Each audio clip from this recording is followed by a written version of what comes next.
work closely with the farming sector to deliver high standards. The use of cages and other closed confinement systems for farmed animals is an issue which we're currently considering, and as announced by the Prime Minister, we plan to publish the animal welfare strategy by the end of this year. Ramsey.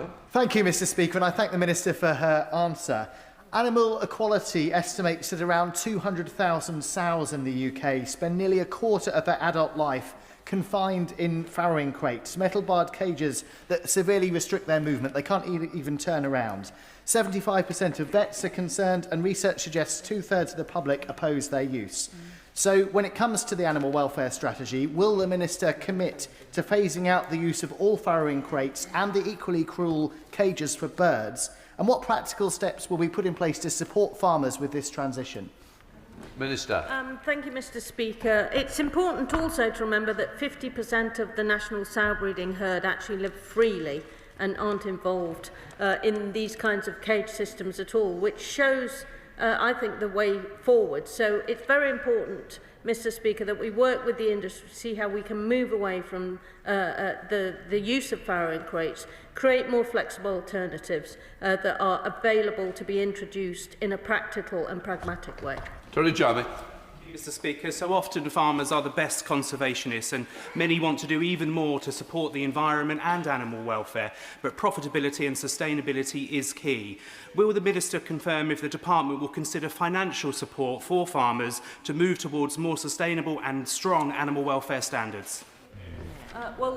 We are always ready to consider how we can bring about policies that will be set out in the animal welfare strategy when we publish it. We're pragmatic about how we can shift from outdated systems and modernise, and we are proud that we have some of the highest standards of animal welfare in the world. Catherine Atkinson. Question 4, Mr Speaker. Minister. Thank you, Mr Speaker. This government will clean up Britain and end the throwaway society. That's why we've banned the sale of single-use vapes earlier this year, and why our forthcoming deposit return scheme will drastically reduce the littering of single-use cans and bottles. We're also supporting councils by bringing forward new guidance, including on enforcement on littering and fly tipping. Catherine Atkinson. Thank you, Mr Speaker. In Derby, we are lucky to have fantastic community groups who take real pride in keeping our city clean. Groups like Friends of Little Over Parks, New Zealand Community Association and the Ashbourne Road Methodist Church A to C Kids Club, where even our youngest residents do their bit.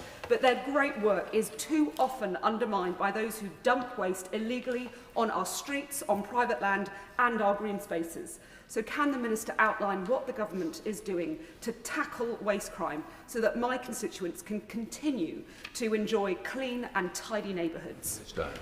Well, I do commend her constituents for their important work, particularly Derby City Council's Street Pride Champions. Their work is supported by this government, which is committed to helping councils do more, seizing and crushing the vehicles of fly tippers, forcing them to clean up their own mess and bringing in new 5-year prison sentences for those transporting waste illegally. Callum Miller. Thank you, Mr Speaker. Criminals have dumped a mountain of illegal plastic waste 20 feet high and weighing hundreds of tonnes in my constituency on the floodplain adjacent to the River Cherwell. River levels are rising and heat maps show that the waste is also heating up, raising the risk of fire. The Environment Agency said it has limited resources for enforcement. The estimated cost of removal is greater than the entire annual budget of the local district council. So will the Minister meet with me urgently to discuss what support the government can offer to avoid an environmental disaster? Minister. We inherited a whole system failure in the waste industry, from end to end, failures at every level. And that is why there has been an epidemic of this illegal fly tipping. It's now the work of serious and organised crime. And we have a waste crime unit that has basically undertaken in the last financial years, if they stop chuntering, they might learn something, 21 money laundering investigations, 6 account freezing orders and 13 confiscation orders. However, I am aware of this incident. I'm happy to meet with him to discuss it, and I understand a restriction order was served to prevent further access and tipping at the site. Question number 5, Mr Speaker. Minister. Thank you, Mr Speaker. This government is taking action to ensure coastal towns have access to clean bathing water, and the Water Special Measures Act provides the most significant increase in enforcement powers to the regulators in a decade, empowering tougher action against those responsible for water pollution.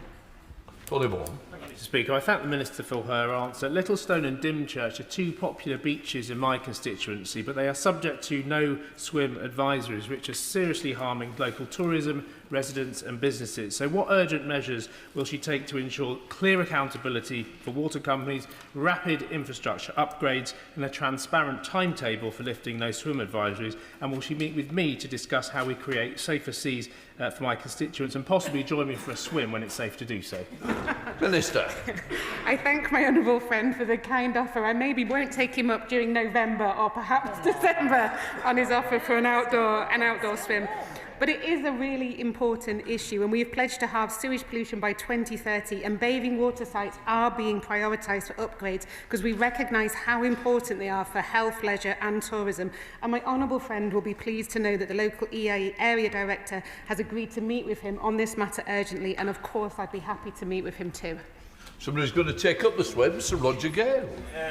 Mr Speaker, can the Minister reassure the House that the shocking release of microplastic pellets into the seas off the Channel coast is a one-off and that it has not affected and will not affect any of the beaches around the whole of the rest of the Kent coast? Minister. I thank the right honourable gentleman for raising such an important issue, and I share his anger at the appalling pollution incident that we've seen. At the moment, the studies are still ongoing to look at exactly where these plastic pellets might end up, but of course I'd be more than happy to keep him up to date so he knows exactly what's expected to happen when. The immediate priority right now is to address the environmental damage and to minimise further impacts. I've been speaking with Southern Water about this, and of course the Environment Agency as well, and I'd be happy to keep him and the House up to date as we progress this. But I want to reassure him and the rest of the House that this is unacceptable, and we'll be doing everything we can to prevent anything like this happening again. Sally James. 6, Mr Speaker. Thank you, Mr Speaker. I will group 6 with 8, if I may, with your permission. We will publish a white paper later this year outlining our vision for the future of the water sector, making the most fundamental reform of our water system in a generation. The government is determined to clean up our rivers, lakes and seas, delivering better outcomes for consumers and the environment. Sally James. Thank you, Mr Speaker. My constituency in Doncaster Central know the trouble the water industry is in, and I've raised in this House before around bonuses being given to Yorkshire Water executives in exchange for poor service. So can the government say what they're going to do to fix the broken regulatory system so the failures of the past don't happen again? I thank her for her campaigning on this issue. We recognise the scale of the challenge facing our water system, and we are taking decisive action to reset the water sector. We will create a single powerful water regulator, abolishing Ofwat and ending the fragmentation that led to the abuses of the past. And as she's already said, we are already banning polluting water bosses from taking bonuses. We did that in the early time in government by passing the Water Special Measures Act. Alan Strickland. Thank you, Mr Speaker. It's crucial that government has the powers to crack down on polluting companies, but the Environment Agency's budget was cut by half by the last Conservative government. Can the Minister set out what we will do to make it quicker and easier to fine the companies polluting our rivers with raw sewage? He's absolutely right, Mr Speaker, but under this Labour government there is nowhere to hide for polluting water companies. We have overseen record fines on water companies, and we're also introducing automatic penalties like speeding tickets to ensure that those companies are held to account for every level of offence. Alison Bennett. Thank you, Mr Speaker. My constituents in Mid-Sussex are fed up. They're fed up with paying rising bills, adhering to hosepipe bans and being told to be mindful with how they use their water whilst leaks go unfixed and water shortages remain. This autumn, people in Mid-Sussex came within 3 weeks of standpipes being needed, despite paying more and more. So, against this torrent of failure, my constituents want to know how the government plans to create a water industry that can provide for a growing population rather than lurching from crisis to crisis. I thank her for her question. I share the public's frustration with what's been happening in recent years, but I reassure her that we will take decisive action. We've already passed the Water Special Measures Act, but we will be issuing a white paper later this year, and we will legislate to ensure that we have better regulation, a better regulator, and a better water system for her constituents and constituents around the country. Thank you, Mr. Speaker. In West Dorset, overloaded sewers and outdated infrastructure cause repeated sewage spills. Rainwater currently enters a combined system, overwhelming capacity and causing them to overflow. The Independent Water Commission recommended pre-pipe solutions to reduce storm overflow. So will the Minister introduce a national rainwater management strategy and require rainwater harvesting on all new homes and renovations? I thank him for his question. I look forward to working with him on this issue. We are looking at pre-pipe solutions in the forthcoming white paper, so I look forward to discussing with him with that when we publish it. James White. Question number 7. Minister. Thank you, Mr. Speaker. Only 0.1% of land is used for solar, and half of the agricultural land generating solar power is still producing food. Solar farms are not a risk to food security and instead help play an important role in diversifying farm income and decarbonising our economy. James White. Thank you, Mr. Speaker. I think the Minister's answer is a bit tone deaf. North West Norfolk's farms and farmers play a vital role in our food security, and my constituents are concerned about the droves and high-growth solar farms which will cover 7,000 acres. Why is the government and the Net Zero Secretary in particular obsessed with putting solar farms on Norfolk's agricultural land rather than brownfield and rooftops?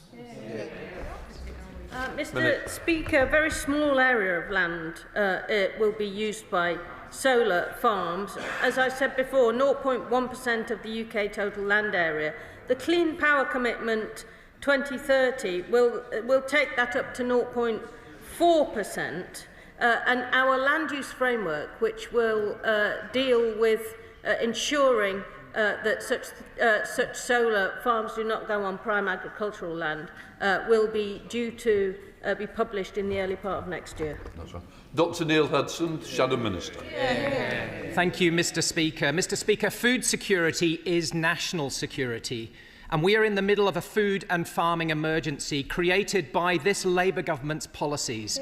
From its heartless family farm tax to closure of vital support schemes, damaging farming's ability to thrive and harming rural mental health. This is only being made worse nationwide, including in my constituency of Epping Forest, by plans for excessive solar development, risking taking away prime food-producing land. When will this government stop this senseless assault on our green belt and countryside and start putting solar in the right place, like brownfield sites and on rooftops, and start reversing these damaging policies so that our fantastic farming sector has a fighting chance of being preserved for future generations? Minister. Well, Mr. Speaker, the gentleman opposite sounds like he thinks the entirety of agricultural land is going to be covered in solar. I've already said it's 0.4% by 2030. This does provide farmers with extra income. And we have a national planning policy framework which prioritises using lower quality land for such things. He wants solar power on rooftops. We're doing that too. Liam Coleman. Number 9, Mr. Speaker. Minister. This government is going to put the largest budget ever into nature restoration, over £7 billion announced in the spending review, and we've taken targeted action, including licensing the first wild beaver release since their extinction 400 years ago. Minister for her answer.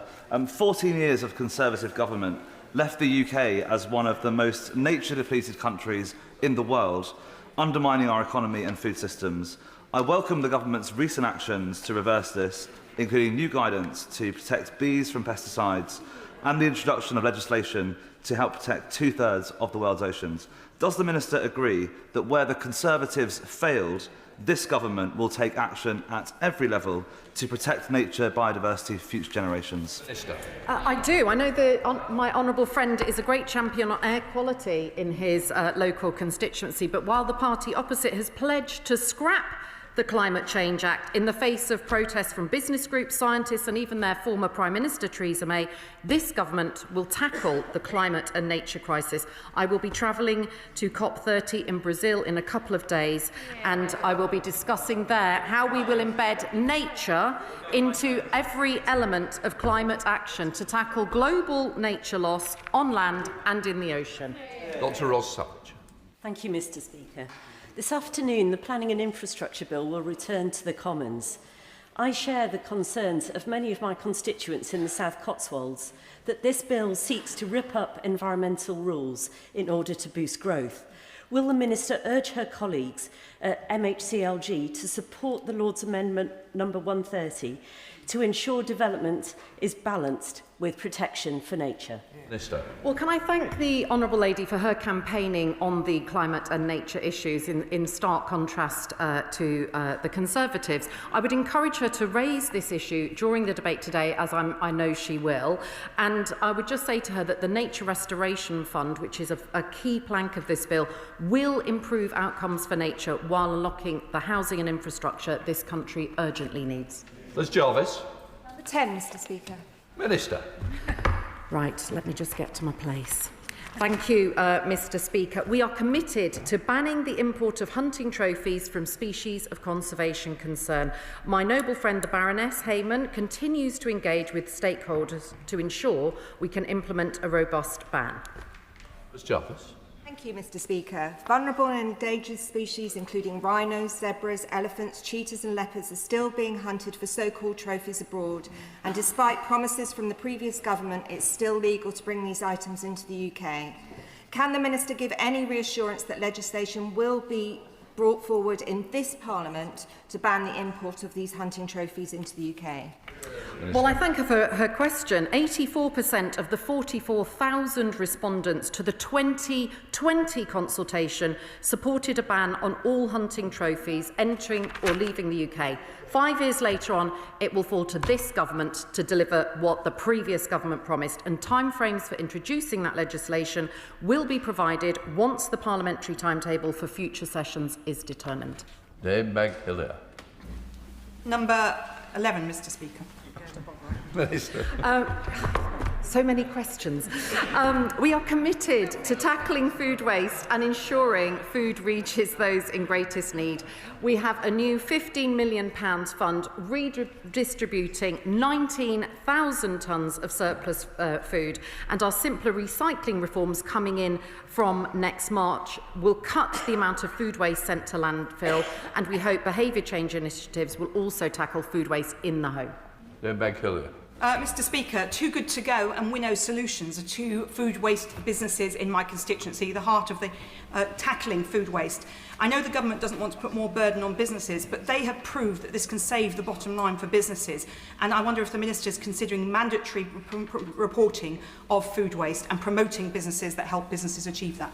Minister. Well, can I say that those are two absolutely brilliant green tech companies at the heart of her constituency, and we are committed to halving food waste by 2030, and we support both those companies. We have digital waste tracking, which will be in place from April 2026 and mandatory from October for waste receivers, so part of tackling the organised crime end of things. But our circular economy task force is considering how we can go further, and are considering the potential benefits of a mandatory food waste reporting requirement for large food businesses. Jim Shannon.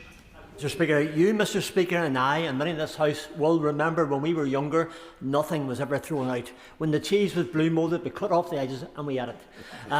If the food was coming near its end of time, the dog got it. Nothing was ever wasted. But in relation to that, the best before dates on fresh food to encourage judgment to be exercised. Has consideration been given to making this law to ensure that we are not throwing away good food for no other reason than the date which has no relevance to the quality of the food? Thank you. Well, I'd like to just be fair and say that the previous government did do something on food labelling, so best before ends. There are certain rules around things like eggs where we have to be much, much more careful, but I share his views that actually we need to remove some of the packaging so that people aren't overbuying, and we need to teach people more about how to tackle food waste in their homes so they don't buy more than they need, and that they understand they can freeze things like butter and cheese when they want to buy in bulk and save money. Bill Allen. Question number 12, Mr. Speaker. Secretary of State. Thank you, Mr. Speaker. Under the previous government, we saw water bosses awarding themselves over £112 million in bonuses. Thanks to this government's Water Special Measures Act, water company bosses who pollute our waterways have been blocked from receiving millions of pounds in unfair bonuses for the last financial year. Bill Albert. Thank you, Mr. Speaker. After 14 years of water bosses profiting whilst sewage has spilled into our waterways, this government is finally setting the record straight. In South and Eastern Rochford, we have several organisations dedicated to protecting and preserving our coastlines from Southend against sewage and Water Watch, coupled with not one but 2 Labour MPs and a government that is taking decisive action. I'm reassured that the future of our waterways is in safe hands. Could the Minister update the House on the progress of the forthcoming water bill? And will she meet with me to discuss how up-and-coming legislation could specifically address the regulation of wet wipes and their environmental impact? Mr. Speaker, I'd like to thank him for his doughty campaigning on this issue. We are already taking forward secondary legislation to ban plastic water wet wipes, which are a major source of pollution in our waterways. And as I've said previously, this government is taking decisive action to clean up our rivers, lakes and seas, and we will publish a white paper later this year putting forward fundamental reform of our water system to deliver better outcomes for consumers and the environment. Right, we come to topicals. Pam Cox. Mr. Speaker, I'm delighted to be leading the first all-women ministerial team in the UK Department of State. My focus as the new Secretary of State is delivering the government's #1 mission of economic growth while restoring our natural environment. I have 4 big priorities: cleaning up our rivers, lakes and seas, backing British farmers and our food industry, restoring nature and delivering an SBS deal with the EU. Pam Cox. Thank you, Mr. Speaker. Today I'm hosting pupils from the Colchester Academy in Greenstead in my constituency. They and their families want to see a clean River Colne. Could the Minister set out what the government is doing to hold Anglian Water to account and whether she's seeing an improvement in Anglian Water's performance? Thank you. I thank my honourable friend for campaigning on these issues. We have already banned bonuses from 6 water companies, including Anglian Water, as you will know, for not meeting our high standards. This is a powerful incentive for companies to deliver immediate improvements and rebuild public trust. And together, I hope we can rebuild public trust in our water system for generations to come. Shall the Secretary of State Victoria Rackles. Thank you, Mr. Speaker, and may I welcome the Right Honourable Lady to her new role and the Farming Minister. We genuinely wish them well on this side of the House in this food and farming emergency. And the seriousness of this emergency was made clear to me last night by the agricultural chaplain of Suffolk. He told me about the devastating impacts he is seeing of the family farm tax. The father of 2 small children who took his own life because of fears for the tax. The 92-year-old grandmother who has told her family calmly that she will not be here in April because she wants to beat the tax deadline. And the teenager who walked in to find his father's body. The chaplain said to me, this tax will live with that poor boy for the rest of his life. All of this has happened since the current Secretary of State took office, and it is happening across the country. Why does she support this tax? Mr. Speaker, this is a highly sensitive issue. The reasons for somebody taking their own life are often very complex, and my heart goes out to every family that is devastated by these events, and I'm not willing to make political points on this issue. Victoria. Mr. Speaker, I'm not making political points. I'm giving her the reality of her policy. Farmers will have heard no answer, no reason, no understanding, and it is shameful.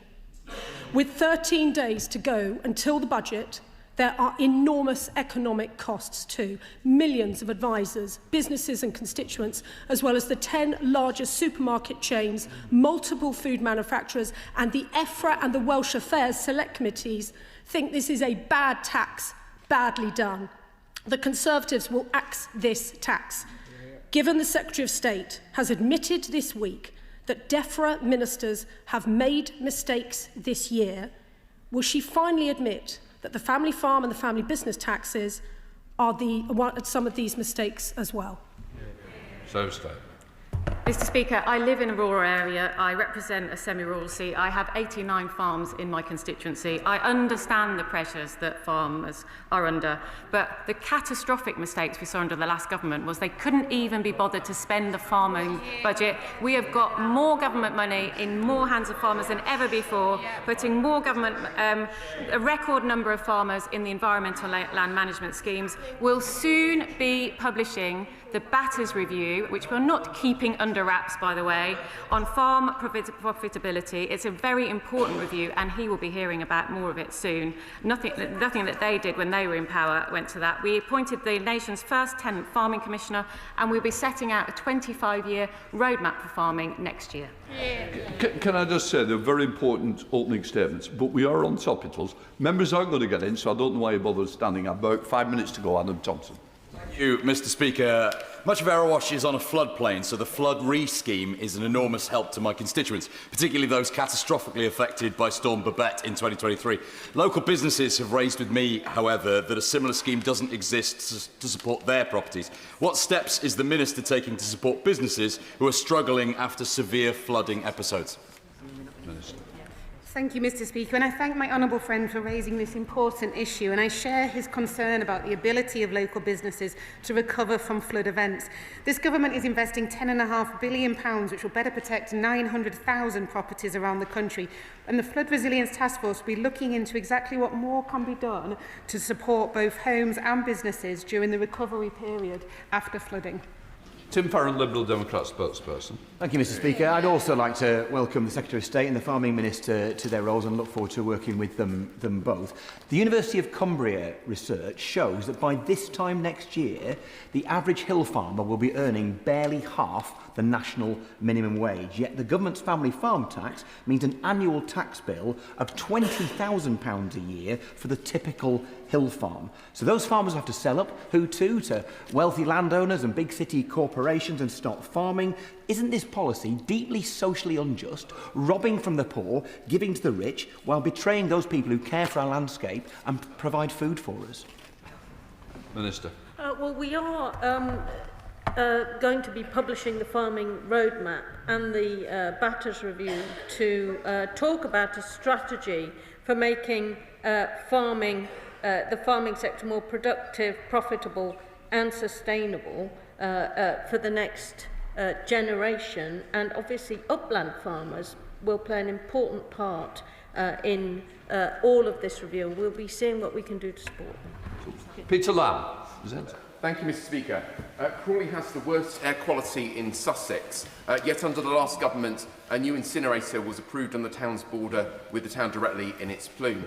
Could the Minister set out how we can enhance air quality in the context of incinerators, and given the oversupply in incinerator capacity, will they consider a moratorium on new incinerator building?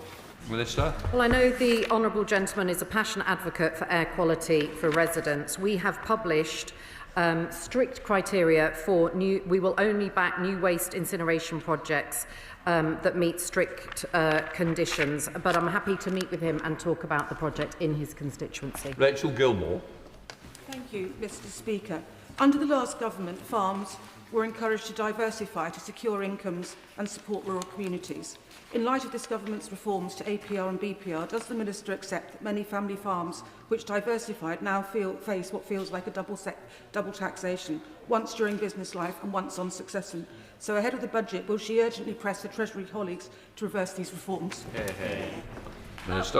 Mr. Speaker, again, we understand the pressures farmers are under, and we want to work to create a farming sector that's productive, profitable and sustainable, and we will be doing that as we go forward.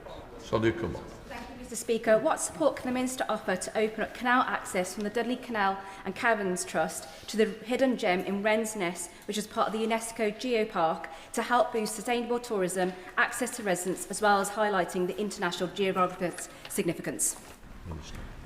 Thank you, Mr Speaker. And my honourable friend is an incredible champion for her constituency. And I was hearing about how you can visit the area, Mr Speaker, and pick up different fossils and see sort of what an ecological wonder that it is. And it looks incredibly beautiful. And we know how important it is accessing water for boosting well-being and mental health. And I look forward to hearing more about the plans as they develop. Josh Bobbin.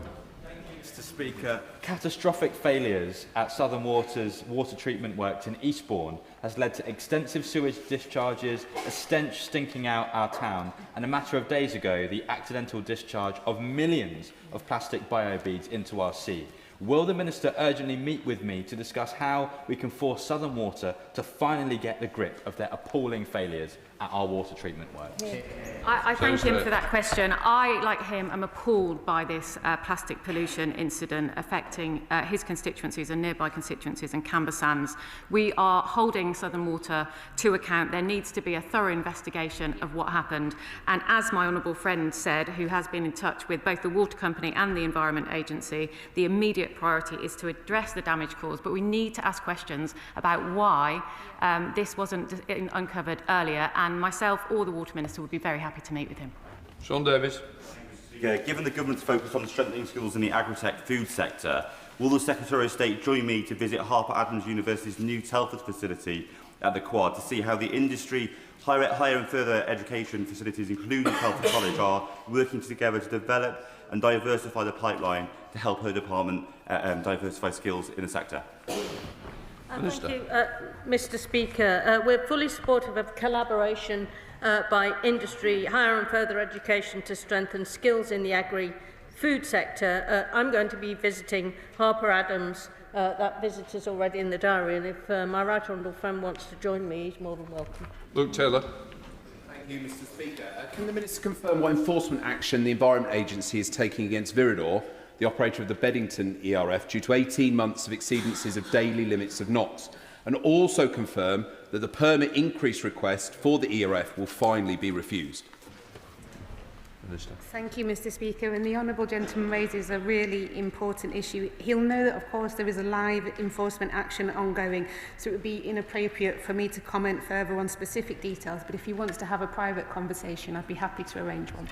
Toby Perkins. Thank you very much, Mr Speaker. Can I thank the Water Minister for meeting with me recently to talk about the issues on Tapton Terrace and on the River Hipper in my constituency. We're grateful for the money she's found for the plans to look into this. But can she tell us how we can speed up? There's great impatience about getting people on Tapton Terrace protected in my constituency. Minister. My honourable friend raises a really important issue, and I know how deeply felt the losses in his constituency and how seriously he, and I hope he recognises I am taking this as well. And of course I'll do everything I can to support him with this. Final question to Desmond Sway. Why has capital investment in agriculture collapsed? It's the family farm tax, isn't it? Minister.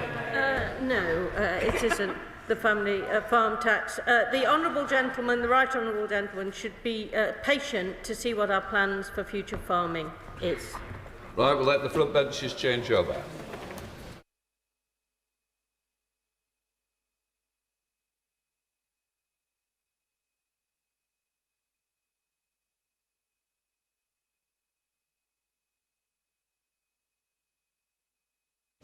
Right, we now come to oral questions to the Solicitor General, Rachel Hopkins. Question 1, Mr Speaker. Solicitor General. Mr Speaker, since April 2020, the SFO has recovered over £550 million from criminals for the UK taxpayer. But this government wants to go further and is investing millions in expanding the SFO's capabilities. Under our plan for change, we will crack down on fraud and ensure that crime does not pay. Rachel Hopkins. Thank you, Mr Speaker. I welcome the Serious Fraud Office's first use of an unexplained wealth order to return more than £1 million that have been stolen from the public. How will the Solicitor General support efforts to expand the use of unexplained wealth orders to target those criminals who've defrauded innocent victims? Yeah. Well, I'm grateful to my honourable friend for that question. On the 9th of September, the Serious Frauds Office secured 1.1 million from the sale of a Lake District house in an investigation involving its first use of an unexplained wealth order connected to the assets of the wife of convicted fraudster Timothy Scholes. This innovative use of the legislation showcases the SFO's resolve to pursue criminal assets wherever they are hidden and exploring new methods to recover funds for victims and for the public purse. Stefan Kuro. Mr. Speaker, one way that the Serious Fraud Office can be made more effective is with access to more registers of beneficial overseas interests. We know that fraudsters and tax dodgers and crooks are exploiting the financial secrecy in those territories to hide their ill-gotten gains. Does the Solicitor General agree that this would empower the Serious Fraud Office to secure more prosecutions for economic crime and get dodged taxes back to the Treasury and let us invest more in public services in North Norfolk? Solicitor General. I'm grateful for that question, and the Serious Frauds Office is constantly looking at ways to clamp down on fraud and economic crime. For example, the SFO is committed to working closer with French and Swiss partners through the Anti-Corruption Prosecutorial Task Force to make sure that we are robustly tackling cross-border economic crime and protect our future prosperity as part of our plan for change. Yeah. John Whitby. Question 2, Mr. Speaker. Solicitor. Mr. Speaker, with your permission, I will answer questions 2 and 9 together. Rural crime can destroy our landscapes, jeopardise businesses and, over time, break down communities. This government is committed to cracking down on crime and disorder in rural areas with tougher powers on antisocial behaviour, farm theft and fly tipping. The CPS have appointed a national rural crime lead. Last month, they brought together prosecutors from across the country to ensure a coordinated approach to prosecution. John Milne. Thank you, Mr. Speaker. Earlier this year in my constituency... Thank you, Mr. Speaker. Yeah. In Derbyshire, we've seen a significant increase in reports of agricultural crime, with police figures earlier this year showing a 45% increase in the past 12 months. Earlier this year, one of my constituents, Jane Bassett, had a farm broken into and had a significant amount of specialised equipment stolen. These attacks can be traumatic for victims due to how isolated many farms are, and they are targets for criminals due to their high-value equipment. What steps are being taken to ensure that those who target our hard-working farmers and their equipment and machinery are successfully prosecuted? Yeah. Well, I'm very sorry to hear about the terrible experience of my honourable friend's constituent. I recognise the significant impact that the theft of equipment has on farmers, both financially and on their well-being too. The government recently announced an £800,000 funding boost for the National Rural Crime Unit and National Wildlife Crime Unit. These dedicated police units will increase collaboration across police forces, harness the latest technology and data to target the serious organised crime groups involved in farm equipment theft. John Milne. Thank you, Mr. Speaker. Earlier this year in my constituency of Horsham, I carried out a survey amongst farmers in which they said that they don't bother to report over a third of rural crime because they felt not enough happened. Now, I don't want to say nothing has been done because we do now have a specialist rural crime unit across Sussex. However, there is an issue with police call centres where staff do not appear to understand rural issues. Can the Minister look at improving training for call centres in my constituency of Horsham and across the country? I thank the honourable gentleman for raising this important issue, and I can certainly pick up with Home Office colleagues in relation to police response. But the government is committed to implementing, for example, the Equipment Theft Act 2023, which aims to prevent the theft and resale of high-value equipment, particularly for use in an agricultural setting. And the National Police Chiefs Council's Wildlife and Rural Crime Strategy provides a framework through which policing Policing and its partners can work together to tackle the most prevalent threats and emerging issues which predominantly affect rural communities.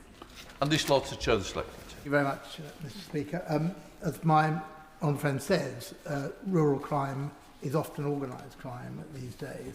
And a lot of that is county lines. And that by its nature is cross-jurisdictional. So in other words, different parts of CPS, different police forces are involved. What's she doing to ensure that that coordination happens to tackle those type of offences? Since it is obviously, as far as the criminals are concerned, it's a national enterprise.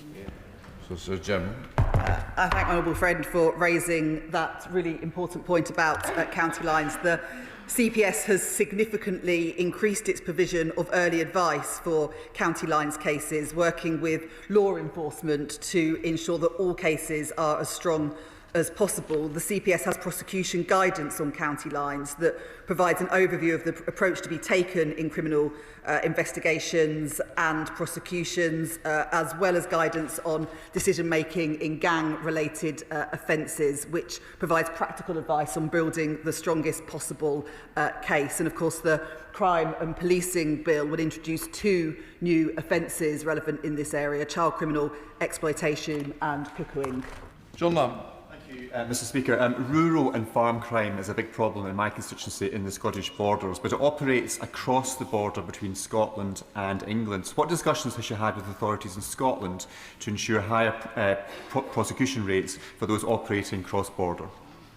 Solicitor General. I thank the honourable gentleman for that question. I've set out some of the measures that this government is taking to tackle rural crime, but I'm happy to take up that issue for Secretary of State for Scotland to see what more can be done to work across borders. Jacob Adam. Number 3, please. Solicitor General. Mr Speaker, with your permission, I will answer questions 3 and 7 together. This government places victims' experience at the very heart of the justice system and is determined to restore their faith.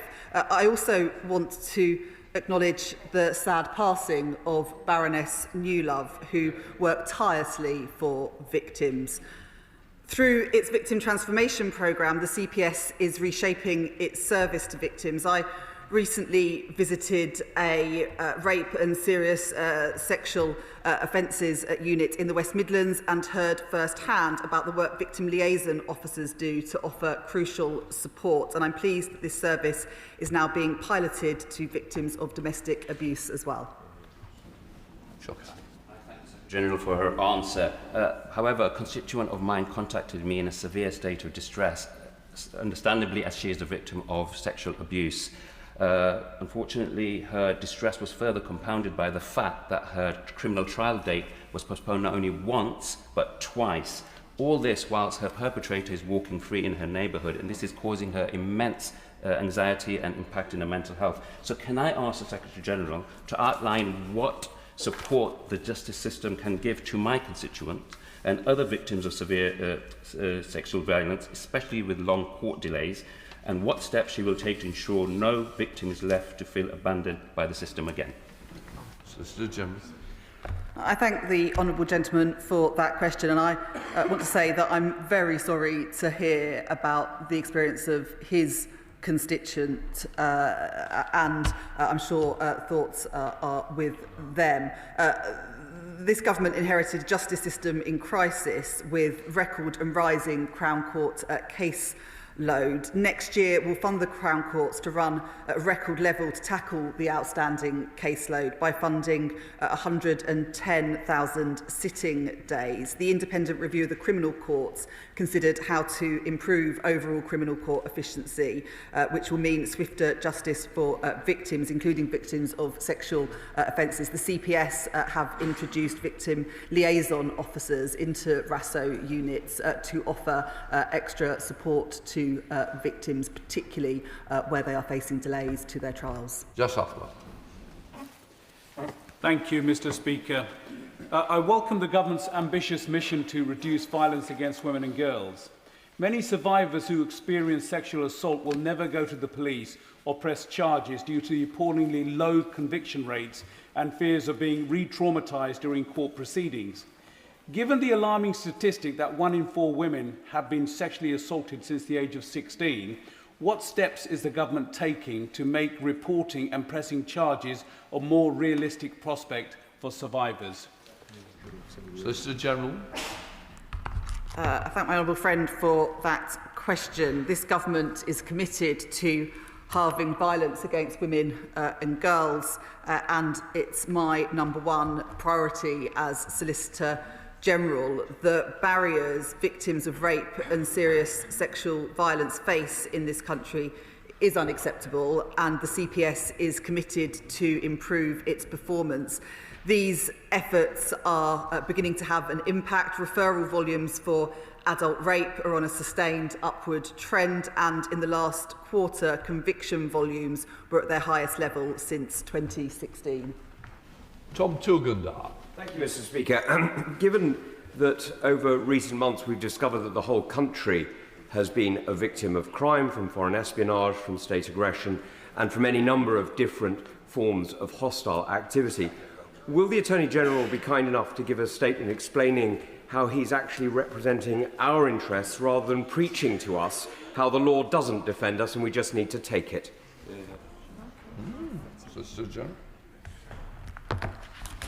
I made a statement, I answered a question in this House a few weeks ago on the China case, which I expect the honourable gentleman is referring to. The government has already made clear it is deeply disappointed in the outcome of this case, as has already been confirmed by the CPS and Senior Treasury Counsel. The decision to offer no evidence in this case was made by the CPS without political influence, including by myself or any other law officer. And as the Attorney-General has outlined in some detail in evidence he gave at a recent committee hearing, where a case can no longer proceed because of evidential reasons, as happened in this case, then the requirement is that the CPS informs the Attorney-General of the decision as soon as it is taken. Pam Cox. Thank you, Mr. Speaker. Victims in the criminal justice system deserve to be kept fully informed of developments in their case. Can the Solicitor General set out how she's working with the Crown Prosecution Service to improve those communications for victims, and note again the very valuable work of Baroness Newlove as former Victims Commissioner in this space? Thank you. Solicitor General. Thank my honourable friend for that question, and the issue of support for victims is particularly fresh in my mind, as I visited one of the CPS's RASO units just a few weeks ago in the West Midlands, and heard firsthand about the important work that victim liaison officers within the CPS are doing to support victims through their experience of the criminal justice system. Something that I have pressed the CPS on is making sure that their communications with victims are of the highest possible standard, ensuring letters have empathy and are the best they can possibly do, and it's something that I will continue to monitor closely. Ben Maguire, Liberal Democrat spokesperson. Thank you, Mr. Speaker, and I'd like to welcome the Solicitor General to her place. Domestic abuse survivors face serious barriers accessing legal aid in the family courts. The current legal aid means test takes the abuser's income into account when assessing a victim's eligibility. Unless the survivor can prove economic abuse, which is extremely difficult, or that they no longer live with the abuser, yet abusers typically control finances, they can withhold documentation, disqualifying victims from receiving the support they need. Would the Solicitor General please consider the recommendation of the Bar Council and make an exemption for domestic abuse survivors from this means test? I thank the honourable gentleman for his question, and I know he is a big champion on this issue. Victims of economic abuse face real challenges in getting justice, and the honourable member is right to draw attention to this issue. Legal aid is a matter for the Ministry of Justice, but I will commit to speaking with my ministerial colleagues on this issue and providing him with a full written response. Peter, please. Question number 4, sir. The General. Mr. Speaker, with your permission, I will answer questions 4, 5 and 10 together. Tackling violence against women and girls is a top priority for this government and for me. With the CPS, I am utterly determined to drive improvements in performance across the breadth of VOG offences. On domestic abuse, the CPS launched their joint justice plan with policing in November 2024.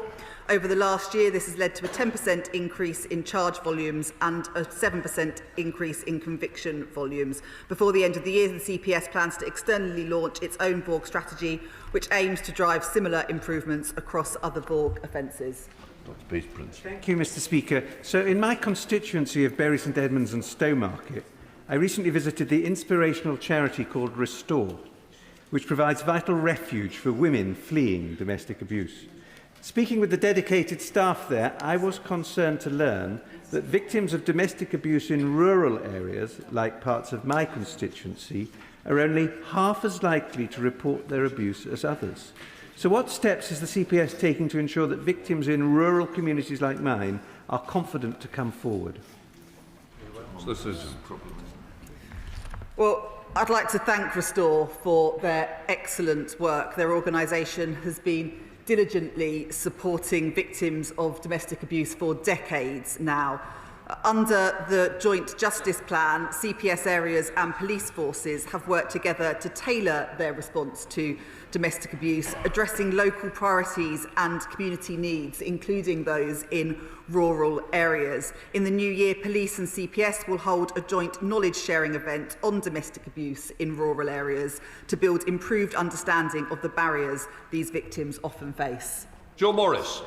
Thank you, Mr. Speaker. In 2024-2025, Northumberland Domestic Abuse Service, or NDAS, supported 555 adult survivors of domestic abuse and responds to thousands of domestic abuse incidents across Northumberland. Sadly, many of those incidents involve children. Will the Solicitor General meet with me and with Sharon Brown from NDAS, who sat in the public gallery, to discuss steps to improving support for victims of domestic abuse in rural areas? Solicitor General. My honourable friend's question is another example of the enormously important work that organisations such as NDAS do supporting survivors of domestic abuse, and welcome Sharon to the gallery today and pay tribute to her and her colleagues. I'll be delighted to meet with you both to discuss what more can be done to support victims in rural areas, particularly with our CPS colleagues. Tristan Osborne. Thank you, Mr. Speaker. Prosecutions and convictions of domestic abuse have dramatically fell under the last government, which impacted constituents across all of our areas, including Chatham and Aylesford.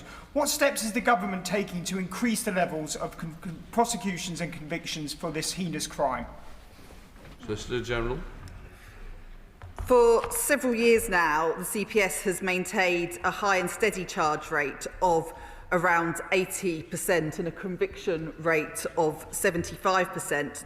This government is taking radical action to ensure that we see more cases coming into and progressing through the system.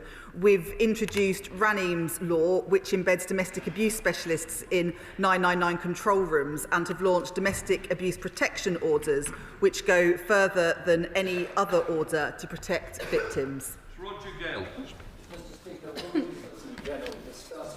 Prosecution Service and with the Home Secretary how best the Metropolitan Police may be encouraged to expedite their inquiry into the crimes of those who aided and abetted Mohammed Fayed, so that those who suffered violence and rape at his hands may be brought to book. Solicitor General. The honourable gentleman raises a really serious and important case, and I'm sure the thoughts of the House are with the victims. As the honourable gentleman is aware, I can't speak to matters where there are live criminal investigations, but I'm grateful for him to raising this extremely important issue, which myself and other ministerial colleagues are following closely. Yes, Brown Fuller. Thank you, Mr. Speaker. Prosecution rates in cases of violence against women and girls are harmed by requirements on the police to provide the CPS with redacted evidence under GDPR legislation. Given the wider delays already affecting our justice system, does the Attorney-General agree that it would be prudent to remove the GDPR-related redaction burden from the police, thereby improving the efficiency of the CPS's work and reducing the unnecessary workload on policing? Solicitor General. Thank the Honourable Lady for that question. It's certainly something that I'd be very happy to discuss with CPS colleagues and provide a full response to. Wolfos.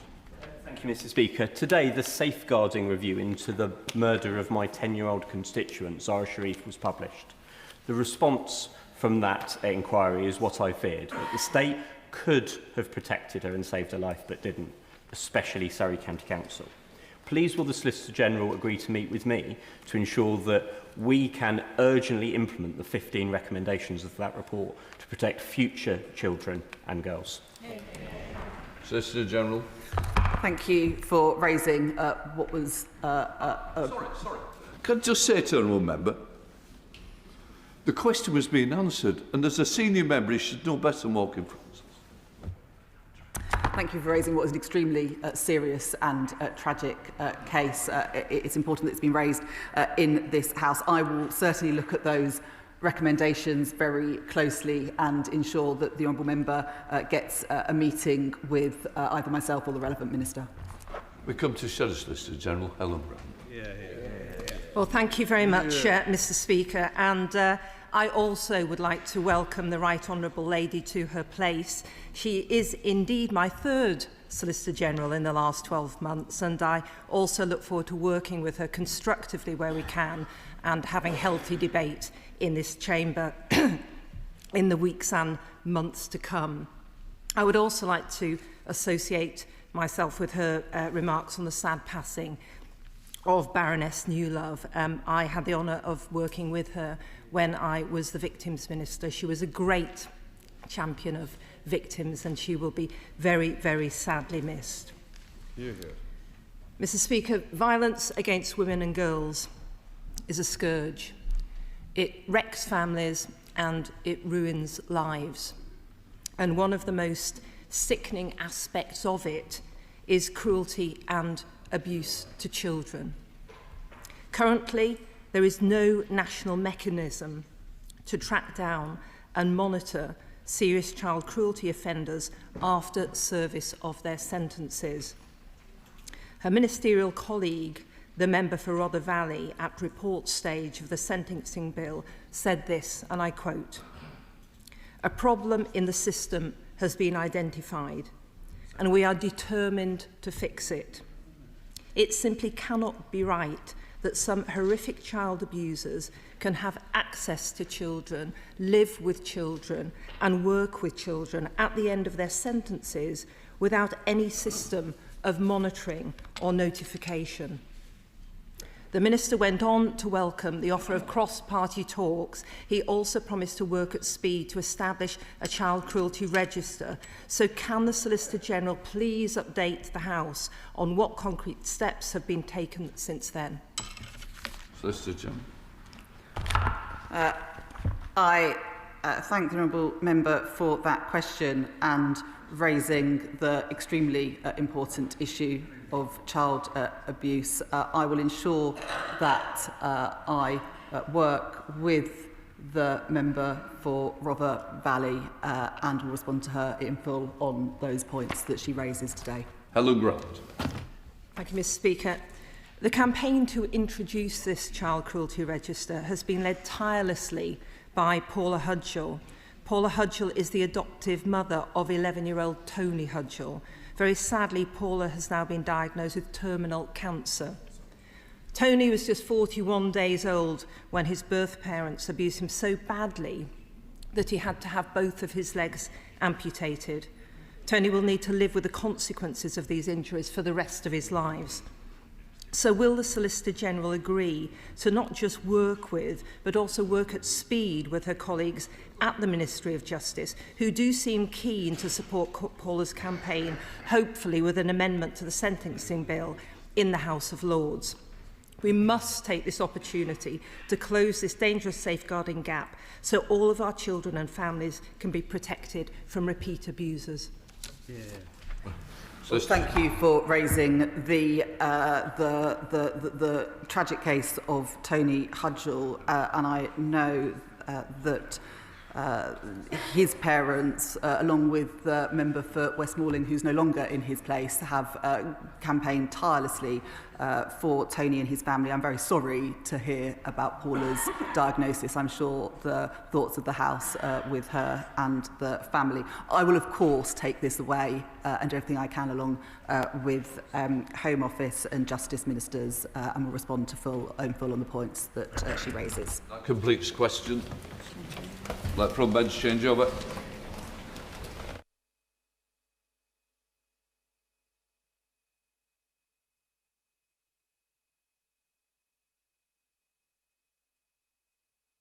Right, we now come to business questions. Shall leave the House. Jesse Norman. Thank you, Mr. Speaker. Will the Leader of the House give us the forthcoming business? Thank you, Mr. Speaker. The business for the week commencing 17th of November will include Monday the 17th of November, Committee of the Whole House and remaining stages of the Biodiversity Beyond National Jurisdiction Bill. Tuesday the 18th of November, second reading of the Northern Ireland Troubles Bill. Wednesday the 19th of November, consideration of Lord's amendments to the Border Security, Asylum and Immigration Bill, followed by Committee of the Whole House and remaining stages of the Property Digital Assets Bill. Thursday the 20th of November, debate on a motion on the subject of International Men's Day, followed by a debate on a motion on an Injury in Service Award. The subjects for these debates were determined by the Backbench Business Committee. On Friday the 21st of November, the House will not be sitting. The provisional business for the week commencing the 24th of November include Monday the 24th of November, remaining stages of the English Devolution and Community Empowerment Bill, Day 1. Tuesday the 25th of November, remaining stages of the English Devolution and Community Empowerment Bill, Day 2. Wednesday the 26th of November, my right honourable friend the Chancellor of the Exchequer will deliver her budget statement. Thursday the 27th of November, continuation of the budget debate. Friday the 28th of November, the House will not be sitting. Monday the 1st of December, continuation of the budget debate. And Tuesday the 2nd of December, conclusion of the budget debate. Mr. Speaker, I'm sure I speak for many members when I thank you and the whole of the Speaker's office for the work you have put in to make this past week of remembrance so memorable. The Gardens of Remembrance, the projection of images from the Second World War onto the Elizabeth Tower, the wreath laying in Westminster Hall and much else, all these things, I know, took a huge amount of organisation, coordination and hard work. So thank you to you and your office. I'd also draw the attention of colleagues to the launch of the project to build the remembrance clock at the National Arboretum, and I hope that they in turn will dig deep to support that. Mr. Speaker, in the spirit of exchanging news stories that the Leader and I have developed over the past 2 or 3 weeks, let me give you a raft, if I may, of intriguing items. 9 former 4-star generals have condemned the government's treatment of veterans on Remembrance Day. 1 million more people are now claiming universal credit than a year ago without any need to have to look for a job. The Chancellor gave an unexpected early press conference, apparently to prepare people for major tax rises, and the Prime Minister has acknowledged yesterday the rise in national insurance. Junior doctors have announced a 5-day strike starting tomorrow in pursuit of a 26% pay rise, on top of the woefully inadequate, as they would see it, 29% received last year. Number 10, Downing Street has insisted that the Prime Minister has full confidence in Morgan McSweeney and that he, or perhaps it's Mr McSweeney, will still be Prime Minister at the next election. Mr. Speaker, it's rightly been said that our country has moved from being post-war to being pre-war. In recent weeks, we've seen a marked escalation of the conflict in Ukraine. Russian forces have made gains in and around the city of Pokrovsk, threatening to cut transport routes and displace thousands more civilians. Missile and drone attacks on energy and transport infrastructure have intensified, with serious consequences for Ukraine's ability to sustain its economy through the winter. These developments follow reports of a significant increase in Russian arms production and continued circumvention of sanctions through covert oil and gas shipments. At the same time, international aid flows have slowed and Ukrainian forces are facing actual or potential shortages of money, ammunition and equipment. All this, I would suggest, underlines the need for Parliament to take stock. 3 years into the conflict, the nature of the war is shifting and now demands renewed strategic coordination among Ukraine's allies. In this context, I'd like to ask the leader to commit to keeping back December 4th for the backbench debate on Ukraine requested by my brilliant Right Honourable colleague, the member for Harwich, where is he, over there, and North Essex, and agreed by the Backbench Business Committee. By my calculation, we have not had a general debate on Ukraine on the floor of the House since February of this year, and not on a substantial motion since 2023. This debate would allow the House to review the current worrying state of military preparedness and the humanitarian situation, the position on frozen Russian financial assets held in Europe, the status of occupied territories which Russia claims quite wrongly for itself, the government's approach to long-range defensive support and sanctions enforcement. It would allow us to examine the diplomatic context. It would allow us to test government policy and cross-departmental coordination, and to bring the very diverse range of expertise and knowledge across this House to bear on a crucial issue facing the entire continent of Europe. And above all, it would allow this House of Commons as an institution to brief itself in full and demonstrate that strong sense of unity that exists in this country on the vital defence of our sovereign ally, Ukraine. The House has been steadfast in its support for Ukraine, and rightly so, but as the conflict evolves, we must ensure our response evolves with it. Now, it is possible that the leader's genius for prognostication and intelligence gathering may have already caused him to form a supportive view of this request, but if not, I ask very much that he have the government make time for this timely and important debate on December 4th. Leader. Thank you, Mr. Deputy Speaker. Mr. Speaker, it's very early in the day, Mr. Speaker, I can assure you.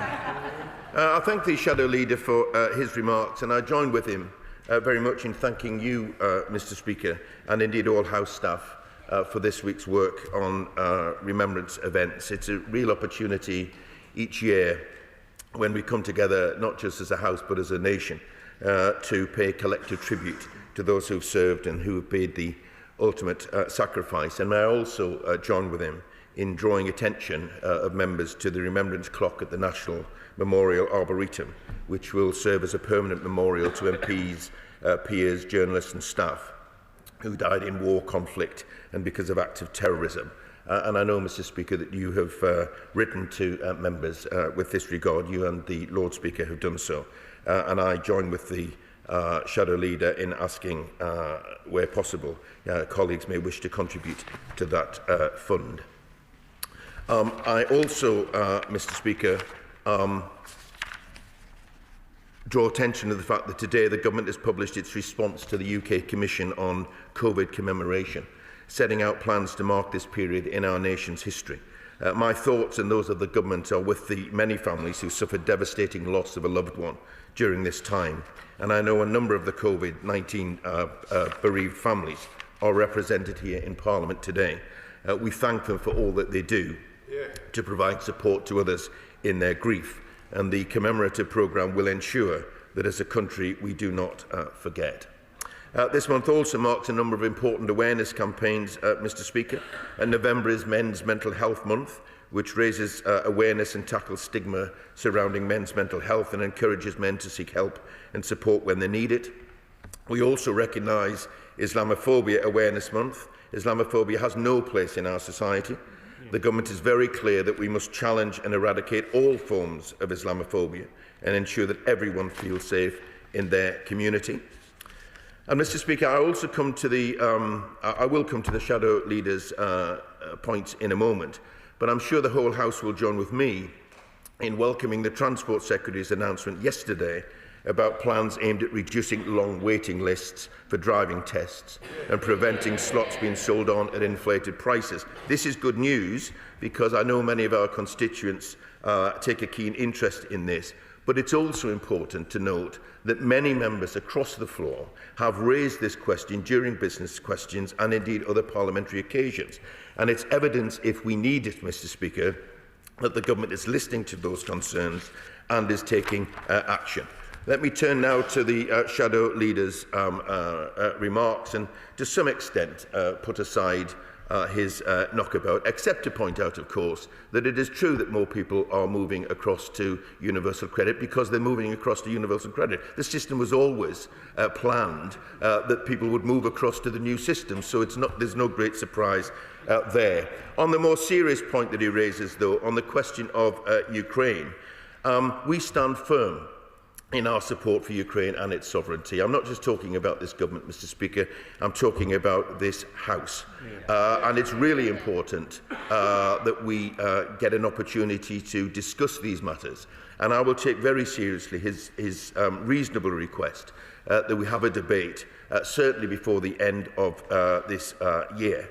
And because the government does stand shoulder to shoulder with the people of Ukraine. We have, I think, a good record of bringing the matter back to the House, particularly through statements, in order that the House is updated on any developments. But I do want to also give the House an opportunity to debate the matter more fully. Thank you, Mr. Speaker. Thank you, Mr. Speaker. 2 families in High Green in my constituency have now waited 2 years for a scheme of works to their social houses, which was originally estimated to take just 12 weeks. This is completely unacceptable. I visited them last week and saw that work has been completed to a substandard, creating damp, mould issues and causing damage to property and personal possessions. This has left families with a horrific impact on their well-being and mental health. The Renters' Rights Act has now become law. Will the Leader of the House tell me how I can secure a meeting with the Secretary of State for Housing, Communities and Local Government to discuss how they can further empower Sheffield City Council to hold these contractors to account under the new Decent Homes standards in the Renters' Rights Act to enable the works to finally be completed to a high standard for my constituents in High Green? Thank you, Mr. Speaker. My honourable friend is a doughty advocate for her constituents. This sounds like an untenable situation for some of her constituents. She is absolutely right that the Renters' Rights Act will transform the experience of private renting, and we have also brought AWAB's law into force in the social rented sector. I will ensure that she gets a meeting with the Minister so that she can make her case directly and find out further about what the government intends. Bobby Dean, Liberal Democrat spokesperson. Thank you, Mr. Speaker. And can I join the Leader of the House and the Conservative shadow as well in thanking you and all the staff for their role that they played in organising the remembrance events of the past week. Mr. Speaker, I too would like to focus on Ukraine this week.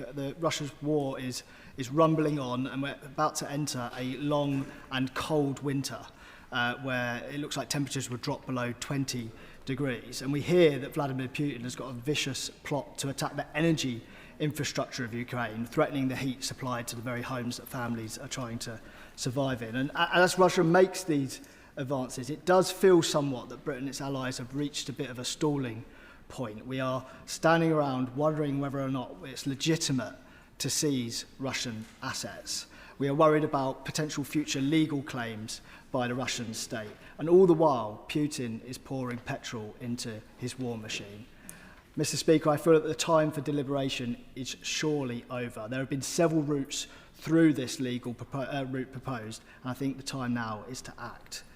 In the meantime, one of the weapons we do have in our armoury is the sanctions against Russia, and it's not only important to impose these sanctions, but to enforce them as well. And so it was quite shocking this week, Mr. Speaker, to learn that the government were unable to explain why over £30 million worth of Russian planes were imported into the UK. And I note, Mr. Speaker, that the Office Financial Sanctions implementation is much smaller than its equivalent in the US and the EU. And I wonder whether in this debate that we may have about Ukraine before the end of the year, where we could focus on the role of OFSI, where we can determine whether or not it's adequate and whether it has the resources to properly deal with the scale and importance of the UK sanctions regime today. Thank you, Mr. Speaker. The honourable gentleman is right. Addressing Ukraine's financial needs is absolutely vital for ensuring that the Ukrainians can continue to defend themselves against Russian aggression. He is also right that the UK is determined, I can confirm, is determined to make progress on this issue at pace. But he also understands, I'm sure, that it does involve working with other partners in this regard. So there is no intention not to move at pace. But there are other people involved in this discussion as well. Whether Russia has a plot for a new stage in the campaign or not, we continue to bolster Ukraine's armed forces and increase pressure on Russia to come to the negotiating table because, of course, we all want to see an end to the conflict. And in that vein, because he mentioned sanctions, we're pleased that the United States has joined UK in sanctioning Lukoil and Rosneft. It's very important. But as he also points out, it is important that we enforce those sanctions too. He raises some interesting points about whether or not the regime is robust enough. But as he also points out, if we are to have a debate before the end of the year, this is the very sort of thing that he might want to raise himself. Thank you, Mr. Speaker. Children and adults across Stourbridge and the wider Black Country are being prevented from accessing vital care and support due to all new shared care agreements being stopped since the start of September. The Black Country ICB placed blame on GP surgeries, but have since discovered this was under instruction of the ICB. With some children out of school, some adults out of work, without further support, does he agree that ICBs need to prioritise funding for these patients and not leave them waiting any longer? Yes, I do agree, Mr. Speaker. We are absolutely committed to ensure that everyone has access to the care and support that they need, and we recognise that demand for that support has grown nationally, which is one of the reasons why we've invested over £1 billion in SEND to create a system that supports every child. But as the House will know, we do intend to go forward with this matter, bring forward a consultation and ultimately legislation. The ADH Task Force published their final report last week, and I'll make sure that the House is updated on the Government's response. Acting Chair of the Backbench Committee, Martin Vickers. Thank you, Mr. Speaker. The Chairman sends his apologies for his absence today. And I can say that when we met on Tuesday, we again had great difficulty in allocating the many applications that we are receiving. And the usual plea to the leader, of course, is that we want as much time possible so that we can accommodate all the various applications. I welcome his acknowledgement of an early debate on Ukraine, which came before the committee on Tuesday via my right honourable friend from Harwich. In addition to the debates the leader has said in the chamber next week, in Westminster Hall, there will be a debate on Tuesday on the 80th anniversary of UNESCO, and on Thursday, inequalities faced by unpaid carers and World COPD Day. I would urge members who want debates for specific to coincide with specific events to think early, because we are now looking at February and March for allocation of time. Mr. Speaker, turning to my own question for the leader, yesterday, I'm sure along with many other members, I attended the drop-in session organised by the Samaritans and the Centre for Countering Digital Hate. And they showed me the template letters being produced by AI that in effect encourage particularly young and vulnerable people to consider suicide. I mean, this is an appalling state of affairs, and I recognise that ministers are looking at all aspects surrounding the digital world and so on, but it would be, I'm sure, agreed by the whole House if we could take urgent action to combat this, and I would hope the leader could perhaps bring the minister forward to give a statement about how we intend approaching this. Thank you, Mr. Speaker. On the question of backbench business, he will know that I'm committed to making sure that the committee has the time that it needs, but he will also know that it is a busy time of the year. There's plenty of legislation, not least coming back from the other place, but also, of course, we're approaching budget season. But I take very seriously the points he makes, because inevitably the issues that members want to raise are serious matters. On the second point that he raises, can I thank him not just for raising the question, but for the tone in which he raised it as well. He's done a lot of work on these matters, and it's incredibly serious matters that he puts before us, because they impact our constituents. I'd also like to commend the Samaritans, the Centre Against Digital Hate, and all other organisations that support people on these issues. And I will make sure that he gets a response from the relevant minister on what we intend to do to combat these matters. And of course, if it's appropriate, to bring forward a statement to the House. Just to help the House, I'm going to run this till 11:45 with a lot of business today. So if we can speed up the questions and answers, hopefully we'll get nearly everybody in. Backbench Shankar with the best example. Thank you very much, Mr. Speaker. ASG's 100-strong Derby workforce show exactly why we're a proud city of makers, but the Jaguar Land Rover cyber attack left them on a cliff edge with no certainty for work.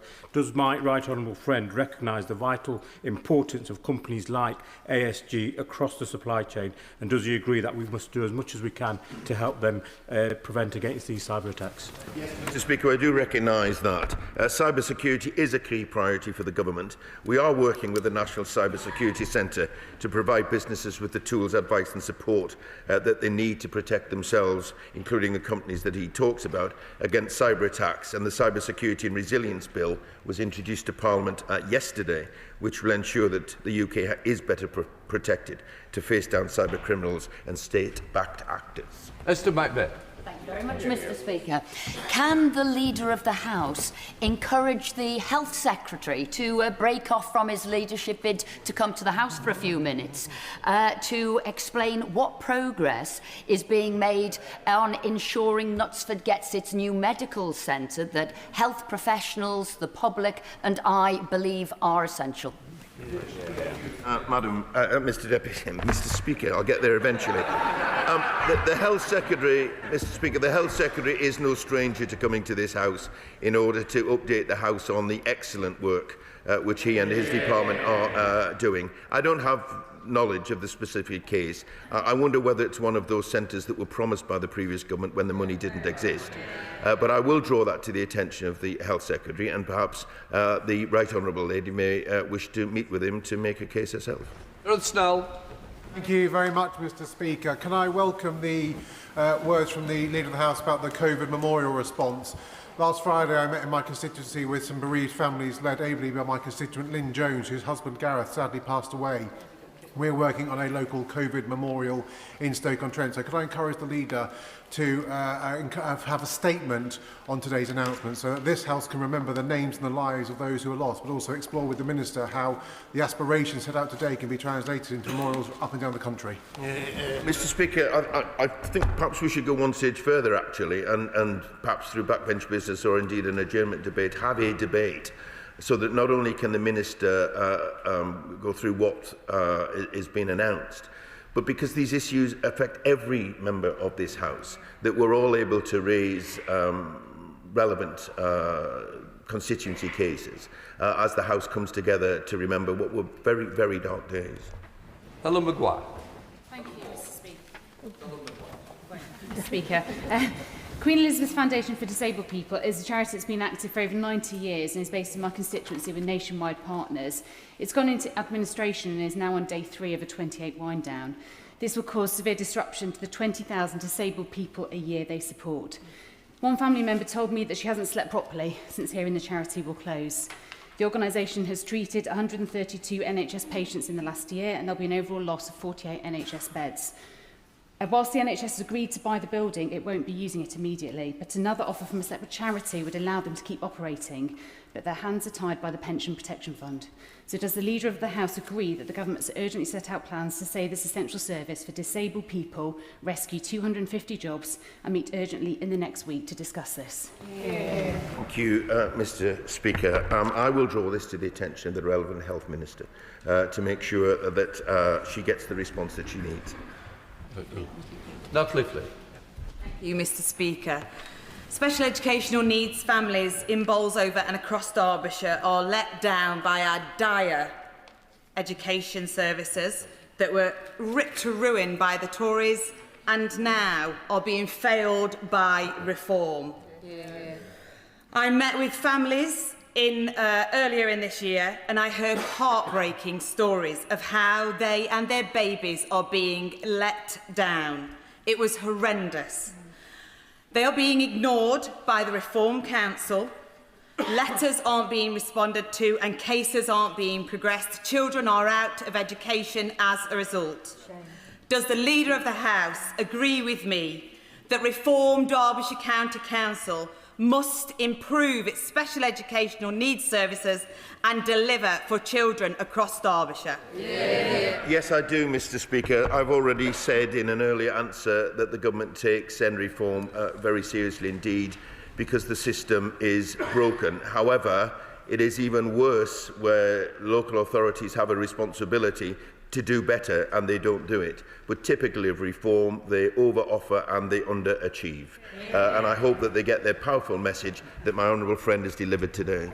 Sir Bernard Jim. Thank you, Mr. Speaker. Can I thank my right honourable friend, the Shadow Leader of the House, and others for pressing the case for a backbench debate on Ukraine. May I just I also thank the Leader of the House for considering the matter favourably. Can I just emphasise the importance of having a resolution on the order paper for such a debate that particularly raises issues like the missing children, the atrocities, the need for long-range weaponry, the need for increased sanctions. This conflict is at a tipping point, and a clear statement, a united statement from this House of solidarity with Ukraine would be an important message to send to Ukraine and our allies and to our adversaries. Mr. Speaker, I'm grateful for the right honourable gentleman for the way in which he raises this, and let me give a commitment that if we're able to find time for the debate that we're talking about, that I will speak to him and indeed his front bench to ensure that when we get that debate, if the House agrees to the motion that comes forward, and I suspect they will, that it is one of unity across this House. Mr. Strappel. Thank you, Mr. Speaker. Last week I had the privilege of visiting Hitchin Boys School to see pupils across the year groups debating how we could do more to protect them from online harm. Now, in their thoughtful, considerate, informed approach to debating, I think there's probably some things we could all learn in this place. But it was also informed by some deep and troubling testimony about the risks they've been exposed to online. So will the Leader of the House join me in congratulating them on having such a fantastic discussion of this important topic? And could we have a debate here in this place about what more we can do as a government to ensure we're protecting young people right across the country? Thank you, Mr. Speaker. I absolutely join him in congratulating the pupils of Hitchin Boys School, discussing a topic of huge importance. The Online Safety Act provides stronger protection for children, and we've launched a study into the effects of smartphone and social media use on children. My honourable friend may wish to seek a debate in order that he can make the points to the whole House. Greg Smith.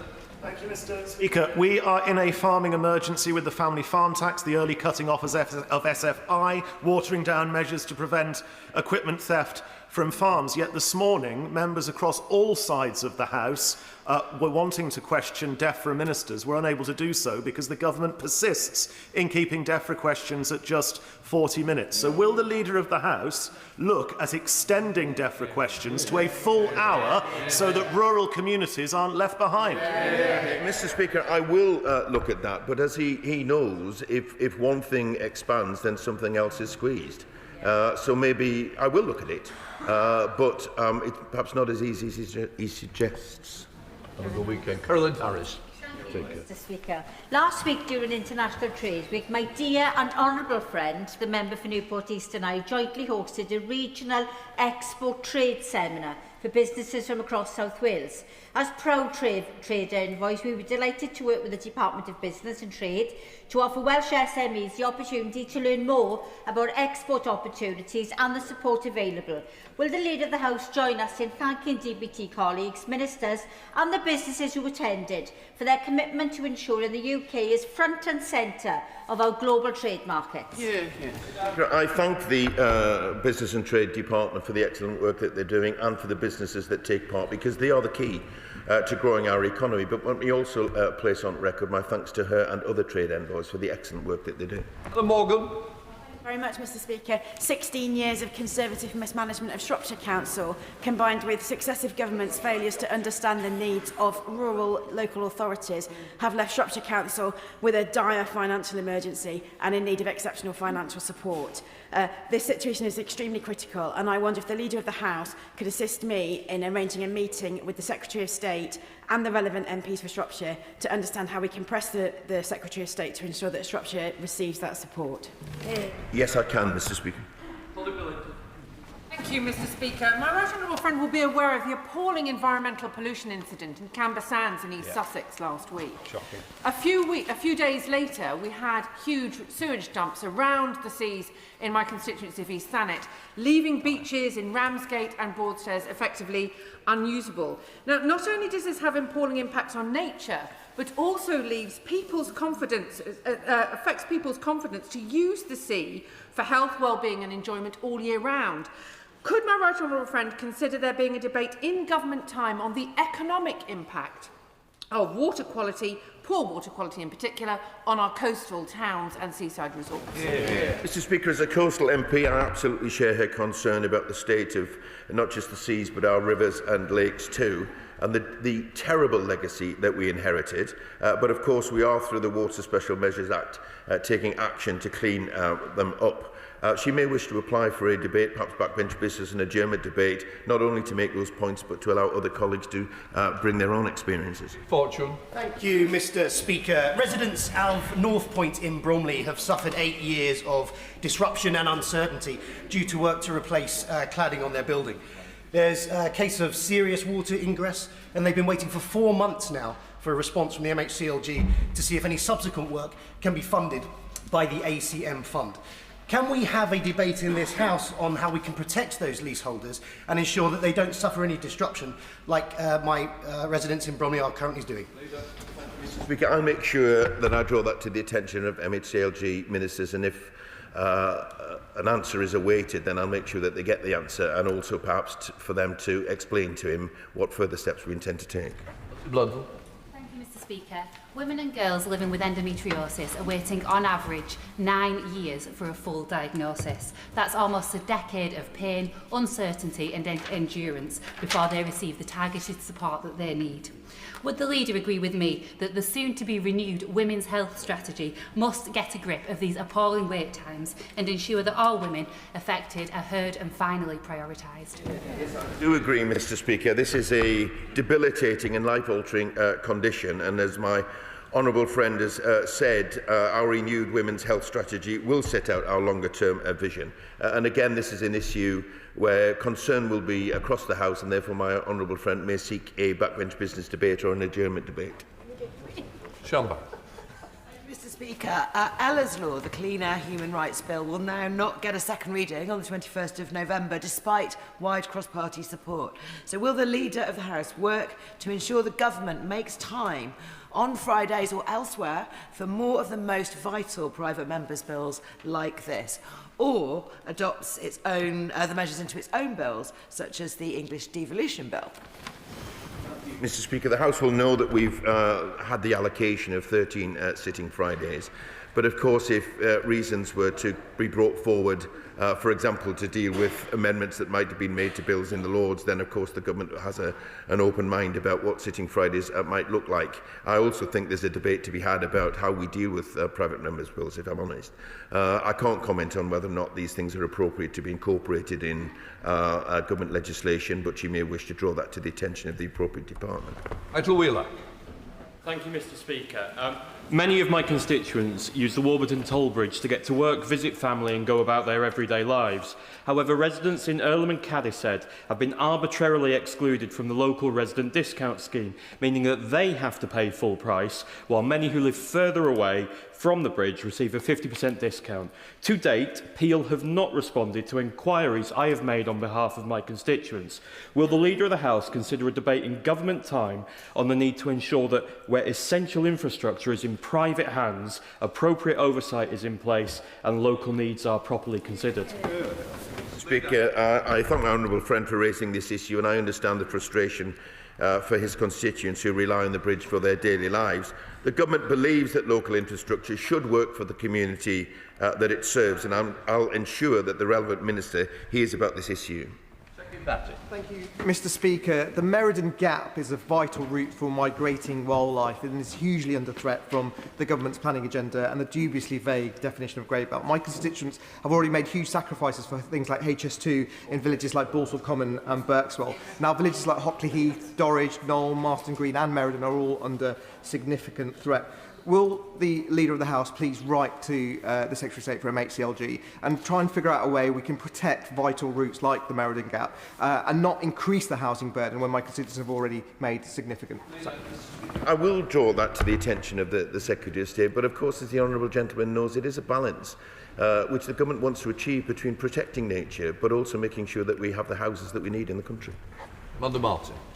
Mr. Speaker, during Remembrance Week, we rightly honour the service and sacrifice of our armed forces and their families. Children from armed forces families often face unique challenges in education and mobility, yet data on their outcomes and experiences remains limited. There's a need for a better recognition education policy, improved national data collection and sustained funding for professionals supporting these. Would the Leader of the House allocate time for a debate on ensuring that service children receive whole person, whole journey support and evidence-based investment to help them thrive?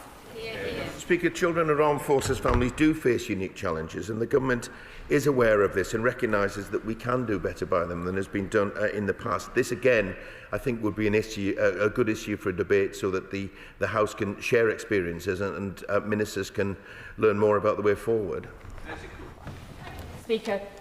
In June, I met with the former Water and Flooding Minister to press the government to adopt the measures in my chalk streams sewerage investment bill. I was delighted by the commitments by the former minister, namely that she was going to investigate whether ministers already had the powers to instruct water companies to prioritise pipe upgrades in chalk streams and in any event to write to those water companies and ask them to do so. Could the Leader of the House please ask the new minister if they would produce a written statement to update the House on this work? The honourable lady gets the update that she seeks, Mr. Speaker. Mr. Speaker, when the last government allowed the sale of Royal Mail to billionaire Daniel Kretinsky's company, it maintained a golden share, which I'm asking government to use. Now services are less frequent, outsourced workers are handling parcels, and postal workers feel devalued with their traditional Christmas stamps downgraded to second class. Will the Leader ask the Business Secretary to make a statement on Royal Mail, a service which should be renationalised, and ensure that our postal workers get their first-class stamps because they're simply first class? Thank you, Mr. Speaker. I thank my honourable friend for highlighting the work of our postal workers and join with her in paying tribute to the dedication that they show, not just at this time of year, but particularly at this time of year. I understand the disappointment that workers will feel from this decision, and I will ensure that ministers have heard her concerns. Dr. Andrew Marks. Thank you, Speaker. The Northern Ireland Troubles Bill is in the business statement. Does the Leader of the House accept that will cause some concern to many members of the armed forces and the veterans community who are worried that in years to come they may be judged by the standards of the day rather than the standards that apply when they were engaged on doing the state's business, and to further recognise that there is good evidence now that people leaving the armed forces, particularly particular parts of the armed forces, because of concerns over this. And will he ensure that at second reading and in the committee stages of this bill, adequate time is given to assuring the House that steps are being taken to remove that threat to national security? Mr. Speaker, we're acutely aware of the concerns that the right honourable gentleman raises, which is why we are bringing forward legislation to replace legislation which was either illegal or unfit for purpose or both. And we're acutely aware of that. And may I say that my honourable friend, the former Veterans Minister and now I think now Armed Forces Minister, has done an excellent job of raising this at the heart of government and seeking to reassure colleagues on these matters. As he points out, we are bringing forward the legislation and we will ensure that there's time, adequate time, so that these matters can be debated properly. Come on. Thank Very much, Mr. Speaker. It's the time of year when people are saving for Christmas, and a reminder that years ago thousands of savers lost tens of millions of pounds when Christmas savings scheme Fairback collapsed, which highlighted a big gap in consumer protection. Can we have an opportunity in this House to highlight the fact that finally under this government new regulations are coming in from January 26, due in no small part to my constituent, former Fairback agent Deb Harvey, working with former Minister, the member for Ellesmere Port, who've been campaigning for years, and would you join me in thanking them for helping to ensure that this doesn't happen again? Thank you, Mr. Speaker. I'm pleased to hear about the successful campaigning by my honourable friend's constituent, and also to thank her for her drawing to the attention of successive governments, actually, these issues. And I just want to repeat what she has said. Well done, Deb Harvey. John Glenn. Thank you, Mr. Speaker. Could I thank the Leader of the House for what he said about reforms to the driving test booking system? But could I add to what the member for Mid Buckinghamshire asked about DEFRA questions? I really wanted to raise the case of Susan Robinson and Maria La Femina, who asked me about sludge use in agriculture and what happened with the regulations. And for, I think, the second or third DEFRA questions, I wasn't able to get in. And I think it really would be worth considering whether we could extend that to the full hour, so all colleagues would have the opportunity to keep trying to catch the Speaker's eye. I think it is important also, it might help if the front benches gave quicker answers as well. Not on this one, but thank you, Mr. Speaker. I've nothing to add really to what I've said earlier about the timing and length of questions, but he has raised that concern. If he gives me further details, then I'll draw it to the attention of ministers now, rather than wait for change. Rachel Hopkins. Mr. Speaker, I'm really pleased that so many nominations are rolling in for my 5th annual Luton South and South Bedfordshire Small Business Awards. There's 2 weeks to go. Keep nominating. But one of the areas where many small businesses are is the retail sector, and actually that is where the retail businesses make up 4.5% of our economy, but too many retail workers face terrible threats and abuse in the workplace. So will the Leader of the House join me in supporting Usdaws Respect Week this week and their Freedom from Fear campaign to ensure all retail workers feel safe at work? The government is committed to supporting small businesses. They are the backbone of our local communities, and at the end of this month we will mark Small Business Saturday, which gives us a further opportunity to celebrate small businesses in our own communities. I join her in supporting and praising Usdaws' powerful campaign over a long period of time, because it's vital that hard-working retail staff are treated with respect. That's one of the reasons why we're taking action through our crime and policing bill to better safeguard staff from assault. Thank you, Mr. Speaker. Given that the town of Runcorn, in my constituency of Runcorn and Helsby, is the 16th most deprived town in the country, would the Leader of the House not agree with me that investing in education and young people's futures is key to changing this statistic? Therefore, can we have a debate in government time on new higher education facilities in areas like mine? Mr. Speaker, improving educational opportunity, including further education, is absolutely at the heart of what the government is about. In every constituency, not just hers. And she may want to raise this not just in education questions, but also call for a debate of her own, so she can further the case. Sir, Joe White. Thank you, Mr. Speaker. Bassett Law's Youth Member of Parliament, Cameron Holt, had one ambition, and that was for financial literacy to be included within the national curriculum. He's been formidable, lobbying government, travelling up and down the country, speaking in schools and regional and national TV. The announcement on the National Curriculum Review with a new requirement for financial education is welcome. Will the Leader of the House join me to thank Cameron for his persistence and hard work?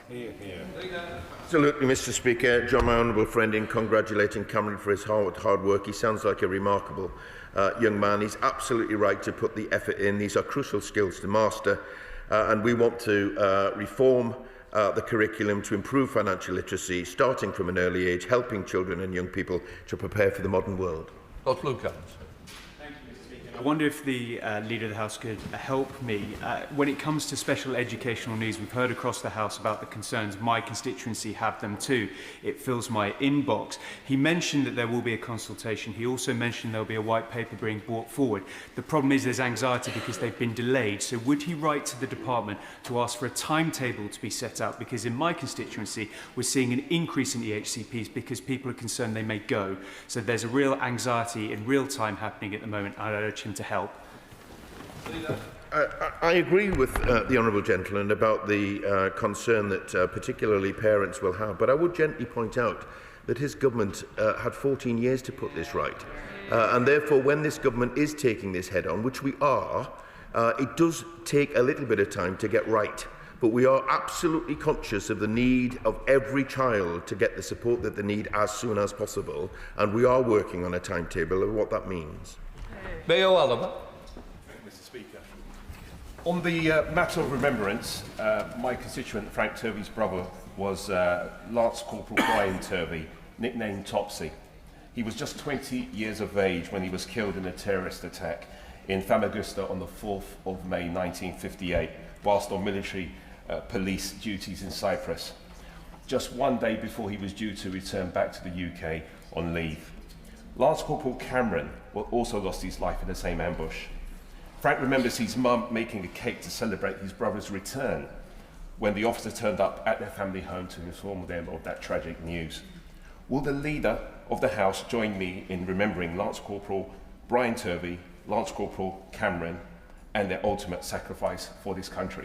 Yeah. Mr. Speaker, and I thank my gallant friend for raising this and remembering Lance Corporal Turvey and Lance Corporal Cameron, and indeed all of those young men and women who have lost their lives defending our country. And Remembrance Day, of course, is an opportunity particularly to remember, but for the families concerned, every day will be a day to remember. And in terms of how we commemorate that going forward, then I hope that Defence Ministers will listen to what he's saying about what further measures we can take to remember such sacrifice. Christine Jordan. I should declare an interest because I have an employee who works for the company I'm about to mention, although they are not affected by the action it's taken. That company is video game company Rockstar, who's fired at least 30 employees across its UK studios, including Rockstar North in Edinburgh. Several of my constituents have been directly affected, and some came to see me last week to express those concerns. They claim they have been sacked because they were trying to unionise and discussing working conditions in private. But Rockstar have accused them of distributing confidential information and sacked them for gross misconduct. I've written to Rockstar to ask for information on the issue, but I wondered, could I have a meeting with the relevant minister to discuss what steps can be taken to support the workforce, and ask what the government is taking through, action they're taking through... Order, please. If you don't want the people to get in, because that's what you're doing, stopping on the man, finishing at 1:45. I think the Leader must have got a grip of something there. Thank you, Mr. Speaker. The sector she talks about is really important to the growth of the economy, but so too are rights at work, and successful companies are those that give decent rights and conditions at work, decent rights and conditions for the people they employ. So I will raise it with ministers and see what action, if any, can be taken to resolve this. Thank you, Mr. Speaker. In the summer, I led a backbench debate to mark the 5th anniversary of COVID. One of the asks we had at that point was there should be a database to properly record all the COVID memorials around the country. So I'm delighted that DCMS have launched today an online interactive map that does exactly that. I join the Leader of the House in congratulating the families of COVID who've done so much hard work to keep their memories alive. Could the Leader of the House therefore ensure that the data released today is circulated to all honourable members so it can be promoted in our constituencies, and we ensure that all our local memorials are properly recorded upon it? I can give him that undertaking, Mr. Speaker. Since coming to this place, I have struggled to find out how much money the UK government is putting into the A75 road, which runs right through my Dumfries and Galloway constituency. I was astonished then to find on social media a Labour candidate saying it was £8.5 million. I asked the Secretary of State for Transport if that was correct. It's not. It's an incorrect figure. But I was also told on social media that Anna Sarwar, the leader of the Labour Party in Scotland, was responsible for this. Can the leader help me get to the bottom of this constitutional crisis where someone in another parliament pulls the strings here? Yes, I'm not sure it's a constitutional crisis, Mr. Speaker, but I will help the honourable gentleman get to the bottom of how much actually is being committed, because I'm pretty sure it's a lot more than the previous government committed. Whereas, Mr. Speaker, this week DSIT made the very welcome announcement that animal testing in science is set to be phased out faster. This delivers on the government's manifesto pledge to strengthen animal welfare. But does the leader agree with me that as well as delivering on this commitment, we now need to deliver on the related manifesto commitment to end the fox hunting smokescreen and ban trail hunting as soon as possible? And to that end, will he help me secure a meeting with the DEFRA Secretary to discuss the timetable? Thank you, Mr. Speaker. I join with him in welcoming the announcement by the government of an ambitious programme for animal welfare, the most ambitious in a generation, and I can assure them that the government remains committed to banning trail hunting, and we will consult on how to deliver this ban in the new year, and I will ensure that he gets a meeting with ministers. Jim Ramsey. Thank you, Mr. Speaker. Over 50 countries have endorsed the Tropical Forest Scheme launched at COP30 in Brazil, one of the most significant global initiatives to protect tropical forests. So the UK government's decision not to contribute is shocking and a failure on emissions reduction, international nature finance and relationships with South America. So can we have a debate about the important need for the government to revisit and reverse this decision before the end of COP30? The honourable gentleman can seek a debate, either as an adjournment debate, probably the best route, or a backbench business debate, to raise those matters and get from the Minister, if, as he is accounted to the House, is, I've no doubt to doubt its accuracy, that the Minister is able to set out why that decision is made. Laura Kexler. Mr. Speaker, today marks the start of Transgender Awareness Week, and I'd like to express my solidarity and respect for the trans community in Aylesbury. I recently met with a local LGBTQ+ group, and one of the issues we discussed is the urgent need to end the harmful practice of conversion therapy, something that we committed to in our manifesto. Can the leader update me on when this will be given parliamentary time? Yeah, we are committed, Mr. Speaker, to bring forward legislation to ban these abusive practices. It was, as my honourable friend says, and is a key manifesto commitment. I can't give her the exact time for this, but when it does come forward, there will be plenty of time for debate on the matters that she raises. Rosendale. Mr. Speaker, my constituents continue to suffer under the dither, delay and ineptitude of Transport for London and the Mayor, with the rebuilding of the Gallows Corner Junction, originally meant to be completed in September this year, now delayed to the spring. This is causing chaos in Essex and in the eastern side of London. Will he please ask the Secretary of State for Transport to take over this project and let everyone get their lives back together again and travel freely through this junction? I will, Mr. Speaker, raise it with the Transport Secretary to see how this can be resolved. Just Sutherland. Thank you, Mr. Speaker. My constituent Michelle would like to move closer to her children, but as a leaseholder she's trapped in her property. With only a short term remaining on her lease, she has tried to extend it, but the freeholder is demanding a disproportionate sum compared to the property value. On top of that, she would have to cover the freeholder's administrative fees, making the cost entirely unaffordable. For constituents like Michelle, who are essentially being held at the whim of the freeholder, leasehold reform could not be more urgent. Can the Leader of the House please ask the relevant Minister to provide an update on the Government's plans to fix the broken freehold system? Thank you, Mr. Speaker. We are committed to make common hold the default tenure for flats, bringing the feudal leaseholder system to an end, and I will ensure that the House is kept updated as we publish the consultation on banning leasehold for new flats and the draft common hold and leasehold reform bill later this year. Victoria Collins. Mr. Speaker, celiac disease is a disease that impacts 1 in 100 people, and yet prescriptions, gluten-free food on prescription, is a postcode lottery.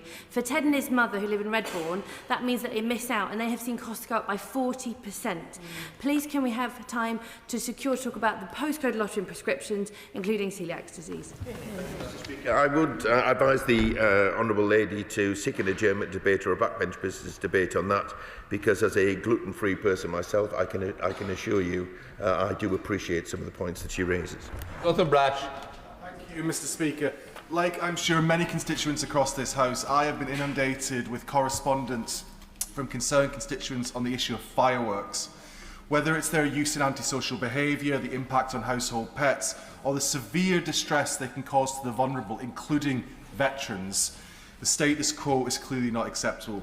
So while I support organised events, does the Leader of the House agree with me that it's time to review all the legislation in this area? And would he grant a debate in government time to debate this?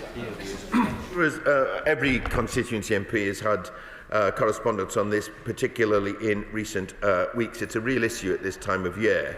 It is important, however, that the debate is, and any measures that are brought forward are proportionate with regard to fireworks. So I agree with my honourable friend, it's a good time for a debate, and he might wish to seek either a backbench debate or an adjournment debate so that others can share their experience.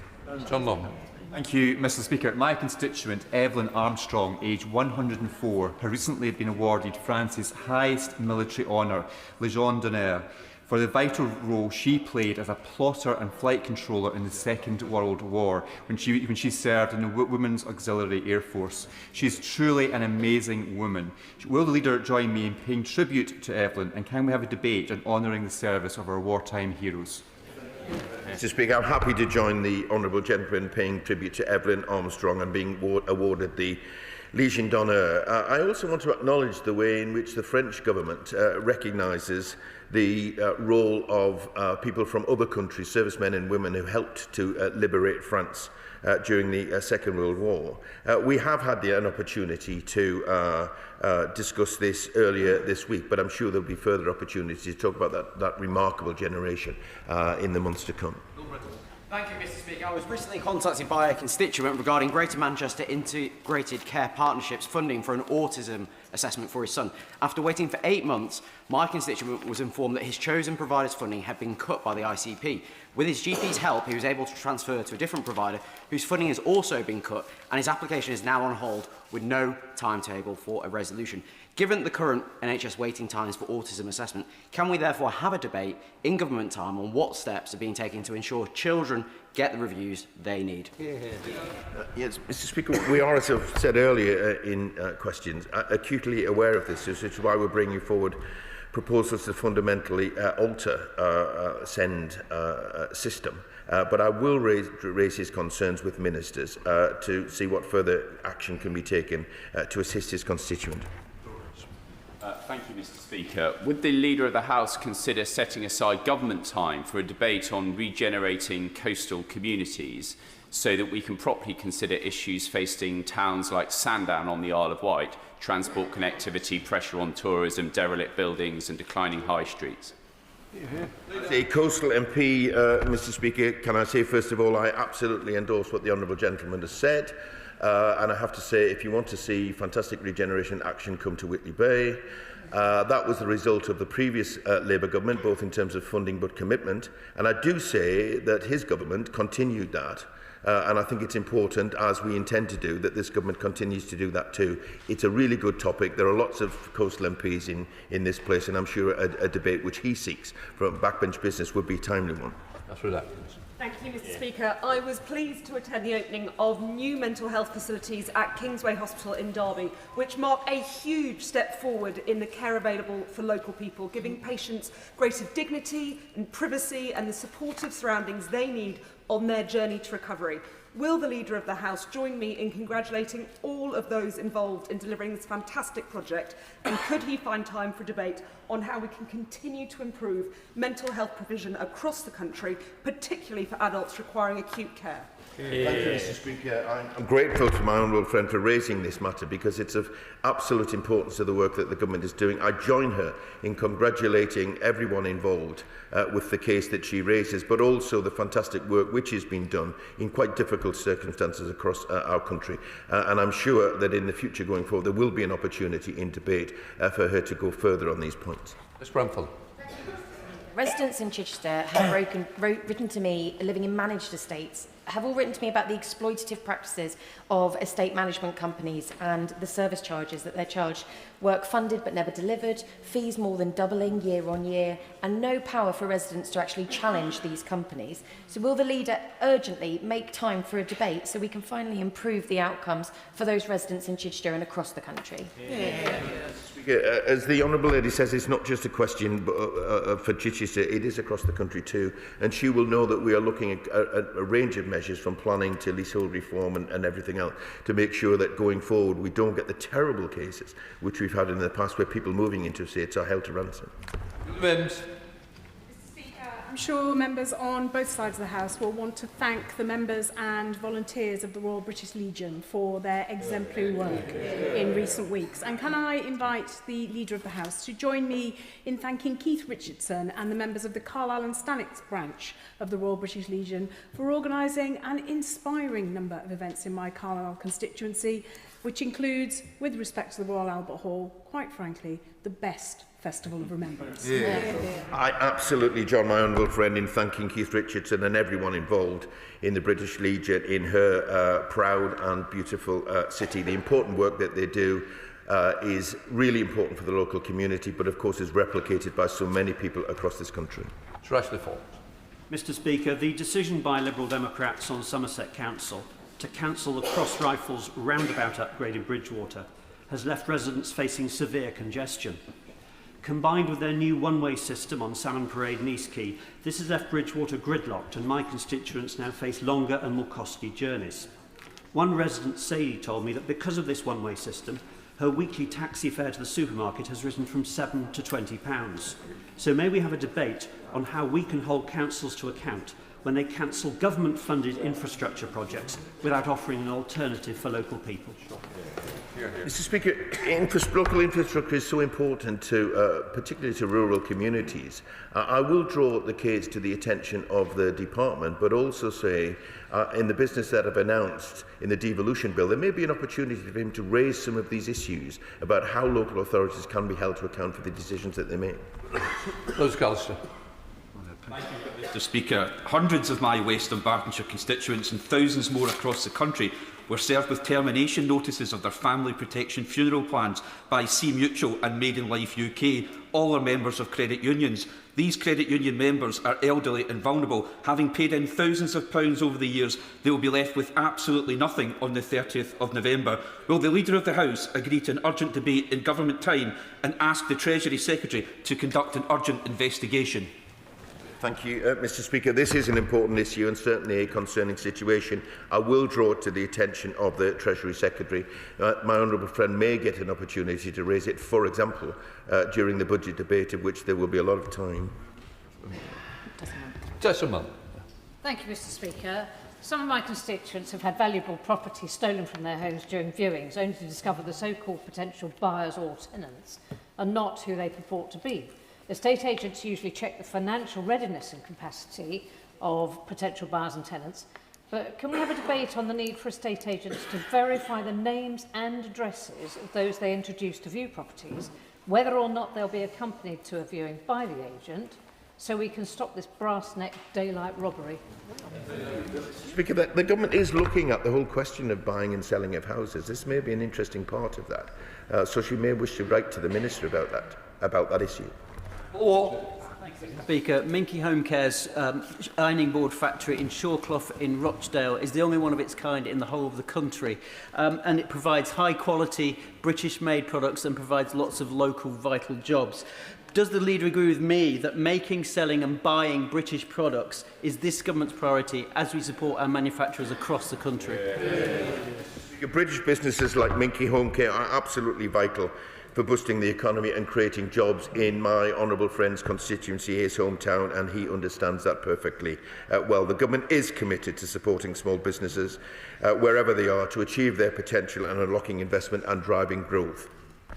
Robin Moore. Mr. Speaker, earlier this week, a large industrial accidental fire took place on Pitt Street in Keighley in my constituency, with 9 fire crews attending, some coming as far as Mirfield, elsewhere in West Yorkshire. And unfortunately, one person was taken to hospital and there was a huge amount of damage done to local buildings. And my thoughts go out to all of those affected by the fire, and I want to personally thank the emergency services for their work in acting so professionally. So could we have a debate in government time on specifically recognising our emergency services and also what more support the government can do to those businesses that are impacted by such devastating fires?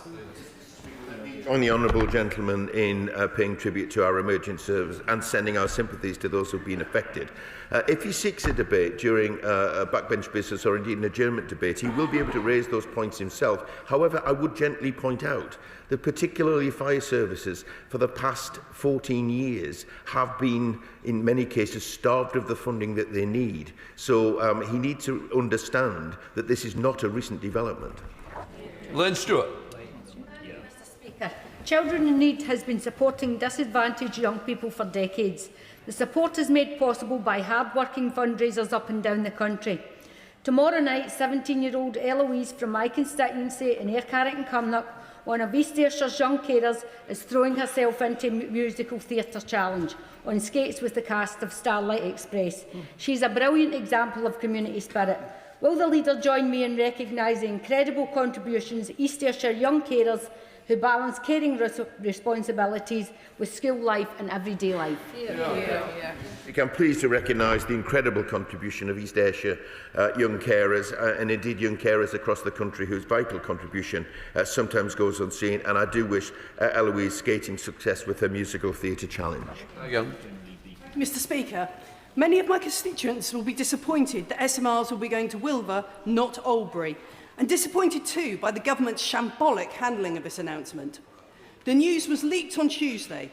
Promised calls to me from first the Minister, then Number 10, failed to materialise yesterday, and the announcement was in the media this morning with no opportunity for this House to question ministers. My constituents deserve to know more about the future of Albury, so will the Leader of the House allow a debate in government time on this process, which has shown a degree of contempt for my constituents? If the honourable lady writes to me about this, I will look into what has happened in this situation to get an explanation for what has happened, because as she points out, her constituents do have a right to know what is going to happen, but also in a timely and organised fashion. Martin Rhodes. Thank you, Mr. Speaker. I was recently asked to visit a shop in my constituency that has suffered over 100 reported robberies since opening last November. These incidents have not only involved theft, but also threats and attacks on staff.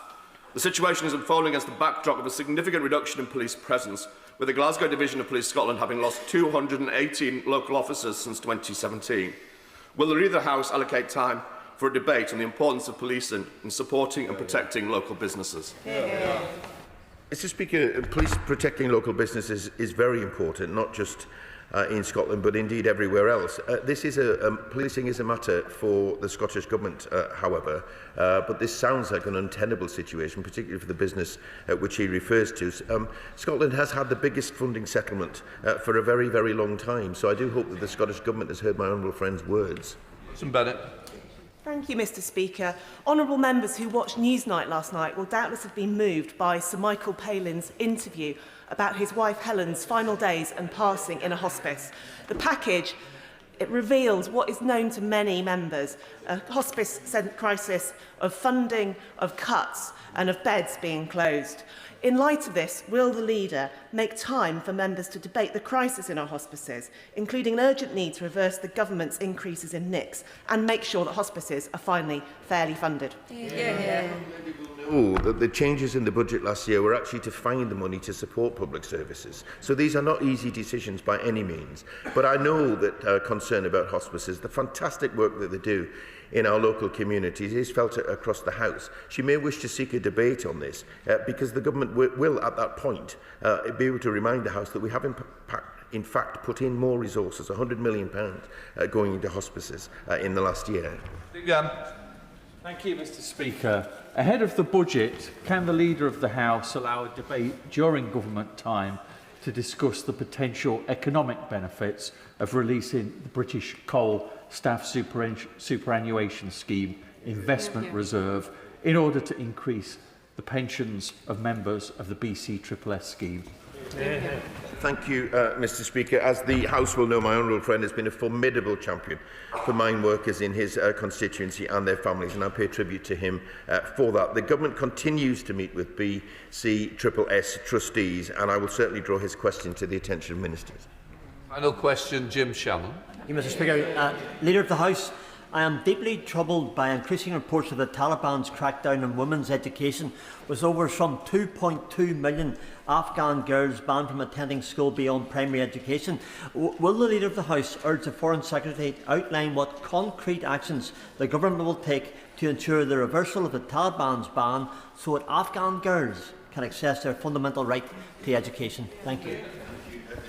We absolutely condemn the appalling erosion of women and girls' rights in Afghanistan.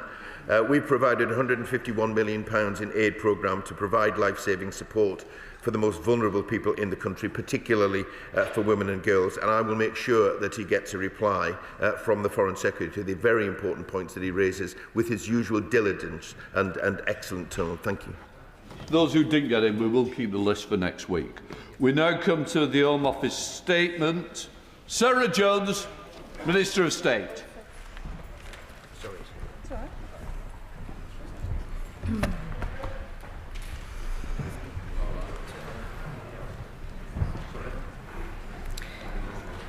With your permission, Mr. Speaker, I would like to make a statement on police reform. I want to begin by expressing my sadness at the passing of Baroness Newlove, the Victims Commissioner. She was a champion for victims and made a huge difference, holding government and agencies to account. I extend my sympathies to her family and friends, and I know she will be a huge loss to the other place. Last year, the then Home Secretary, my right honourable friend, the member for Pontefract, Castleford and Nottingley, informed the House of her intention to bring forward a white paper on police reform. The white paper will outline a programme of wide-ranging reforms that will drive quality, consistency and efficiency in policing to ensure that it is set up to deliver for the public. Ahead of publication, we are today announcing the first of those reforms. Mr. Speaker, in order for any institution or organisation to perform to the highest standards, it must be underpinned by strong, effective governance. This is all the more critical when the service in question is integral to the safe functioning of our society, as policing undoubtedly is. Police and crime commissioners have been in place since November 2012. The model was created to increase accountability and build a greater connection between policing and local communities by having a single public official directly elected by the public responsible for holding their chief constable to account, setting the local police budget and agreeing strategic priorities for their force through their local police and crime plan. However, whilst the role of PCCs has evolved over time to include responsibility for commissioning services for victims, driving local partnerships and in some areas responsibilities for fire governance, the model has failed to live up to expectations. It has not delivered what it was set up to achieve. Public understanding of and engagement with our police and crime commissioners remains low, despite efforts to raise their profile. Less than a quarter of voters turned out to vote for them in the 2024 elections, and 2 in 5 people are unaware PCCs even exist. Home Office research conducted during the PCC review in 2020 found that 68% of the public in mayoral areas claimed they could name their mayor, compared to only 16% of people in PCC areas claiming they could name their PCC. On an individual level, PCCs up and down the country have sought to provide strong oversight and drive crime prevention activity locally. And I would like to place on record my thanks to the individuals and staff in all the offices of Police and Crime Commissioners and at the Association of Police and Crime Commissioners who have done and who will continue to do their best to improve policing for their local communities. But the reality is that the PCC model has weakened local police accountability and has had perverse impacts on the recruitment of chief constables. They have failed to inspire confidence in local people, in stark contrast to the mayoral model, which has clearly been ultimately more successful. The Theresa May model has not worked. The government announced in our English devolution white paper that we will transfer policing functions to elected mayors in England by default, wherever geographies allow. 5 mayors now hold policing functions in Greater Manchester, Greater London and across Yorkshire. In these areas, we have seen the benefits of the mayoral model, including greater collaboration, visible leadership and local innovation. We are working closely with the Ministry of Housing, Communities and Local Government to create as many strategic authority mayors with policing functions as possible in this Parliament. However, due to the nature of how public services are organised across different areas, the process of establishing mayors across England is a complex one. I can therefore announce today that we will abolish police and crime commissioners at the end of their current term in 2028 and transfer functions to mayors wherever possible. In areas where plans do not yet allow for a transfer of policing to a mayor this Parliament, we will establish new policing and crime boards to bring council leaders together to oversee the police force in their area until such time as mayors are in place in England. These boards will replicate the benefits of a mayoralty before the formal transfer can be realised, with inbuilt local collaboration, public accountability and a greater ability to join up budgets and local services. They will comprise local authority upper-tier leaders, co-opted members with appropriate skills and experience, and mayors if they are in the force area. Preventing crime is everyone's business, and giving local leaders these responsibilities will help create thriving town centres, help businesses to succeed, and help people to walk without fear in their communities. We are absolutely clear that these boards will not be a return to the bureaucratic and invisible committee-based oversight of policing that existed before the establishment of PCCs. We will ensure council leaders are empowered to exercise police governance functions. They will be supported by a policing and crime lead, akin to a deputy mayor for policing and crime, to carry out day-to-day activities on their behalf. This will mean that every area will have a visible, nominated lead who will be dedicated to the oversight of policing in their area.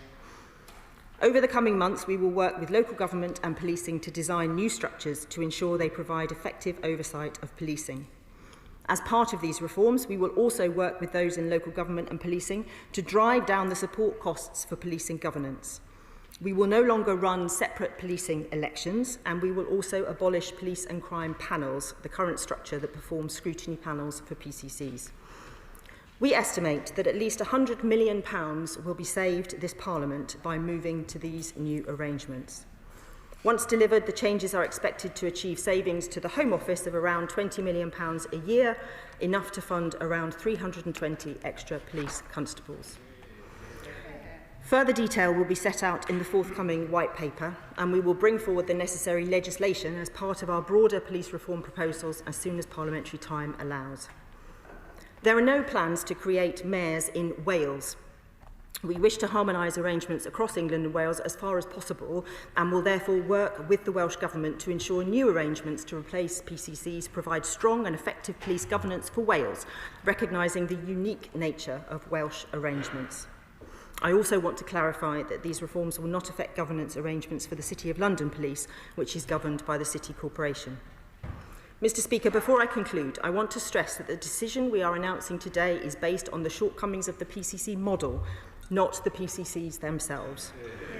PCCs have done and continue to do important work, and I will engage constructively with all of them until the end of their terms.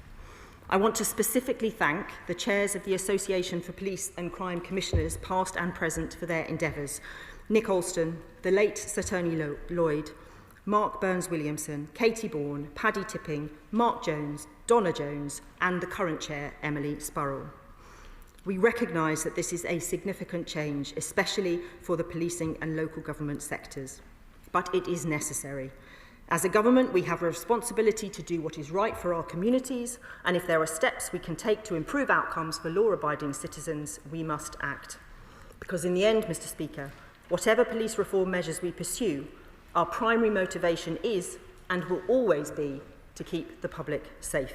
I commend this statement to the House. Shadow Home Secretary Criswell.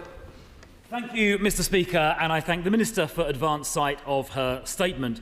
The Minister mentioned at the beginning the government's plans to bring forward a police reform white paper, announced from memory about a year ago. But there hasn't been a single sniff of that white paper since then. Perhaps you can tell us when we can expect it and why the government is so bereft of ideas. It has taken a year or more to publish that white paper. Now, Mr. Speaker, today's statement about police and crime commissioners represents, in my view, a tinkering around the edges from a government which is failing on crime and policing. if you like. It is simply rearranging the deck chairs on the Titanic. Because this government is failing. Police numbers are falling. They fell by 1,300 during Labour's first year in office on a like-for-like March-to-March comparison. And not only are police numbers falling, they are continuing to fall and will drop even more this year. Crime under this government is surging. Shoplifting up by 13% in this government's first year to record-ever levels, leaving shopkeepers in difficulty. We have seen theft from the person going up by 5% and sexual offences going up by 9%. And if it isn't enough to see all of these crime sites surging under this Labour government, senior police officers are warning that they face a funding crisis. Indeed, the chief constables of our 4 largest forces, Merseyside, the West Midlands, Greater Manchester and the Metropolitan Police, all said publicly just a few months ago that they face a funding crisis under this Labour government. So it's clear, Mr. Speaker, this government is failing on police and crime, falling police numbers, increasing crime and a funding crisis. And yet the Police Minister comes to us today with some minor tinkering around the edges. Now, they say that they want to transfer PCC powers to mayors where they exist and where the territories are coterminous. And broadly speaking, that is the approach the previous government took. In fact, I recall transferring, I think it was one of the Yorkshire forces into the mayoral model around about a year or so ago. She does, however, assert that the mayoral model is superior to regular police and crime commissioners. I wonder what evidence she can produce to support that, because the biggest police and crime commissioner in the country, of course, is the Mayor of London, Sadiq Khan, who is also the worst PCC in the country, in my view. Knife crime up 86% under Sadiq Khan, the lowest clear-up rate of any force in the country, a lamentable 4.7%. He has closed down half the front counters in London, and police numbers are plummeting. So I wonder where she gets her assertion from. And then in terms of the areas that are outside mayoralties, she proposes essentially abolishing PCCs and replacing them with some kind of committee comprised of local councillors.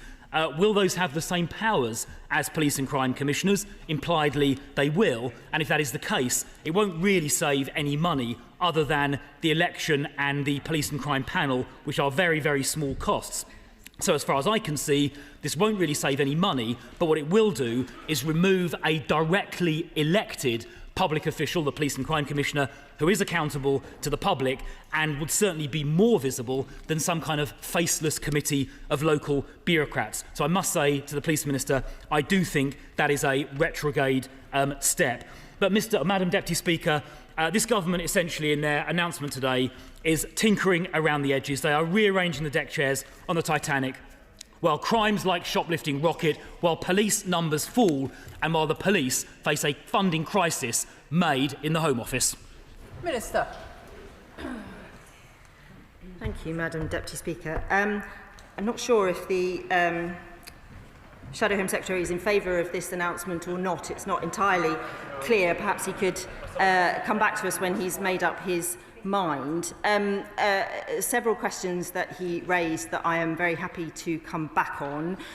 He asked when the white paper on police reform will be coming out. It will be this year, I can assure him of that.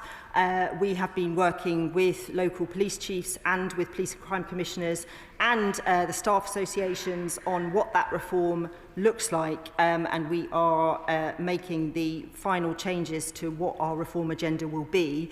As a former minister in the Home Office, the Shadow Home Secretary will know that there are many improvements that we need to make around performance, around accountability, around technology, and around the structures where we have 86 decision makers across the country who are ensuring basically that there is huge inefficiencies in the system whilst performance and productivity is not rising as fast as it should be. So there will be a significant white paper that we will bring out before the end of the year. I can assure him of that.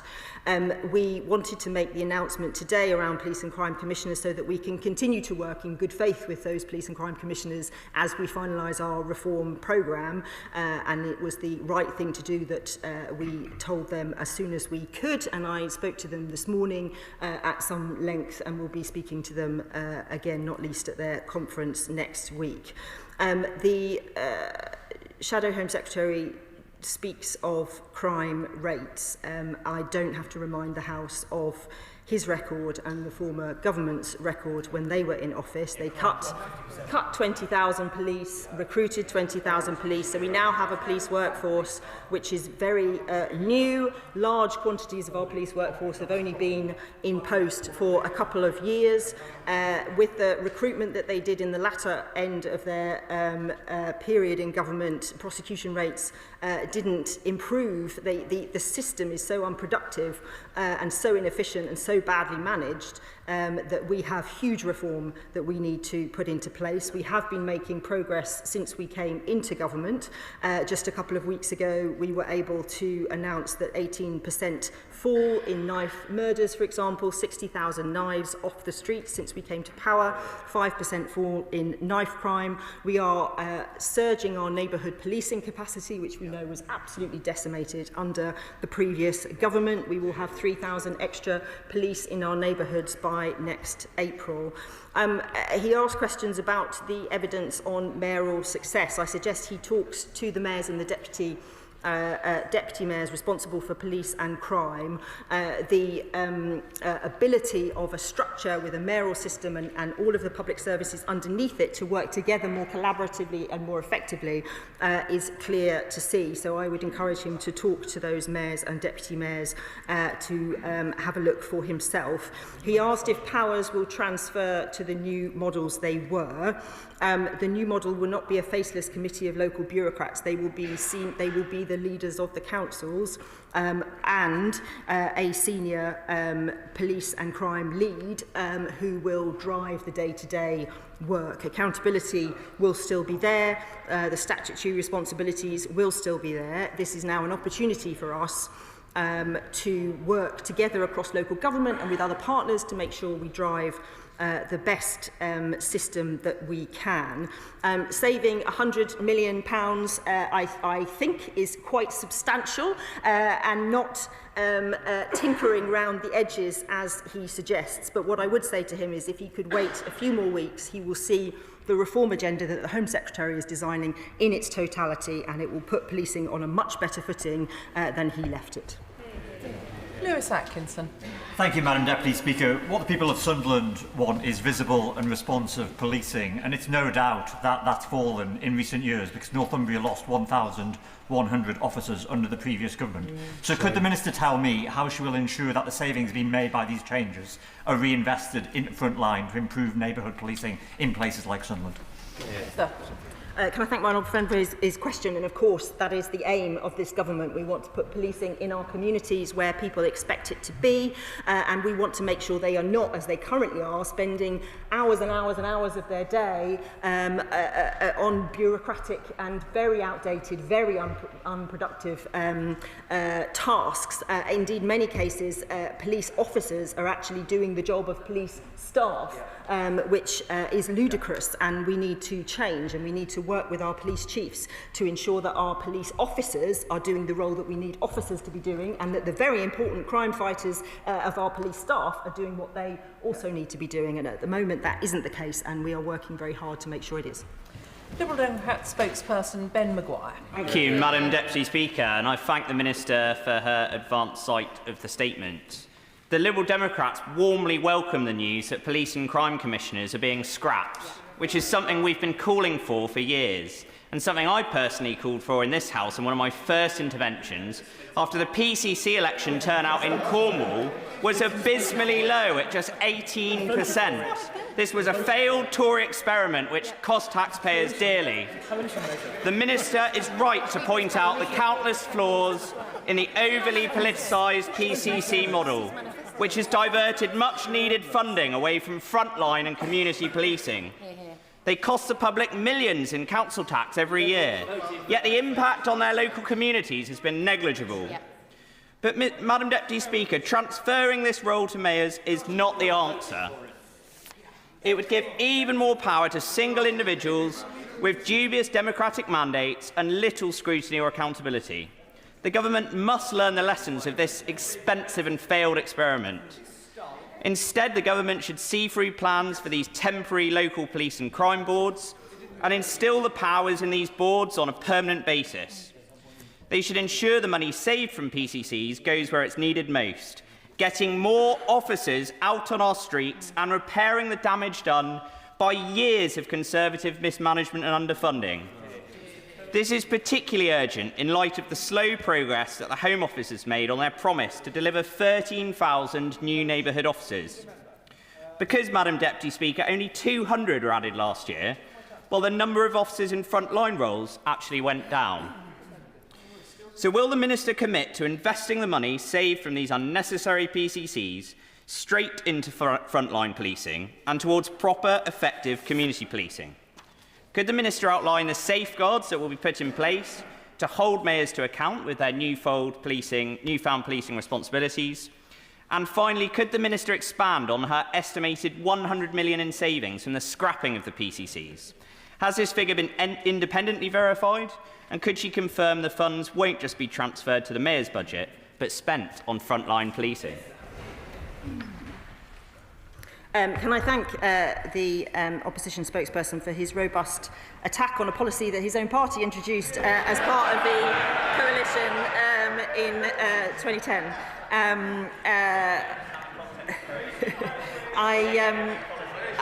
I also want to say I actually disagree with him when he said that the impact that our police and crime commissioners have made is negligible. I don't think that's actually true. I think they have done, in many cases, a really good job in quite difficult circumstances. And the innovation that we have seen from our PCCs and the partnerships that they have sought to build have been good. And it is not them as individuals and as teams of people that we are criticising today. It is the structure. He asked about funding.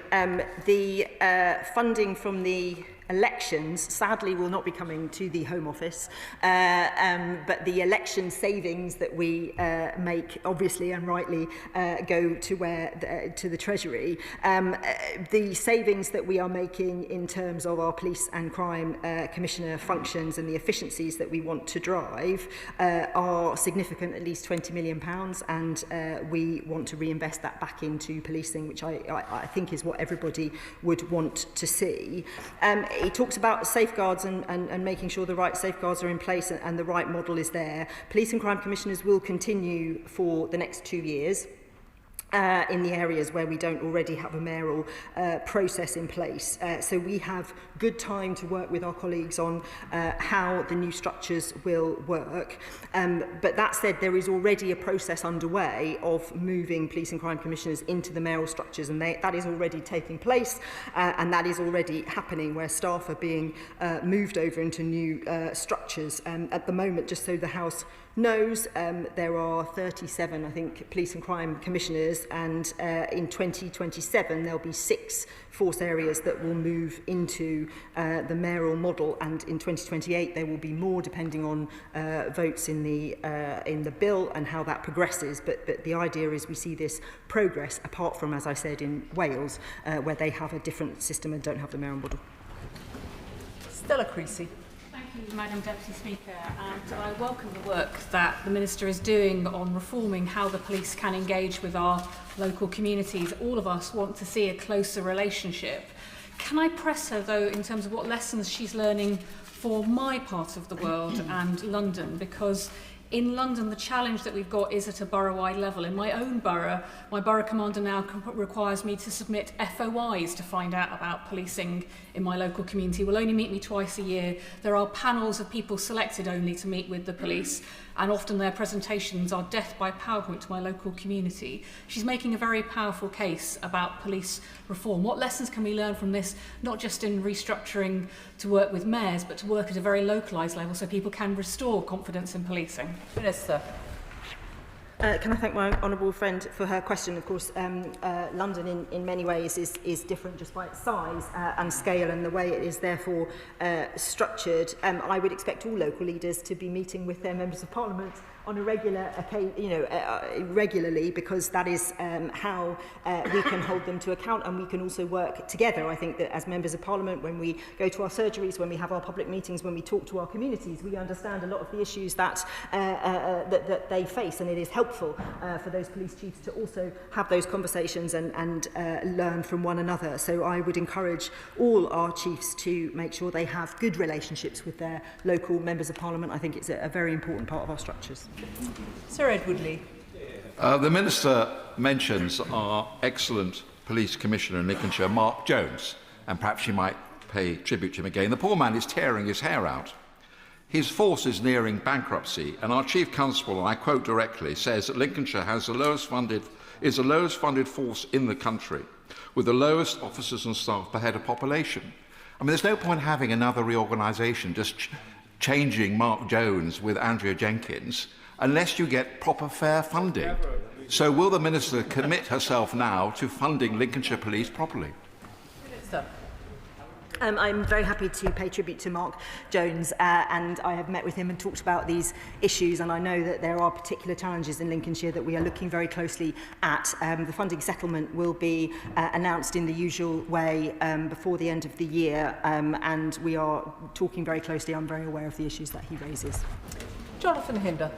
Thank you, Madam Deputy Speaker. I welcome this decision. I think the abolition of PCCs is sensible. The role was ill-defined, poorly understood by the public, as the Minister has mentioned, and failed to add sufficient value in a really tangible way to justify its existence. However, I want to echo the Minister's comments about the individuals who have served, particularly mentioning Clive Grunshaw, the current Police and Crime Commissioner for Lancashire, and indeed the member for Fylde. He's not in his seat, now serving as a Member of Parliament in this House, who served as the Conservative Police and Crime Commissioner for Lancashire.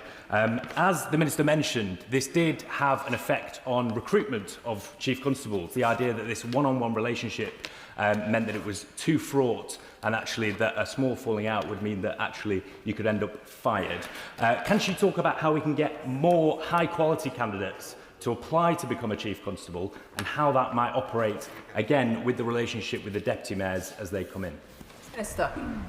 Can I thank my honourable friend for the question, and of course join him in paying tribute to our local police and crime commissioners and Clive and the work that he does.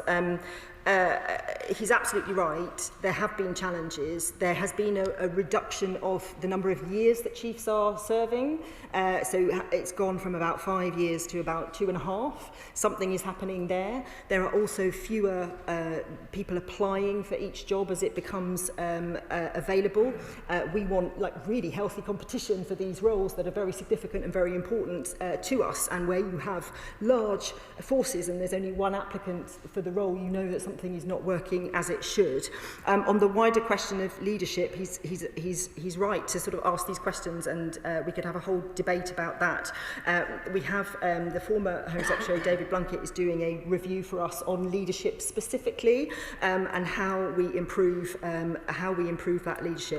It needs to be from top to bottom in terms of the entire policing system. So our reform agenda, which is looking at performance across the board within policing, and the sort of welfare training and support as well that has to go alongside it. We ask a lot of our police and we don't always give them the support that they need.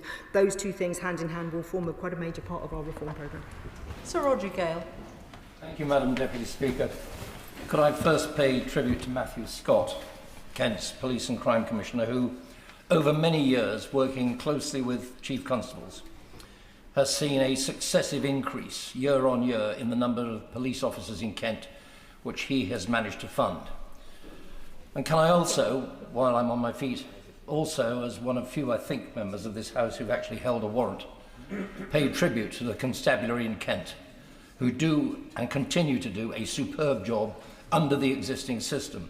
Now, the only example that we have of a mayoral system is in London. And that is a disaster. It has failed, and for the Honourable Lady to say that the model of the Police and Crime Commissioner is broken, while seeking also to praise the Police and Crime Commissioners, I'm sorry, is little short of disingenuous. I want to know in Kent, which at the moment has a basket case county council, but is likely to have 3 unitary authorities and no mayor, who is going to replace our excellent Police and Crime Commissioner, and how will they do the job? Minister. Thank you. Just to correct, there are 5 deputy mayors within the mayoral system that we have already, not just London, Manchester, West Yorkshire, South Yorkshire, North York and North Yorkshire, and that model is working really well. I suggest he talks to someone like Tracy Brabin, who is bringing together all of the different agencies under her model, and the system works very well, and the Mayor of London, Sadiq Khan, has done an excellent job working with the police forces across the capital city to keep us safe. He asks, and I pay tribute to his Police and Crime Commissioner, Matthew Scott. He asks what the arrangements will be where there isn't a mayor. The higher tier authority leaders will provide the board, and there will be a paid person who is the Police and Crime lead. In some cases, it may be that is the Police and Crime Commissioner if local authorities make that decision, but it will be for local authorities leaders in that board to make the decision, and that is how the funding model will work where there aren't mayors. Before I call the next speaker, can I just let members know I plan to run this until no later than 1 o'clock, so please can we have short questions and short answers. Rachel Hopkins. Thank you, Madam Deputy Speaker. And can I welcome the Minister's announcement today to abolish Police and Crime Commissioners? I think it's the right move. But that said, may I place on record my thanks to John Tizard, who is our Bedfordshire PCC, for his he's always worked constructively with me, and I know he'll continue to work constructively until 2028. But could I press the Minister a little bit further on the steps being taken to ensure a smooth transition from PCCs to mayor-led or council-led oversight, particularly in areas like mine of Luton South and South Bedfordshire, where we don't have elected mayors? Thank you. Minister. Thank my honourable friend, and of course join her in her praise for John Tizard and the work that he is doing now and will continue to do. As I set out, subject to legislation, of course, the police and crime model will be abolished at the end of the existing term of office, which is May 2028. Transition to the new governance arrangements will be overseen by a small programme team in the Home Office and myself, and the legal framework to bring about those changes is expected to be included in a second-term police reform bill, second session, I should say, police reform bill, subject, of course, to parliamentary time. So primary legislation will be needed to make these changes, just to be clear, and we will introduce those as soon as we can. And we will be working very closely over the next period with existing police and crime commissioners, with local authorities, and with, for example, the Ministry of Justice. One of the functions that our police and crime commissioners fulfil is to commission victim services, for example, an incredibly important function, and we, when we transition those functions, we need to make sure we are not dropping any balls and keeping on doing the important work that we need to do. So I'm very happy to have more conversations with colleagues about how this model will develop over time, and we will make sure that we ensure this doesn't just save money, that it doesn't just introduce a better system, but that we are also making people safer in our communities. Sarah Olney. Thank you, Madam Deputy Speaker. In my constituency of Richmond Park, our policing force has been decimated. We used to have 3 police stations and now we have none, and the next nearest police station is facing the closure of its front counter. The Royal Parks police force has been scrapped. People in my constituency have no faith that common crimes such as shoplifting, burglaries or antisocial behaviour will be resolved or that offenders will be apprehended. So with this in mind, will the Minister agree that the greatest reform needed to improve policing efficiency is sufficient funding, and what conversations has she had with the Mayor of London about bolstering resources available to the Metropolitan Police? Thank you. Thank you. Of course, funding is enormously important, and we are providing our police with real terms funding uplift this year. We are going through the allocation process at the moment and will make announcements in the usual way before the end of the year.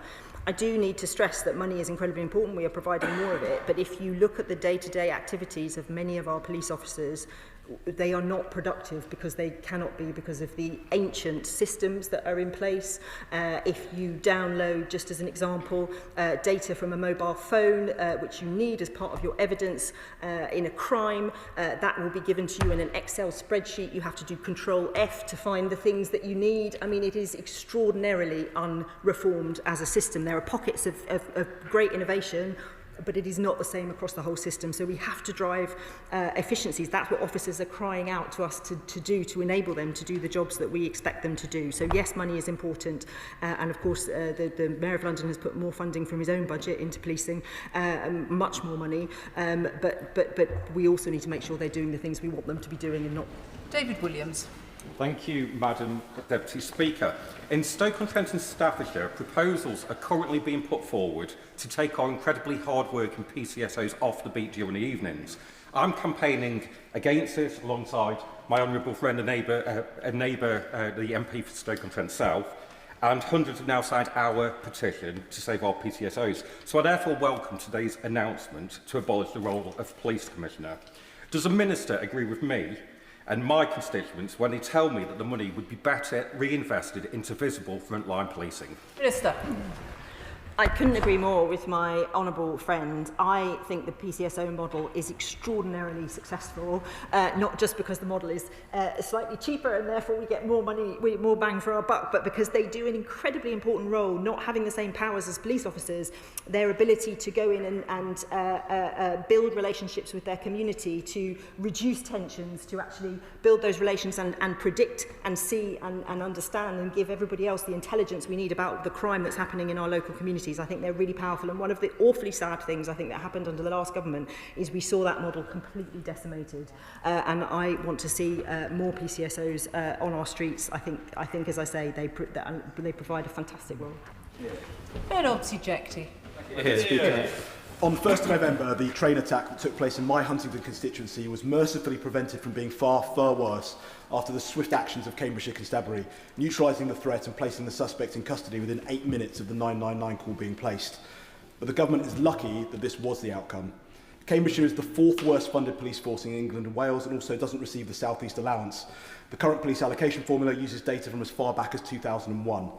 I know that our current PCC, Darryl Preston, and current Mayor, Paul Bristow, share my concern that our police are not adequately resourced, and we went through this last year with her predecessor. What commitment can the new policing minister offer me that she will completely overhaul the formula as part of the forthcoming police funding settlement and give Cambridgeshire the fairer funding that it needs? Can I join the honourable gentleman in his praise for Cambridgeshire Constabulary and the way that they responded in what was incredibly difficult circumstances, and the quick wit of many, including the people, of course, working on the trains, and the train driver and others saved lives, and we are all very grateful for that.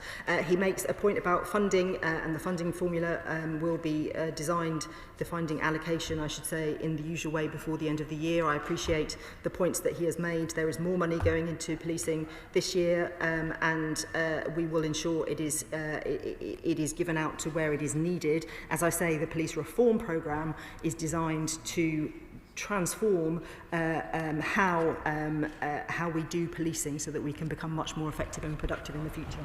Alex Mayer. Thank you, Madam Deputy Speaker, and I'd also like to thank John Tizard for his tireless work in securing extra resources for Bedfordshire Police. I tend to agree that the mayoral model is the best way forward. Would the Minister therefore agree that it's really vital that we redouble our efforts to move at real pace to make sure that there is a mayor in every area of England, and not let one council block the ambitions of the rest of the area? Minister. Can I thank my honourable friend for the question and her welcoming of the announcement. Of course, the mayoral model and the transition to it is complex, and people have different views locally, and there will be different opinions and fights in terms of what comes next. I believe the mayoral model to be a good one. I think most people see the benefits, and I think on the whole this government is in favour of ensuring we have the mayoral model where we can. I think certainly for policing it's the best model. Sir Gavin Williamson. Thank you, Madam Deputy Speaker. The last Labour government forced through the merger of Staffordshire Ambulance Service with the West Midlands Ambulance Service, and Staffordshire ended up with a poorer service. There'll be real concern in Staffordshire, there is real concern in Staffordshire, that these reforms could lead to the merger and the takeover of Staffordshire Police Force by the West Midlands Police Force. Can the Minister assure the House that that is something that will not happen? The announcement we're making today is on police and crime commissioners, which won't change those boundaries. Andy MacDonald. Thank you, Madam Deputy Speaker. May I thank the Minister for her statement. I wholeheartedly agree that the public have not bought into this model, but that doesn't mean to say there hasn't been some excellent work done by PCCs and their staff with great commitment and professionalism. So would she like to share my thanks to Matt Story, the Cleveland Police and Crime Commissioner, for the sterling work that he's done in engaging with young people. She heard from those young people just 2 weeks ago. The voice of youngsters is being heard in Cleveland. But can she also say something about the services that are commissioned by PCCs, especially in the areas of sexual assault, domestic violence and drug rehabilitation? People today will be in shock about this decision, and they'll want some reassurance that that good practice will not be lost in the transition. Can I thank my honourable friend for that thoughtful question, and of course I join him in paying tribute to Matt Story, and I did meet him and a group of young people he brought to see me who were incredibly thoughtful as well, and he is doing some excellent work. Obviously, he points to the challenges around transitioning all of these services. We are already learning lessons because where the mayoral model is taking place, we are already transitioning from the police and crime commissioner model to the deputy mayor model, and we are learning as we go. There are statutory responsibilities around commissioning, for example, victim services, and he talks as well of sexual abuse and serious violence, domestic violence services as well. We will ensure that those statutory functions are maintained. We're already and will be doing more talking to local authorities, our PCCs, and other government departments to make sure we get that exactly right, and I will welcome any thoughts from honourable members on that. Rachel Gilmore. Thank you, Madam Deputy Speaker. I welcome the government's decision today. I think it's long overdue. I'd like to thank Claire Moody, who's the PCC for Somerset, who's worked very hard with me over the last 18 months and has visited my constituency 3 times. She is an inspiration. But could I just seek some reassurance on behalf of my constituents in Tiverton and Minehead that extra resources will be put into rural crime, because of the austerity that we've been under because of the last Conservative government, people in my constituency have literally had bullocks, sheep, and in one particular instance, an entire flock of 1,500 chickens rustled from their farms. Minister. I'm very sorry to hear about the incidents of crime that the Honourable Lady is talking about. Very happy to talk to her more about it as well. And of course, rural crime is incredibly important, and we are working hard on a rural crime strategy. And I join in praising Claire Moody for the work that she has done, and grateful to the Honourable Lady for recognising that the work of our Police and Crime Commissioners has in many ways been excellent. Sonia Kumar. Thank you, Madam Deputy Speaker. I welcome this Labour government's policing progress, including Dudley Town's Centre's new police station, which will be opened this year, and the new police officers being redeployed into Dudley Borough in April. Given the urgent need for police reform, will the Minister go one step further and commit to reviewing the West Midlands' outdated funding formula, which does not align with local crime and deprivation levels? Can I thank my honourable friend? And she's right to raise the issue of the funding formula. The allocations, as I said, will be set in the usual way this year. The white paper into police reform will introduce some significant changes to how we do policing, making it much more efficient and productive and targeted, of course, at the crimes that we want our police to be focused on. So we will have more in due course on that. Simon Hall.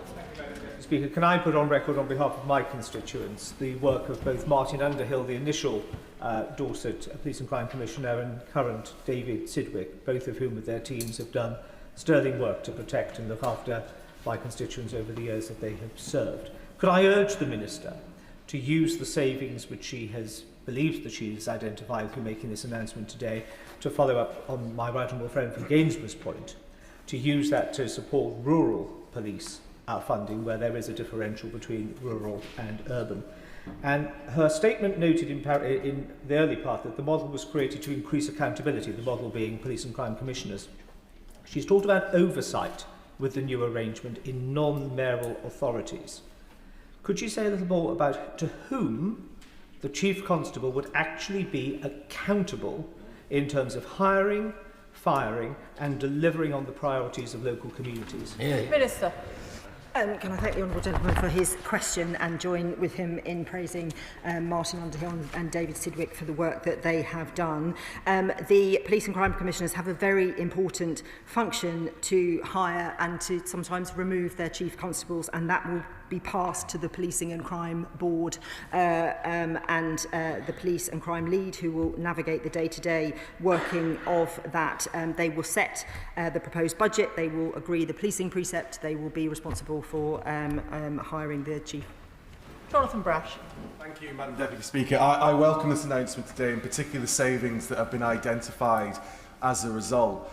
Will the Minister meet with me to discuss how we can use those savings in the Cleveland area to reverse the disgraceful decision in 2019 to close Hartlepool's custody suite?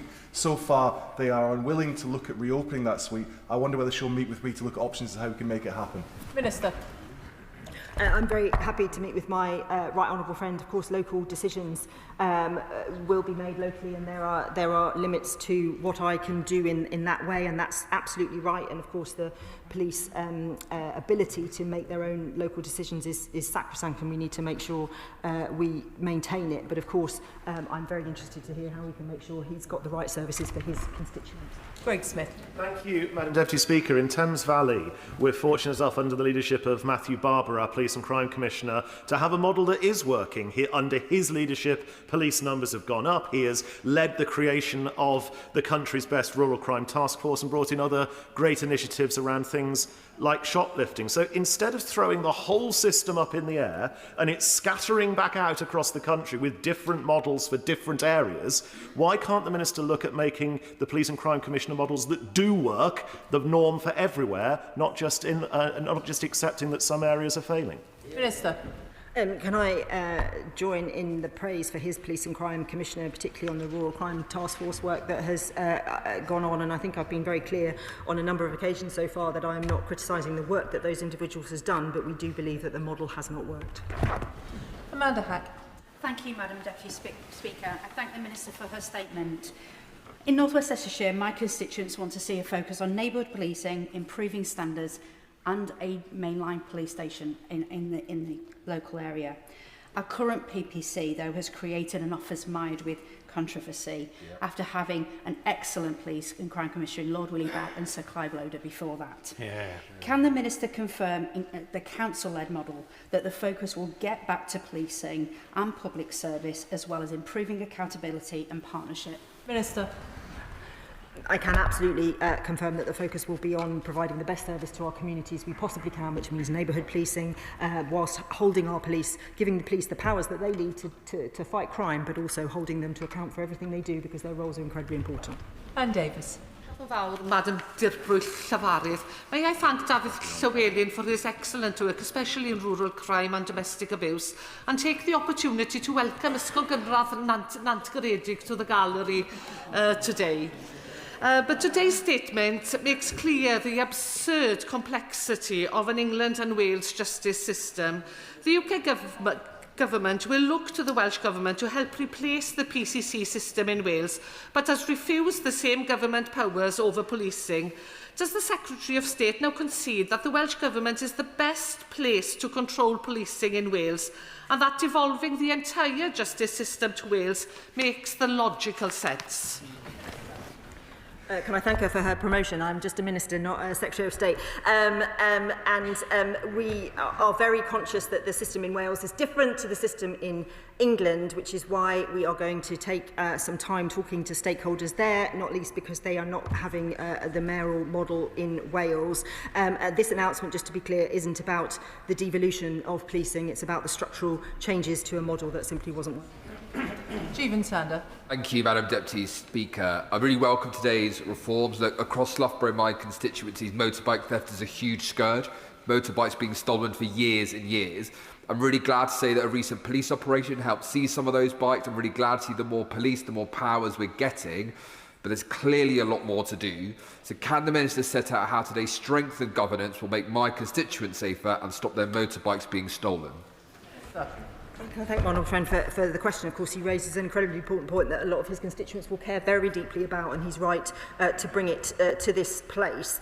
The savings that we will make from this programme will fund up to 320 police constables or 430 PCSOs, showing the value for money that they bring. And we will ensure that it goes into policing, and the particular crime that he talks about is of course, a pernicious one, and we're working with police chiefs to make sure we can tackle it, and very happy to have more conversations with him. Dr Andrew Murison. Madam Deputy Speaker, will the Minister pay tribute to Philip Wilkinson, Wiltshire's PCC, who has realigned policing in my county with the priorities of my constituents? Will she account for the difference between the £100 million she says she's going to save by this measure in her statement with the £20 million she cited in response to an earlier question? And will she do all she can to make sure that the new formation is less bureaucratic than that which preceded it? At the moment, it rather looks like it'll be much the same, but without the PCC. Minister. Can I thank him for his question? I join him in paying tribute to Philip Wilkinson, of course, for the work that he has done. The two figures that I made, the £100 million and the £20 million, just to be clear, the lion's share of the £100 million is in the cost of the elections that we hold, and the £20 million is what we will make in initial savings from this programme, where we do exactly want to drive efficiencies. We believe that the elected model has not worked, which is why we are getting rid of it, but we are very mindful that there are important statutory functions that we'll have to make sure are maintained. Jessica Toll. Thank you, Madam Deputy Speaker. Can I associate myself with the Minister's comments recognising the individual commitment of PCCs from across the country? Despite being from different parties, the Dorset PCC, David Sidwick and I have always worked constructively together, and he has been a doughty advocate for the funding we need to police the county effectively. So on that note about funding, can I ask the Minister to look again at the police funding formula? Not only does it fail, as the Honourable Member for North Dorset says, on rurality, it also fails on the summer seasonal pressures that my constituency, Bournemouth West, faces, where upwards of 10 million people visit every summer. Minister. Can I thank my honourable friend? And yes, I join her in paying tribute to the Dorset PCC. There are, I think, PCCs who have worked really well across the party political divide, and we should pay tribute to those for the work that they have done and how professional they have been in their actions. She raises the point about police funding formula, which I know many members of the House will be concerned about. As I said, the funding formula and the allocations will be announced before the end of the year, and we will also be announcing a major programme of reform. Callum Miller. Thank you, Madam Deputy Speaker, and I thank the Minister for her statement. In 2021, Thames Valley Police closed the front desks at Bicester and Kidlington in my constituency. This removed a key opportunity for local residents to report crime to local officers, crimes that blight their lives, like antisocial behaviour, vandalism, mobile phone theft, and other crimes that damage their lives. So does the Minister agree with me that the money saved from today's announcement should be put towards reopening those front desks in Bicester, Kidlington and elsewhere? Minister. Can I thank him for his question? And of course it's for local police areas to decide how they use the funding that they have. Our priority, to be frank, is to get our police out into our streets and policing our neighbourhoods and communities, and that's why we are committed to improving neighbourhood policing as a top priority for this government. Of course, police stations provide an important function, and of course there needs to be provision for some people who cannot get to the police by any other means, but our priority, I have to say, is to get our police on our streets. Ben Goldsborough. Thank you very much, Madam Deputy Speaker. In Norfolk, which is already progressing through local government reorganisation and devolution, there are a number of existing partnerships working to protect and support victims of crime. And will the Minister meet with me and Norfolk's Police and Crime Commissioner Sarah Taylor to discuss how we can ensure these arrangements continue to serve the people of Norfolk, because there are worrying signs that some partners are withdrawing services because of these reorganisations? Minister. Can I thank him for his question? Of course, I'm very happy always to meet and talk about these issues. As he says, the transition will happen in 2027. We need to make sure we're learning from the transitions that happened previously, and that we don't drop any balls in terms of the services that we're providing to local people. Lincoln Job. Thank you, Madam Deputy Speaker. Can I thank the Minister for her statement, but to also say that it will have caused some consternation in Spelthorne, in my constituency. Spelthorne is in Surrey. Surrey is being carved up into two unitary authorities. And recent so-called clarifications by MHCLG have stated that there are no promises as to whether they're going to get a mayor or not. So could she please use her good offices to go to that department and say, well, I've taken away their PCC. It's up to you now to make a decision as to whether they're going to get a mayor or not. Minister. I obviously talk to my colleagues in MHCLG often, but we'll leave to them the decisions that they make for what they're responsible for, but I'm very happy to pass on his comments. David Taylor. Thank you, Madam Deputy Speaker, and I welcome this announcement today. And I want to ask a question, if I may, about the transfer to council and mayoral oversight, because a challenge I have locally is I have an incredibly amazing local police force in Hemel Police, but often the issues they are encountering are with individuals and families that are causing antisocial behaviour to their neighbours, where the landlord of the house or the site is actually the district or the county council, and yet the county council officers in particular are not upholding their responsibilities as a landlord to deal with these antisocial behaviours, and so the police are struggling to deal with some of the issues despite their best efforts. So I wondered if the Minister would outline how the changes today might tackle that very specific problem. Minister. Can I thank my right honourable friend? He's absolutely right. Look, preventing crime is everybody's problem, and we need to make sure that everybody feels the responsibility of that and works as effectively together to tackle crime. Policing can't arrest their way out of a lot of challenges that we face. We rely on, in his example, local authorities who are the landlords of properties to make sure people are behaving as they should. We are endeavouring to make sure there are the right powers for the police and indeed for local authorities to take action in a speedy fashion, but we genuinely believe that if you bring organisations together in the models that we are suggesting today, that will improve joint working. Sean Berry. Madam Deputy Speaker, the government is creating new boards from council leaders but abolishing, not restocking, the police and crime scrutiny panels. Does the Minister recognise this risks a chasm of scrutiny in the areas affected right when police reform is most urgent on issues like racism, misogyny, police conduct, the ill-governed use of AI? And does she not see a role in better scrutiny for elected local opposition leaders? Minister. I think the accountability that comes with our leaders of our councils, who are of course elected, will be a powerful one, but I'm happy to work with her to make sure she gets what she wants to see locally. I think the provision of local authority leaders coming together will be powerful. On her kind of wider points about misogyny and behaviours in policing and indeed in AI, we are working through our wider white paper on reform to tackle some of these challenges that I know are significant. And on AI, we'll be bringing forward shortly a consultation on providing a framework within which that's used. Cat Eccles. Thank you, Madam Deputy Speaker, and I thank the Minister for her statement. I'd like to pay tribute to the West Midlands Police and Crime Commissioner, Simon Foster, who has served diligently and ably since 2021, and he's always been community-focused, and he worked with me to secure a police hub in Stourbridge and helped me negotiate with police estates to retain the old Brierley Hill Police Station for community use. So I'm proud to call him not just a colleague, but also a friend. He also reformed victim services, championed youth commissioners, and has overseen a reduction in all types of crime across the region. So would she join me in thanking Simon for all his work and assure me that good work already established will continue? Minister. I absolutely join my honourable friend in praising Simon Foster and the work that he has done, and she's absolutely right to say that we need to make sure where there is good work we carry on. Can I just correct what I said in the previous answer? I was talking about, when I was talking about AI, I was talking about facial recognition specifically, as for you, and just want to be clear about that. Nick Timothy. Thank you, Madam Deputy Speaker. In Suffolk, the Police and Crime Commissioner powers are going to be transferred to a combined mayoralty for Suffolk and Norfolk, and the mayor will be responsible for the two police forces. This is only one step away from a full-blown police merger between the two forces, which local people are very concerned about. So will the Minister take this opportunity to categorically state that the government will never allow a police merger between Suffolk and Norfolk? Just to be clear, the arrangements we're announcing today are not changing the 43 models at all. But what I will say is that we will be bringing forward reform, which hopefully the honourable gentleman will support, and he will have the time to see it when it comes forward. Amanda Martin. Thank you, Madam Deputy Speaker.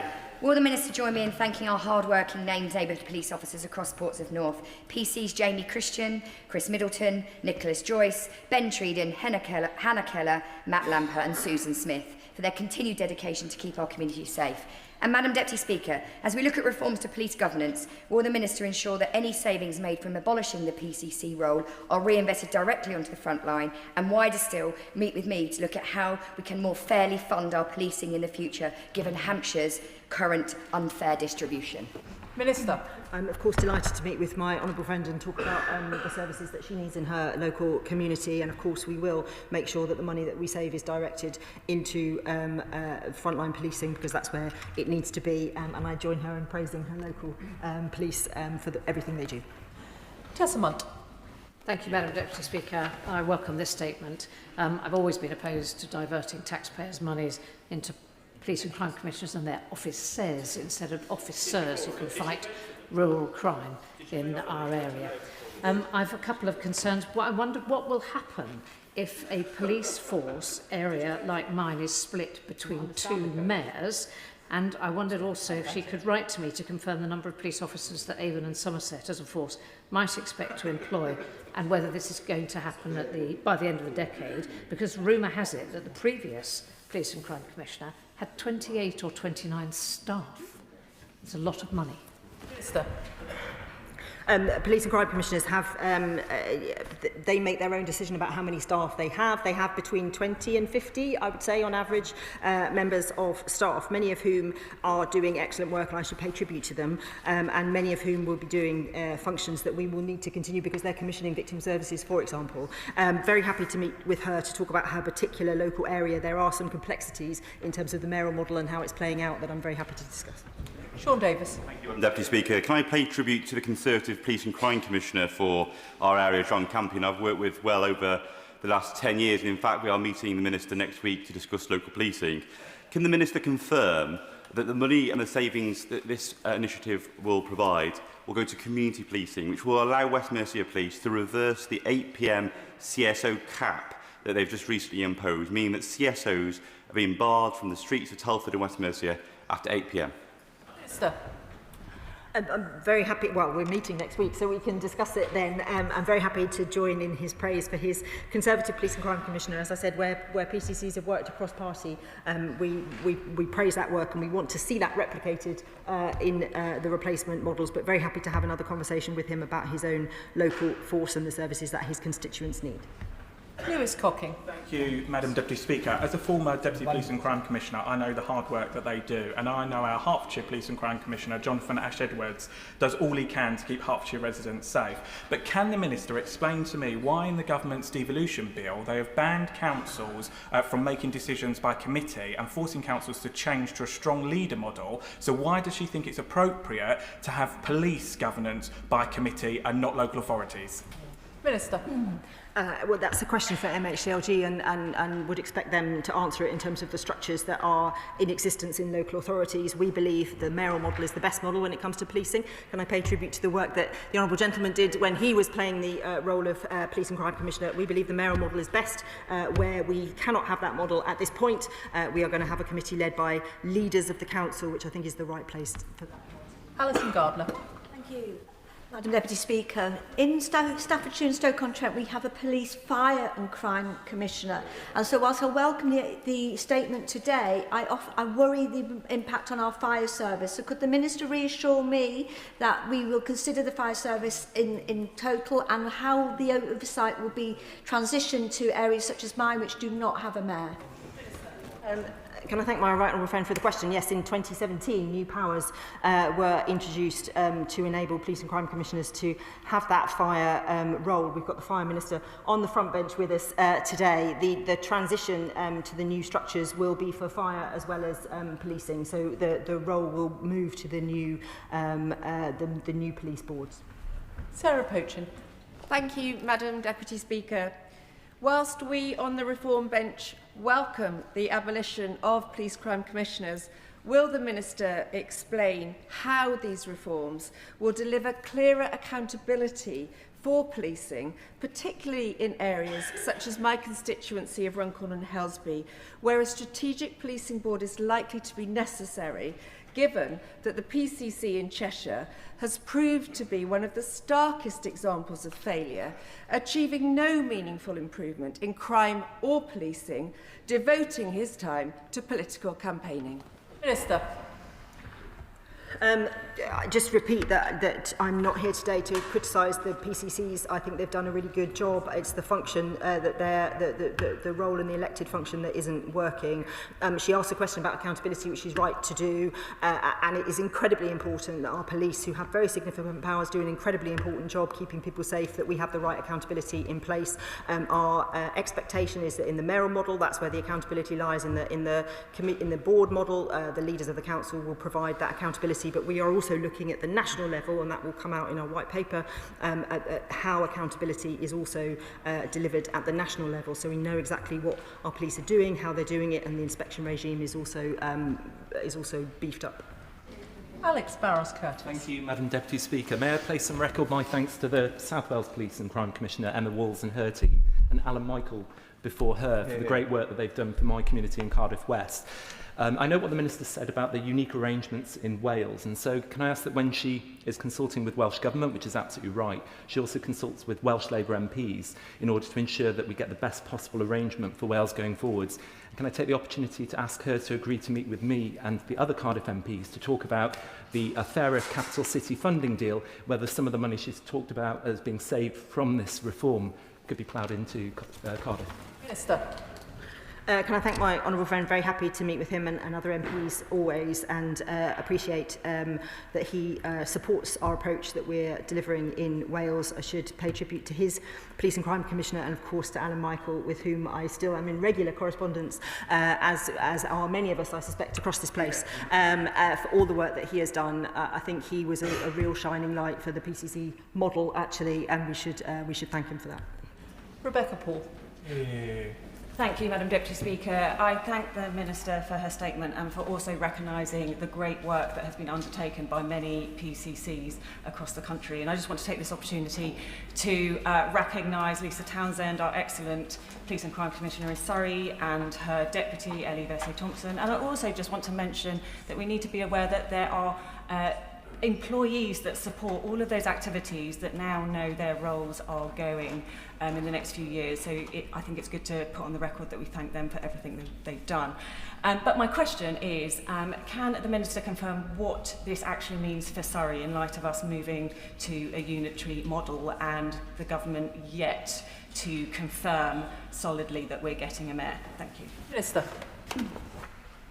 Can I thank her for her question? I join her, of course, in praising her local team. And she's right to talk about staff. There's about 1,000 staff who work across police and crime commissioners, and we will work with them to transition where they need to be transitioned into into local authorities where they do statutory functions that we need to continue. So it isn't by any means the case that they are all losing their jobs. And of course, it's very important to stress that the function continues for the next 2 years as well as it is. So we will continue to work with them, but she's right to raise staff, and I will be talking to police and crime commissioners about that transition a lot, I suspect. She highlights one of the challenges of the move to the mayoral model, where there's legislation going through Parliament at the moment, and some decisions are yet to be made. I'm very happy to work with her on how that works going forward, but we're very clear about the model that we want to introduce. Where there's moving parts, we'll of course work as best we can to make sure we get the right outcomes. Tom Hayes. Thank you, Madam Deputy Speaker. Having sat on the Police and Crime panel, let me say I am thrilled to see the abolition of the Police and Crime Commissioner model. This will save £20 million a year, the equivalent of 320 extra special police officers. And in my area where the Liberal Democrat Council are raising local taxes with pointless town councils, we as a Labour government are going to be bringing down local taxes by abolishing the PCC role, which is very good news. I want to put on record my thanks to Dave Sidgwick, who has been an excellent Police and Crime Commissioner. He is Conservative, I am Labour, it doesn't matter. We work together in the service of the public, and that has yielded very good results. I must confess to having experienced difficulties accessing on a regular basis my Chief Constable in Dorset. Could the Minister please set out what she thinks would be reasonable expectations for a Chief Constable to be engaging with local members of Parliament, particularly around some of the most important issues to do with policing and community safety? Minister. Can I thank him for his question? And I repeat what I said to my honourable friend from Walthamstow. I think it's incredibly important that chiefs have a good relationship with their local Member of Parliament. It's a two-way street, and Members of Parliament bring huge amount of insight from all the conversations they have with constituents about what's important to their local community and where crime is occurring and what the fears of our local community is. And it's very important that police chiefs are able to have that relationship so that we can help each other to deliver better services. Steph Aquarone. Madam Deputy Speaker, Sarah Taylor, her Labour colleague and Norfolk's current Police and Crime Commissioner, has been turning around a very chequered history of PCCs in Norfolk and taking real action on road safety. Under the Conservatives, PCC sacked all the PCSOs, tried to take over the fire service, failed, had no rural crime unit in a rural county, and one decided to commute was too long, and so they stood down. Can the Minister tell me how we will see money going into my residents' priorities in future, like vital safety improvements on the A148? Minister. The honourable gentleman raises a very important issue of road safety, and I'm working very closely with colleagues in the Department of Transport on reforms which we'll be bringing forward soon in that space, and I can assure him that we will use the money that we save to put it into frontline services that the public expect. Chris Vince. Thank you, Madam Deputy Speaker. And can I thank the Minister for her statement today? And it leads me, as I think the only Essex MP in the chamber at the moment, to put on record my thanks to Roger Hurst, the Police, Fire and Crime Commissioner for Essex. I had the pleasure of standing against Roger in 2 elections, but I know, although we may differ on political views, he's always been really dedicated to supporting the police and also tackling crime in Essex, and I thank him for his service. He would want me to ask you about the fairer funding formula and thinking about Essex, but can I ask her really specifically what difference this decision will make to residents in my constituency of Harlow who are really concerned about historic lack of neighbourhood policing? Minister. Can I thank my honourable friend? And of course, I join him in his praise for Roger Hurst and indeed for all other PCCs who've done some really good work. This government is prioritising neighbourhood policing. We are putting thousands more neighbourhood police into our communities. That is what the public want. That's what we were elected to do. This money will help us do it. Jess Brown-Fuller. Madam Deputy Speaker, the abolition of police and crime commissioners is welcomed, as residents are understandably frustrated when it's unclear what benefit the role brings to my constituents in Chichester when they rarely see a PC due to decreased numbers in our area. With the function passing over to a mayor next year, can she confirm that the savings made will deliver more frontline policing in areas with low levels of police officers like mine in Chichester to tackle the growing antisocial behaviour we're seeing and rural crime? Minister. Can I thank her for her question? And I appreciate that she wants to see more police in her communities. It is for the government to set the priorities and the funding to enable local police chiefs to make the right decisions. So in the sense of sort of micromanaging where the police go, that's not the role that I fulfil. But she can be reassured that through the policies that we are introducing in terms of neighbourhood policing and through the wider reform agenda, that is exactly what we intend to do, make sure there's more police in our communities, on our streets. And Jim Shannon. So can I thank the Minister very much for her statement, for her answers as well. It's always good to hear what's happening here in relation to how money is spent and how it can be done, policing can be delivered more effectively. I know the Minister has a direct contact and probably every month at least with the relevant minister in the Northern Ireland Assembly, where the problems are very similar in relation to the monies that are available. Could I ask the Minister, would she liaise and work alongside the relevant minister in the Northern Ireland Assembly to ensure that what you're doing here, effective policing with the monies that are available, can be done there? Thank you. Sir. As ever, I'm very happy to meet with colleagues in Northern Ireland, and of course we have much to learn from each other about how to make sure we're policing the streets in the safest and best way we can. I call Kat Eccles on a point of order in connection with the Code of Conduct to rectify a failure to declare. Thank you, Madam Deputy Speaker. On a point of order, I would like to apologise to this House for failing to adequately declare an interest when speaking in the House on the 10th of June this year during the debate on Israel and the occupied Palestinian territories. When I spoke, although I referred to my entry in the Register of Members' Financial Interests, I inadvertently failed to declare that the visit had been funded by Labour Friends of Israel and that it had not yet been processed to appear on the register. This was in breach of the rules, and I wish to apologise to the House for this error. I thank the honourable member for her point of order. There will be no further points of order on this issue. Which brings us to the programme motion to be moved formally.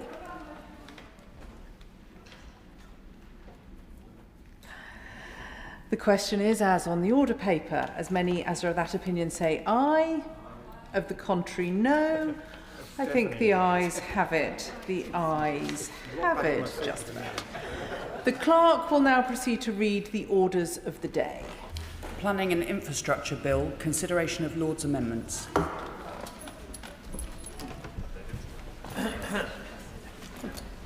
Thank the Minister. King's consent. Do we have a Privy Councillor present? Chaos. Yep. Could you nod? I can inform the House that nothing in the Lord's amendments engages Commons financial privilege. We will begin with the government motion to disagree with Lord's Amendment 1, with which it will be convenient to consider all the other Lord's amendments and government amendments and motions as on the notice paper. I call the Minister to move the motion. Matthew. Thank you, Madam Deputy Speaker. I beg to move that Lord's Amendment 1 be disagreed to. Madam Deputy Speaker, sustained economic growth is the only route to delivering the improved prosperity our country needs and the higher living standards working people deserve. That is why it has always been this government's #1 mission.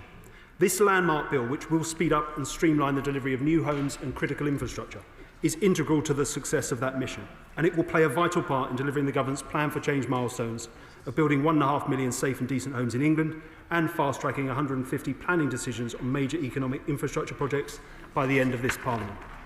The government is therefore determined to ensure the bill receives royal assent as soon as possible, and I'm pleased that the House has an opportunity today to renew its commitment to this vital legislation and express its firm opposition to attempts to undermine its core principles. Before I turn to the amendments before us, I'd like to put on record once again my heartfelt thanks to Baroness Taylor for her prodigious efforts in guiding the bill through the other place, and also my gratitude to peers collectively for the comprehensive and rigorous scrutiny which they subjected it to. Madam Deputy Speaker, the government made a number of important changes to the bill in the other place with a view to ensuring that it will work as intended, that its full potential in respect of unlocking economic growth is realised, and to provide further reassurance that a number of its key provisions will achieve the beneficial outcomes that we expect. In the interest of time, I'll update the House briefly on the two most significant areas of change. The first concerns the package of measures we introduced last month to maximise the growth potential of the bill. As honourable members will be aware, the bill's impact assessment estimates that it could benefit the UK economy by up to £7.5 billion over the next 10 years. An assessment, it should be noted, that was made prior to the incorporation into the bill of several important pro-growth measures, including the removal of the statutory requirement to consult as part of the pre-application stage for NSIP applications, a change which itself could result in cost savings of over £1 billion across the pipeline of projects in this Parliament. The package introduced last month further bolsters the growth impact of the bill. It included provisions that further streamline the consenting of reservoirs, that clarify Natural England's strategic advisory role, and that facilitate the deployment of up to 3 additional gigawatts of onshore wind and secure the billions of pounds of investment into UK services that come with it. The second area of change concerns the package of amendments we tabled in July in respect of Part 3 of the bill. As you will know, Madam Deputy Speaker, these directly addressed a range of issues which were highlighted in the advice the government received from the Office for Environmental Protection in relation to the new Nature Restoration Fund. They provided for a number of additional safeguards, strengthened and made more explicit those that were already contained in the bill on introduction, and further clarified how the NRF will operate going forward. I want to emphasise, Madam Deputy Speaker, that none of the changes made will affect the process by which house builders interact with an environmental delivery plan, namely by paying a levy to discharge specific environmental obligations through it, nor do they undermine the strategic approach that underpins the model. I'll happily give way. The housing market is absolutely flat, and we desperately need to build more housing. What's stopping all this new building, people moving, creating a healthy housing market? It's the appalling stamp duty, which everybody acknowledges is the worst tax. Now, he's not the Chancellor, but will he approach his right honourable friend, the Chancellor Exchequer, in her open statement and see whether she can steal our clothes and promise to abolish stamp duty?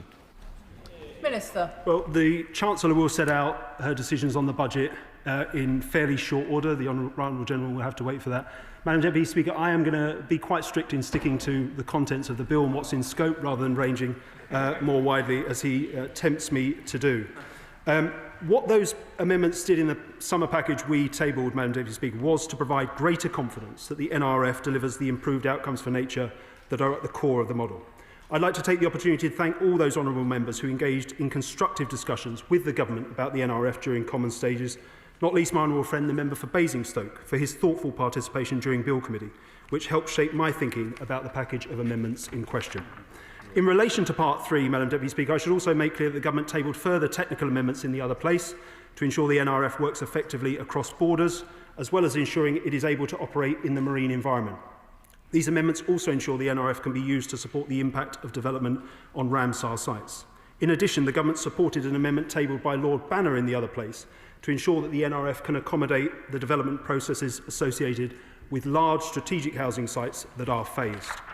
Madam Deputy Speaker, I'll now turn to the amendments made by peers in the other place.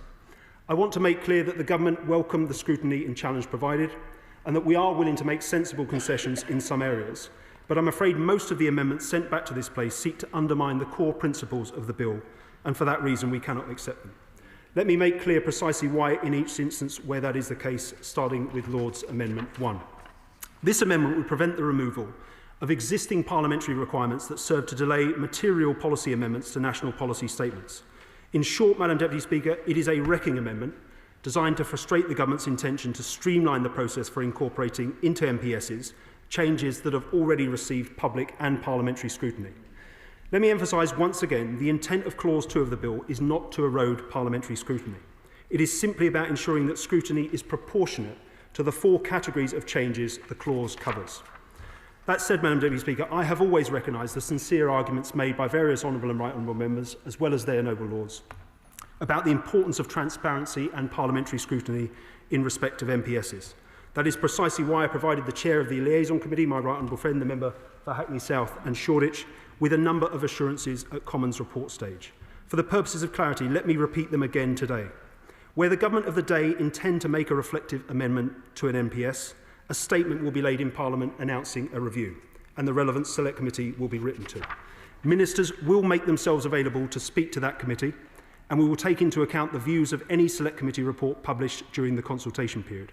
Importantly, the MPS as amended must be laid in Parliament for 21 days, during which time this House may resolve that the amendment should not be proceeded with. In other words, Parliament retains the ultimate say over whether a change should be enacted.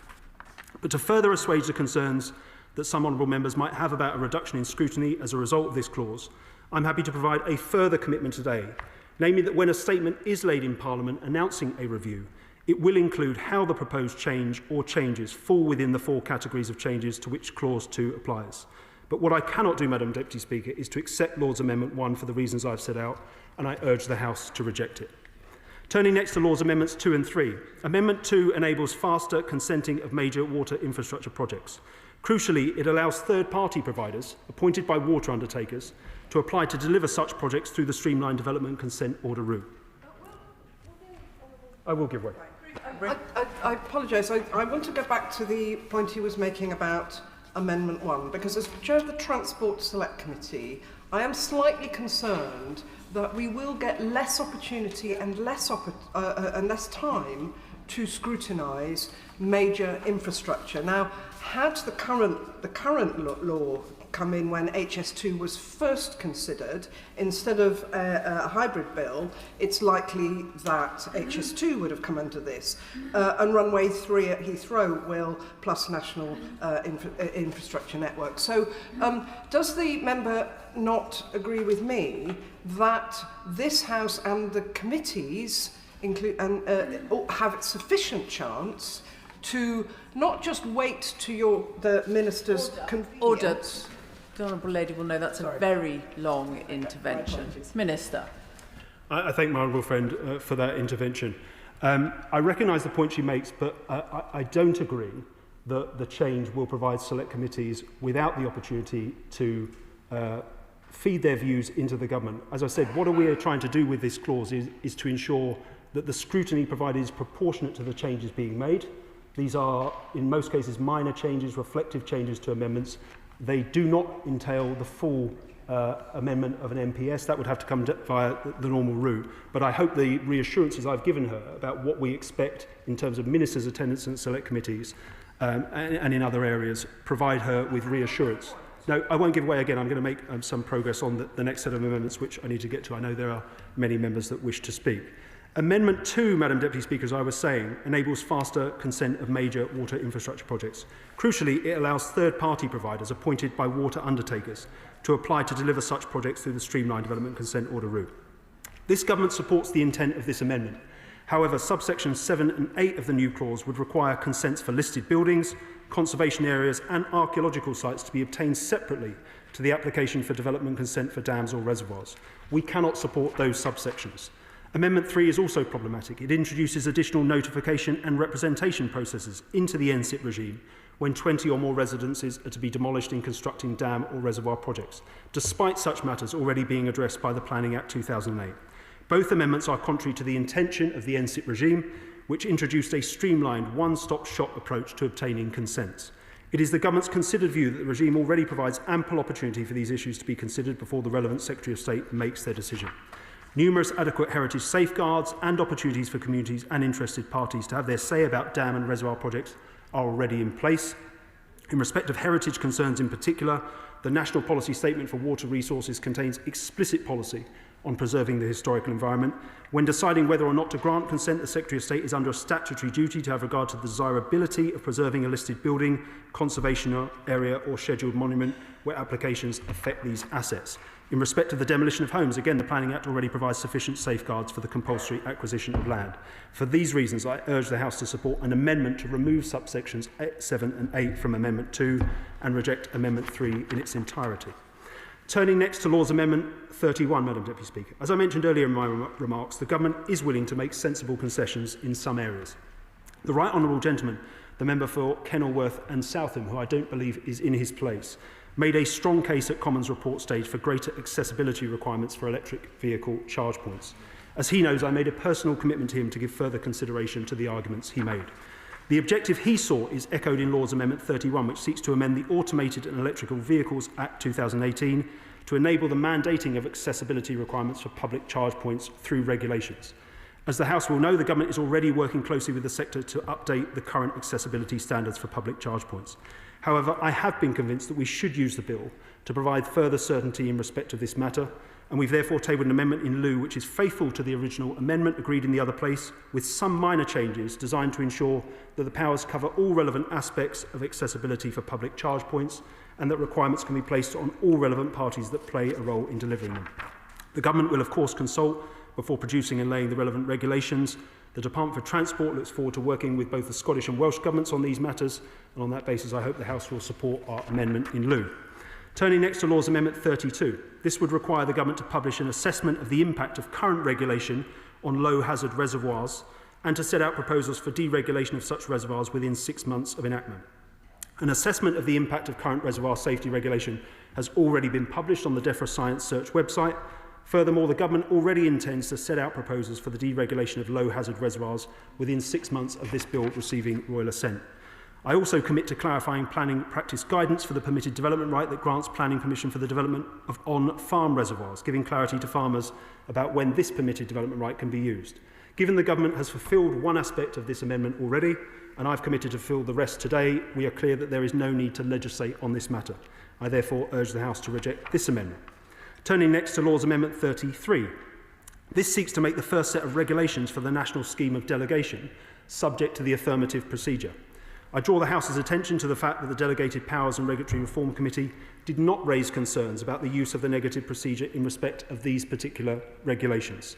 We have already consulted on detailed proposals to help inform the regulations, and the clause itself imposes a duty on the Secretary of State to consult again on the draft regulations before they are brought into force.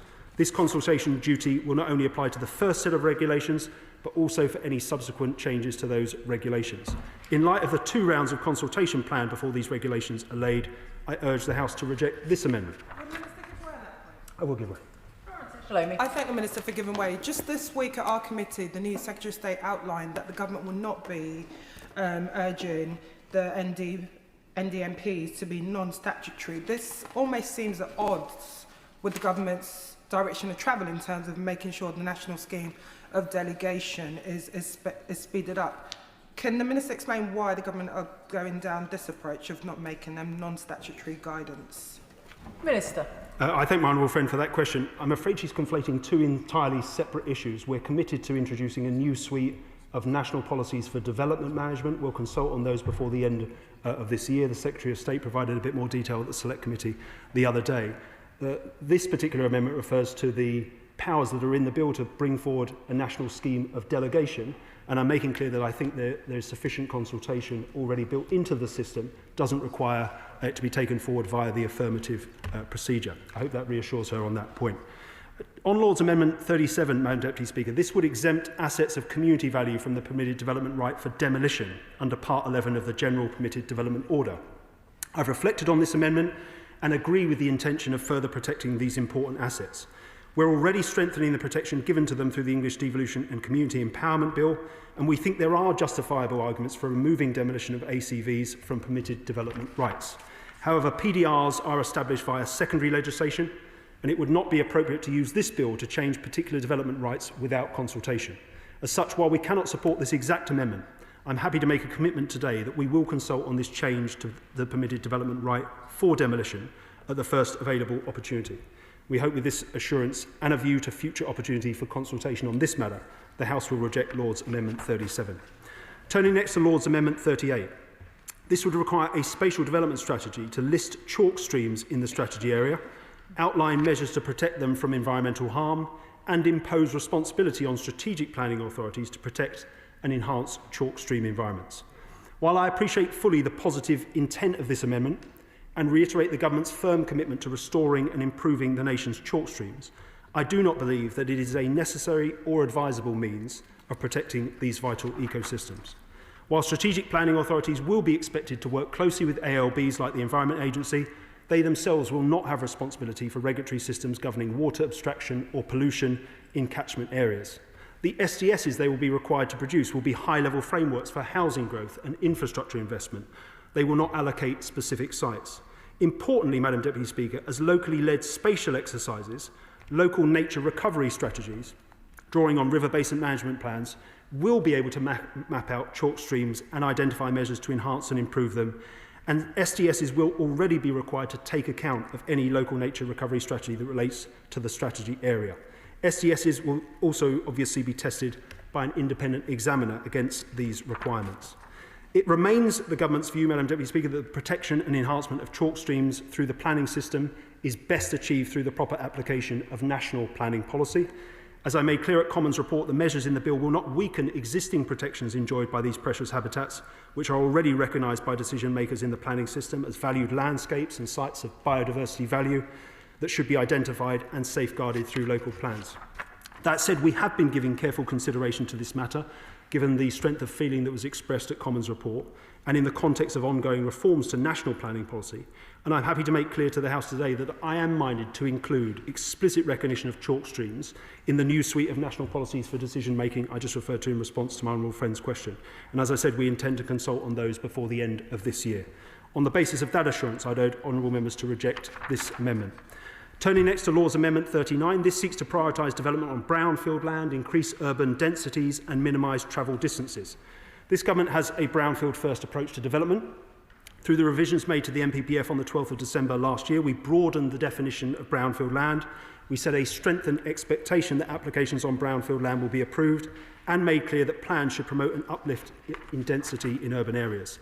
In September last year, I'll just make this point and I'll happily give way. In September last year, the government published a Brownfield Passport working paper inviting views on how we might further prioritise and fast-track building on previously used urban land. And again, we intend to take forward these proposals in the new suite of national policies for decision-making I referred to a moment ago. Happy to give way.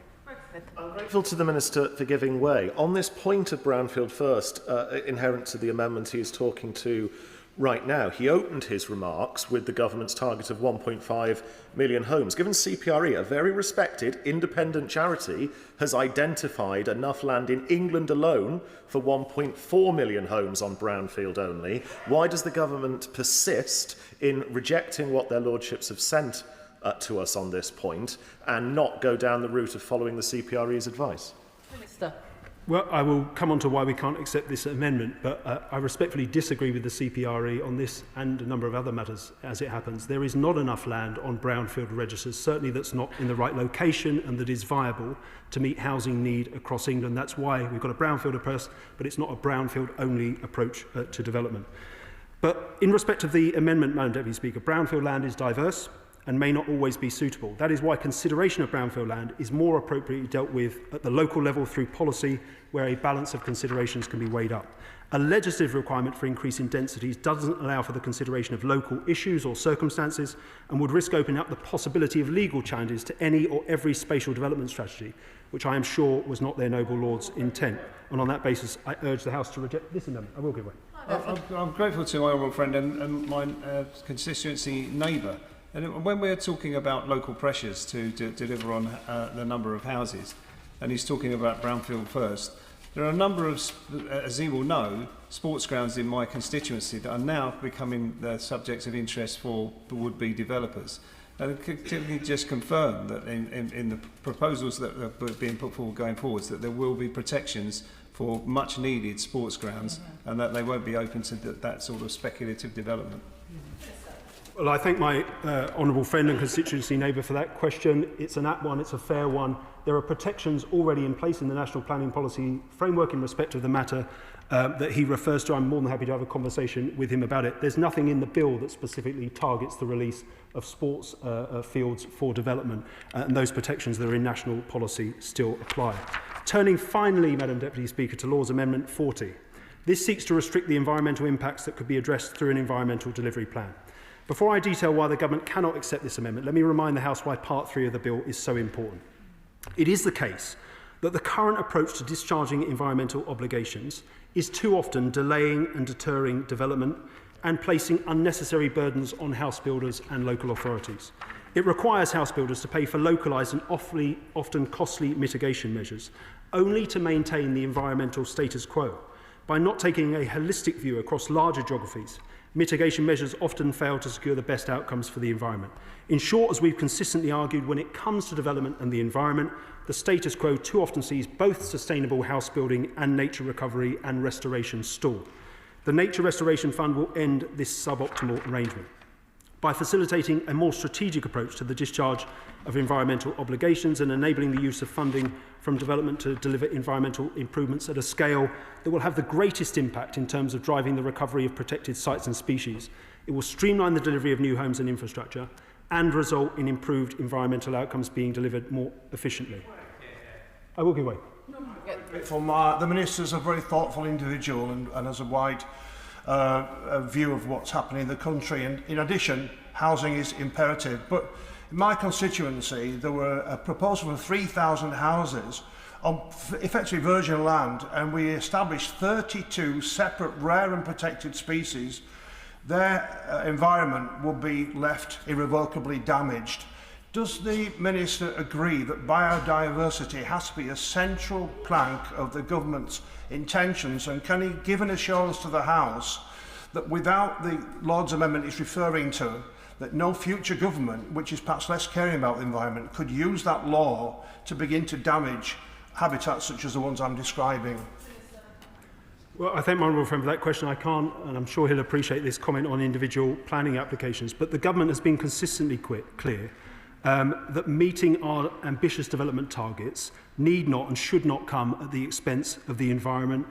Part 3 unlocks a win-win for the economy and nature, and why I can't commit future governments to anything, we are confident that the Nature Restoration Fund and the environmental delivery plans that it facilitates will result, as I said, in more homes and infrastructure being delivered in a more timely manner, but also improved environmental outcomes as well. In respect of the amendment itself, Madam Deputy Speaker, I would simply say there is no convincing rationale for arbitrarily limiting the application of EDPs to strategic landscape matters and thereby preventing the use of them to support the recovery of protected sites and species where this is appropriate. I remind honourable members that the bill is now explicit that the Secretary of State can only approve an EDP where the effect of the conservation measures will materially outweigh the negative effect of development on the conservation status of each identified environmental feature.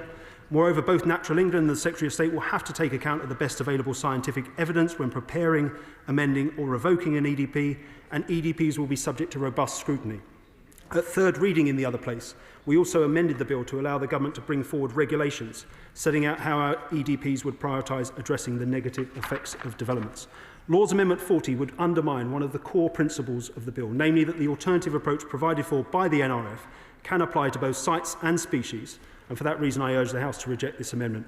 Madam Deputy Speaker, I won't give way, I'm just closing, I'm afraid. I'm happy to respond to any points in responding to the debate. I appreciate the leave you've given me to set out the government's position on the large number of amendments before us. I urge the House to support the government's position, and I look forward to the remainder of the debate. The question is that this House disagrees with the Lords in their Amendment 1. I call the Shadow Minister, David Simmons. Thank you, Madam Deputy Speaker. And may I share from the opposition's perspective the Minister's thanks for the sterling work that's been done by our colleagues in the other place. And I also place on the record my thanks to the member for Hamble Valley, who's been our Shadow Minister and contributed enormously to the debates that took place in committee. I welcome the Minister back to the dispatch box for a further discussion on planning and infrastructure and congratulate him on being the last man standing from the MHCLG team that was appointed in Labour's golden summer of 2024. And as he surveys that bombed out wreckage of that ministerial team and knows that he is the only one not to have succumbed to friendly fire, I'm sure he shares my sense of disappointment that after a year of debate, a year of discussion, we've not made the progress that the British people expect from us when it comes to the delivery of planning and infrastructure. Now, the opposition has three fairly simple tests, Madam Deputy Speaker, that apply in respect of these amendments and of the bill as a whole. The first, does this deliver the level of reform of our administrative state, the planning process, all of those statutory undertakers, the decision makers, all of those who play a part that we require to ensure the swift delivery of homes and infrastructure? Does it create the necessary incentives for host communities to support and embrace the opportunities that development offer? And most critically, having undertaken many planning reforms during our time in office, does this get the market building the 1.5 million new homes that already have planning permission in our country? The entirety of the government's parliamentary target already with consent, with no further loss of greenbelt, no further environmental impact. Of course I give way. I appreciate him giving way very much. Thank him for it. Can he just give us his assessment then? Because this is an issue that many people are concerned about. Why does he think that there is all these planning applications that have been approved, were approved, it was a problem that existed under his party when they were in government, and aren't getting built? What does he think the problem is? David Simmons. Well, Madam Deputy Speaker, I'm going to develop my answer to that because, of course, that is the question that we face as a country. We set ourselves a target in the last Parliament of delivering 1 million homes. We fell just short of that. But when this government set out its commitment to net zero, I don't think they meant for 23 of the 33 London boroughs to have net zero new housing starts, as has been reported by a new Bidwell's report on the housing market in London. They didn't anticipate a 20% reduction in completions of new homes. They didn't anticipate a 55.9% drop in the number of new housing starts here in our capital city. A Labour mayor delivering 4.9% of this government's target set for him, despite record levels of funding. Yep. And the context, as we saw today, of growth in our country falling to just 0.1% is a significant clue, I think, as the answer to the honourable gentleman's question. So when we assess this bill and these amendments against those tests, what is clear is that whatever lofty ambitions some may have, this bill fails in the eyes of the OBR because it does not generate the level of growth and contribution that the government promised. And that's been reflected in the very hasty implementation of large-scale amendments in the Lords that were not even contemplated at the common stages of the bill. It fails in the eyes of home buyers, those many people who aspire to get on the property ladder for the first time. It fails in the eyes, Madam Deputy Speaker, of our farmers who are hoping it would make it easier to create the new infrastructure that would make our farming and food sector more efficient. It fails in the eyes of the developers who are talking about packing up and taking their investment abroad because the UK market is so poor at the moment. It fails in the eyes of the builders who see no measures in this bill to address the shortfalls that they all face. It fails in the eyes of the travelling public who've watched this government cancelling projects like the new expansion of the A12 that was set to support the delivery of thousands more homes. And it fails in the eyes of lovers of nature, in that, for all that's been said, there is still a very grave lack of clarity about how the measures in this bill will support the ambitions we all have to balance the delivery of new homes, the delivery of infrastructure, with the needs of a nature-depleted country to protect the natural environment that we all cherish. And in particular, a government that signalled before it even embarked on this legislation that its intention was to reduce greenbelt protections, that raises the suspicion that this is not an agenda that is holistic. It is about making it as easy and cheap as possible to build on the greenbelt without that strategic underpinning that delivers the homes and infrastructure that our nation needs. So when we turn to the list of amendments, Madam Deputy Speaker, I think, of course. He hasn't actually answered my question. You know, he's talking about the policies of the last 15 months, but the problem that he's alluding to there, of developers sitting there with planning permissions and not building, been going on for 15 years and more. So can he be realistic about what his solution is to actually getting developers to build those planning permissions they've got? David Simmons. Well, thank you, Madam Deputy Speaker. I think, as the Leader of the Opposition said at Prime Minister's questions, we wouldn't start from here. We wouldn't have made the mistakes that this government has made that have led to the crash, in house building that I outlined early on. Of course. I'd like to assist the honourable gentleman. Isn't the answer a use it or lose it planning permission, that you lose the permission or you lose the land if you don't build on it? David Simmons. Well, thank you, Madam Deputy. That was an issue that I know we spent quite a good amount of time debating at the committee stages. And use it or lose it planning consents are one option. Application of council tax around consents at different stages of delivery are another. A different approach to Section 106, a different approach to SIL, a different approach to the way that local authorities interact with the housing market. All of those measures which we either considered in government or have been debating, none of which have been taken up, but all of which have the potential to ensure that more of the homes that have that planning consent get delivered. Of course. Isn't the principal difficulty that so many housing developments have now become unprofitable, and that's why they're not being proceeded with? It is the costs that have been loaded on builders in the last 15 months. David Simmons. Well, Madam Deputy Speaker, the honourable gentleman tempts me to fast forward to a point that I think is going to arise later on. When the Chancellor of the Exchequer said at the end of her budget statement last year that she was wiping the slate clean and from here on in it was on them, she was absolutely right. And if we look at the measures that were taken and the impact that has had on the deliverability of housing and infrastructure, the rising costs of government driven by the colossal borrowing spree that's been embarked upon by this Chancellor, there is no question a government that's borrowed £100 billion this financial year alone is not a government that is in a position to talk about a business-like approach to delivering housing and infrastructure. The opposition shares the concern that the member for Brentford and Isleworth set out briefly in her intervention. That is highlighted in Lord's Amendment number 1.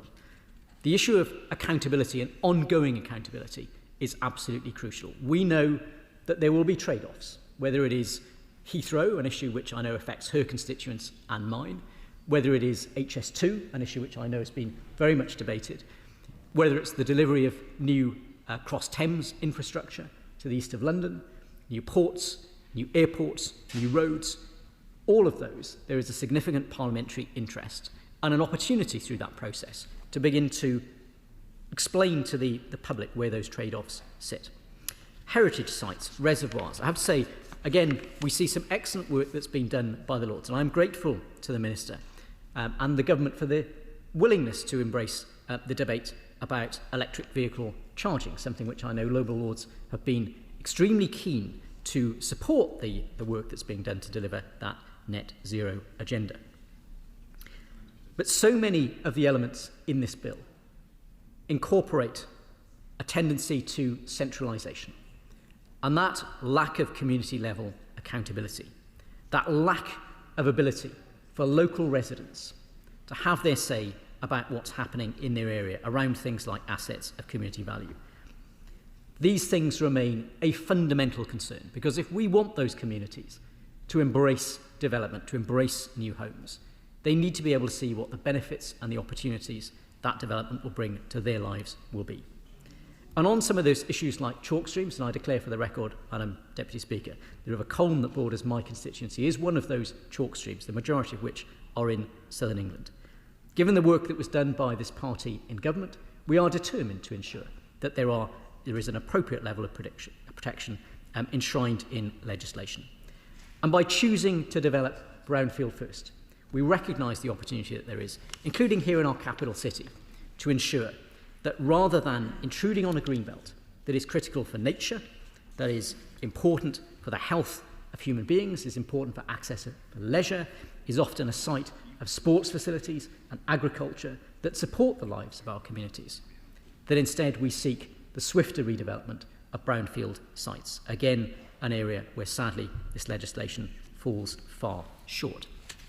So, Madam Deputy Speaker, as I move to a conclusion, it's very clear that this is a government which has a heavyweight majority.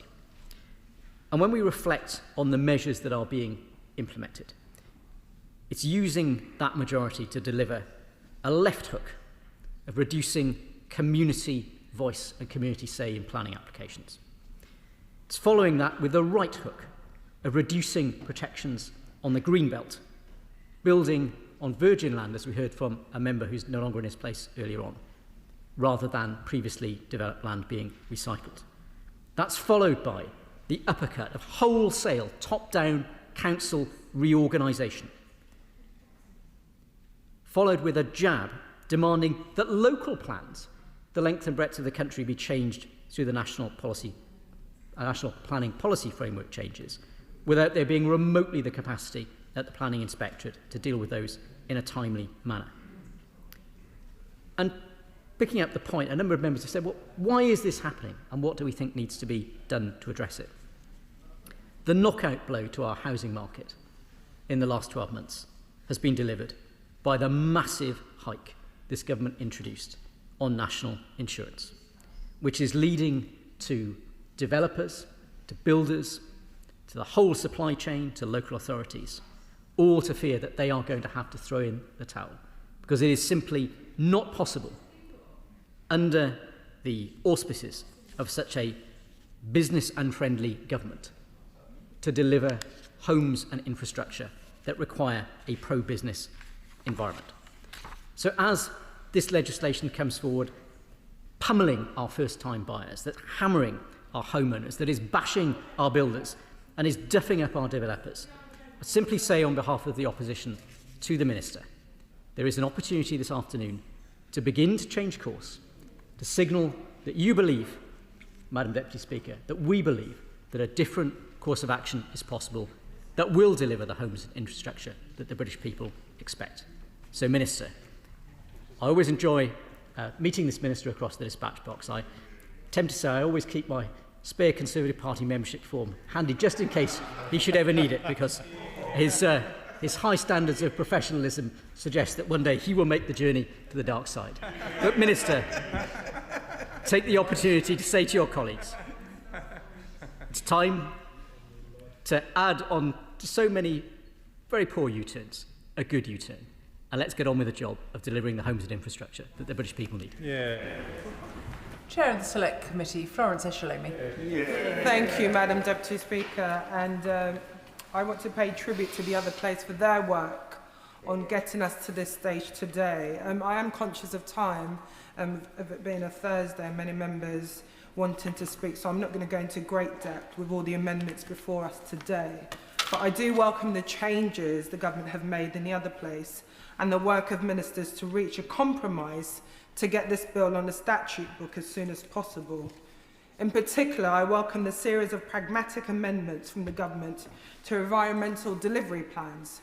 It is critical that we ensure that any system to protect our environment is robust, and the measures outlined by the government will go some way to quelling some of the fears outlined, not just in the other place, but by members across this House during report stage. I also welcome reforms to address water supply and encourage the building of badly needed reservoirs, and measures to ensure that developers have extra time to commence work when a court grants judicial review. I think this is a sensible and proportional approach that will ensure that permissions do not expire through no fault of the developer, and avoiding any unnecessary repetition of the whole planning process. As the Chair of the Housing, Communities and Local Government Select Committee, I would like to touch on 2 points relating to the scrutiny we have in this place around planning and infrastructure. The first relates to Lord's Amendment 1, which is identical to Amendment 83, tabled by my honourable friend, the member for Hackney South and Shoreditch during report stage in this place. As the Minister said then, this is about ensuring that scrutiny is proportionate to the changes being made. But we have to be honest and say that even amendments to statements can have a massive impact on our communities up and down the country, sometimes even bigger than the bills, subject to the full weight of parliamentary scrutiny.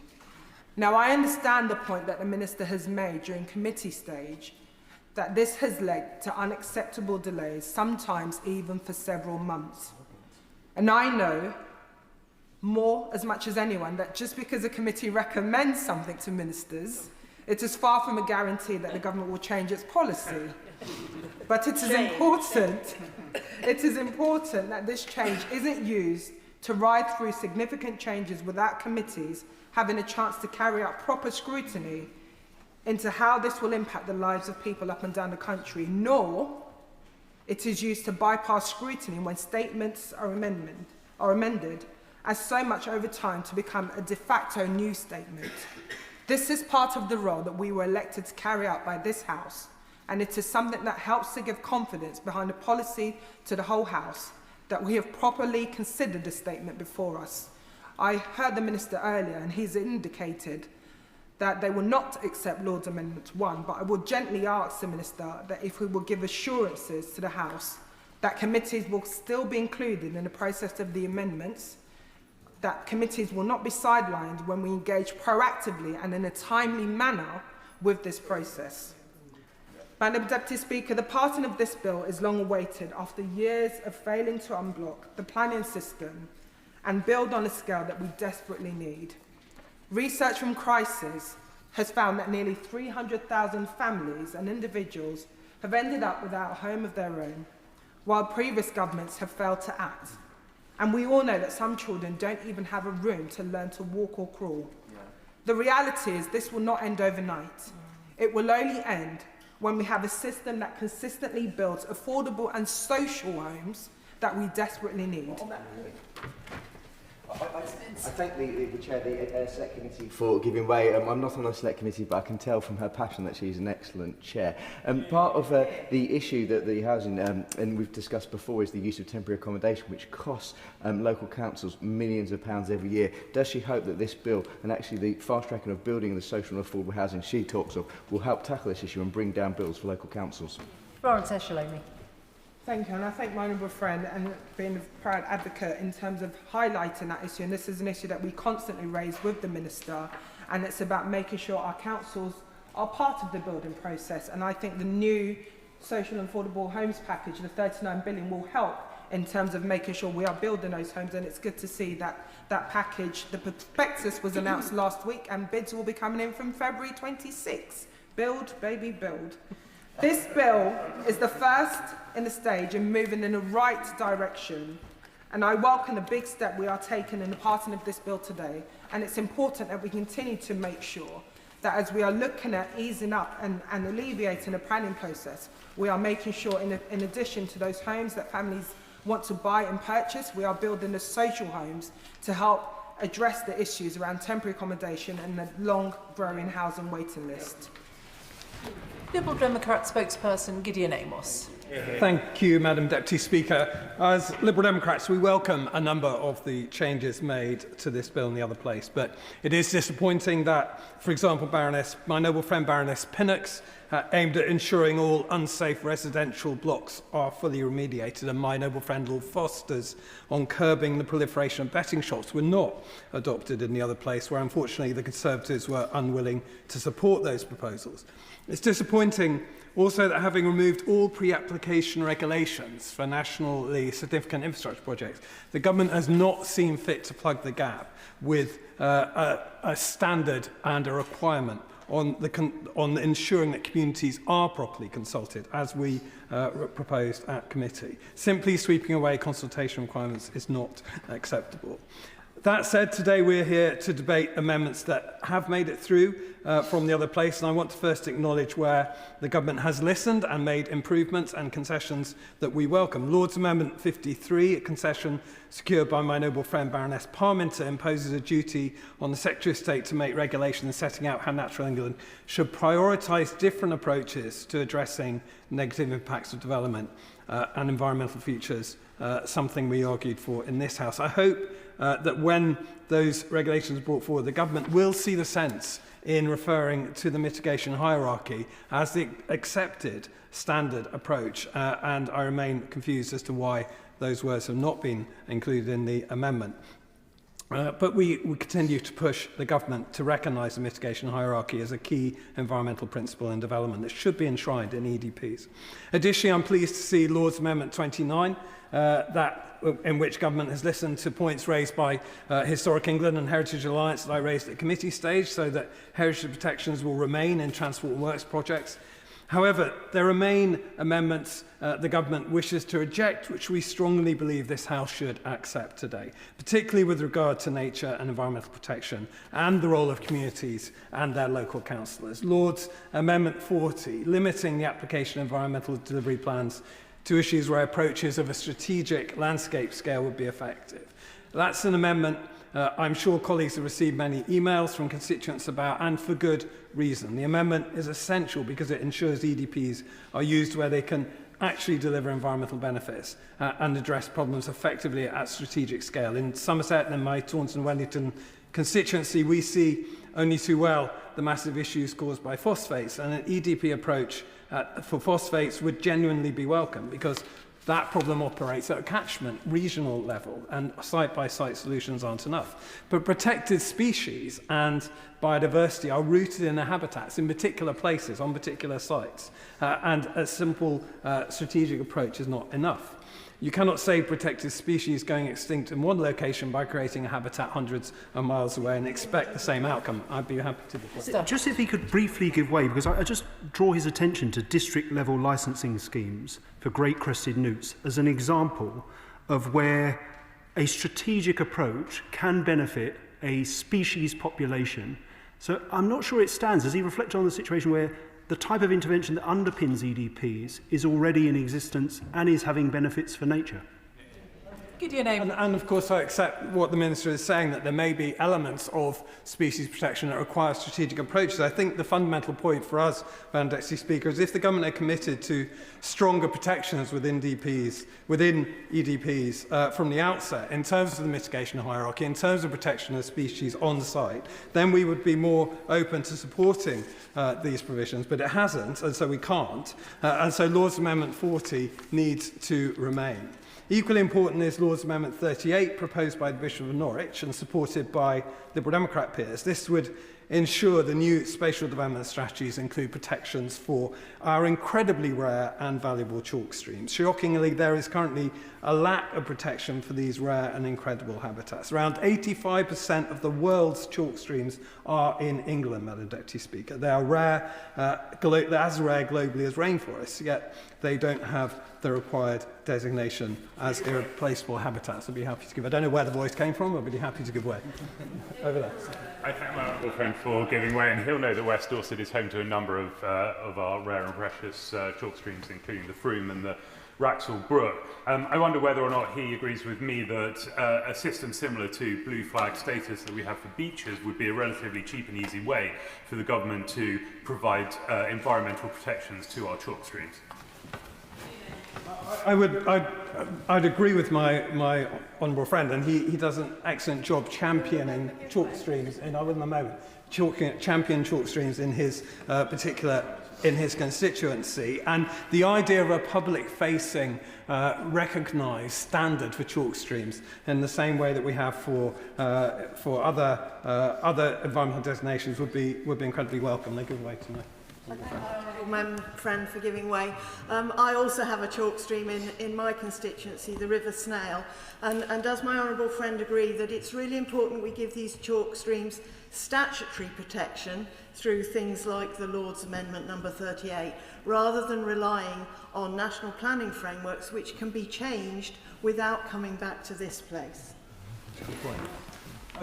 My honourable friend is absolutely right. Proper statutory protection for chalk streams, this internationally valuable resource, is long overdue, and we need to see that come forward. I did welcome the words the Minister said in his opening remarks. I think until we see those designations, we will continue to advocate for proper statutory protection for chalk streams.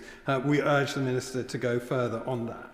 I now turn, Madam Deputy Speaker, to amendments on democratic and parliamentary accountability, because this bill doesn't just tinker at the edges with that, it fundamentally concentrates power in the hands of Secretaries of State. Lord's Amendment 33 would ensure that if and when government makes its proposed regulations to remove powers from planning committees, local planning committees and councillors, then they must come to this House for the affirmative resolution procedure. The Bill's Clause 21 gives unlimited power to all future Secretaries of State to remove any and all decisions of planning committees from them.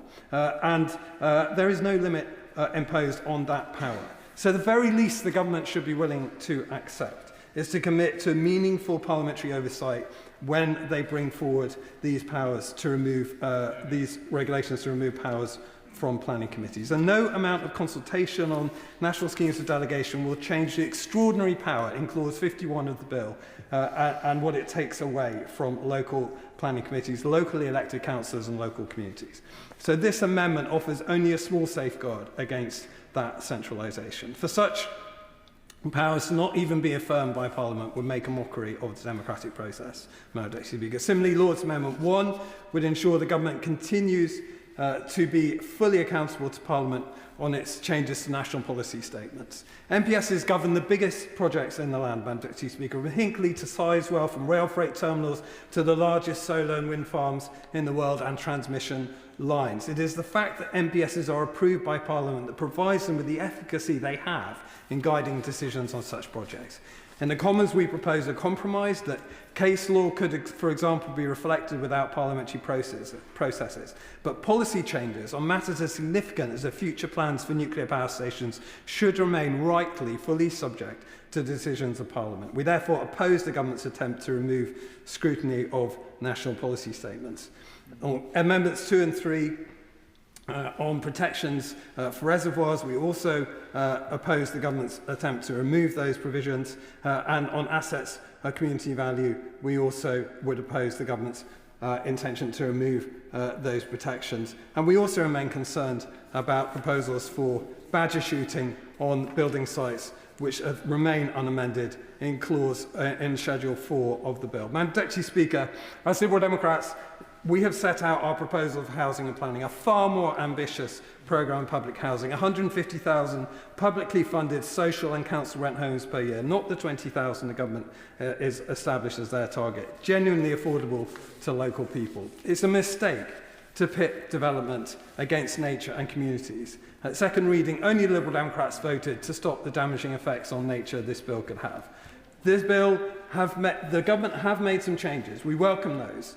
But the amendments remain before us today could be accommodated. They're essential to ensuring that the people and nature affected by building the homes and infrastructure we need are heard and have their place in shaping that development. We must not give up, and Liberal Democrats will not give up, on ensuring that nature and people are protected in the rush to build the homes that we need. Neil Duncan-Jordan. Thank you, Madam Deputy Speaker. This is a bill that has sparked a keen interest from my constituents. Living in a nature-rich part of the country, it's important that we recognise how those who live in Poole want to protect the environment and the benefits it gives them. I welcome some of the changes made to the bill in the other place, many of which reflect points raised by myself and others during report stage, including the need for a stronger overall improvement test to ensure changes to environmental protections don't hand developers a licence to trash nature. Britain, as we know, is already one of the most nature-depleted countries in the world. We've lost half of our biodiversity. 1 in 6 species are at risk of extinction, and only 14% of our habitats are in good condition. That's why I'm urging the government to accept Amendment 40 to safeguard vulnerable habitats and species from harmful developments. The proposed environmental delivery plans would form part of a framework for nature recovery, allowing developers to pay into a restoration fund to offset environmental harm. That may work for nutrient neutrality, water and air quality, but it simply isn't suited to the complex realities of natural habitats or declining species. We risk a situation where destruction comes before detection, with new habitats created too late to replace what's been lost. That means losing their homes, that means species losing their homes, leading to wholesale extinctions. Now, developers of years gone by might have got their way with a brown envelope or two, but you can't buy back lost biodiversity. Can I give way? I will. Madam Deputy Speaker, I'm sure my honourable friend has considered the results of the Corey review, which recognises that we have such complex nature legislation in the UK that it makes it incredibly difficult to build. And would you agree with me that actually Amendment 40 makes it even more complicated for people to build the homes that we desperately need? I thank the honourable member for his intervention. I think has been already mentioned by a number of members in this debate so far, we have to find the correct balance between building the houses that we need so desperately, and I'll come on to that later in my speech, but also protecting our very vulnerable nature and the habitats that we want to preserve. The Wildlife and Countryside Link put it like this: some species cannot be traded away for mitigation elsewhere. Once local populations are destroyed, they are unlikely to ever return. If we want this bill to be a genuine win-win for development and for nature, and to keep our manifesto pledge to reverse nature's decline, environmental delivery plans must be limited to where there is clear evidence they can actually work. Now, the wildlife... I'm grateful to him for giving way, and he's absolutely right that there are examples where species shouldn't be able to be moved. But in terms of Amendment 40, that doesn't say in some cases it shouldn't be able to be used for species. It says in all cases it sets in statute that it must never be used for that. Doesn't he think that actually the government's approach, which in many cases will prevent species being used, is actually a better one than setting in statute something that could block so many opportunities? I thank the honourable member for his intervention, and actually I was just about to come on to that very point and the very serious nature that people feel about this issue. The Wildlife Trust have nearly 1 million members, the RSPB over 1 million, the National Trust more than 5 million. There is a massive base of people in this country that care deeply about nature. So if we get this wrong, the risk isn't just environmental, it's also political. People won't take kindly if their local chalk stream is degraded, for example. For that reason, I'm also keen to get assurances from the Minister on Amendment 38 on chalk streams, which he mentioned in his opening remarks. 4 main rivers feed into Poole Harbour in my constituency, and the catchment is home to a number of internationally recognised chalk streams. That is why it's important to my constituents. Now, there has been a concerted effort from lobbyists and private interests to scapegoat nature as the chief villain of the housing crisis. This just isn't true, in my view. The government's own impact assessment provided no data that environmental protections are a blocker. Nature is sadly being scapegoated to distract from a broken, developer-led house-building model that's allowed a few to get rich while failing to deliver the homes people actually need.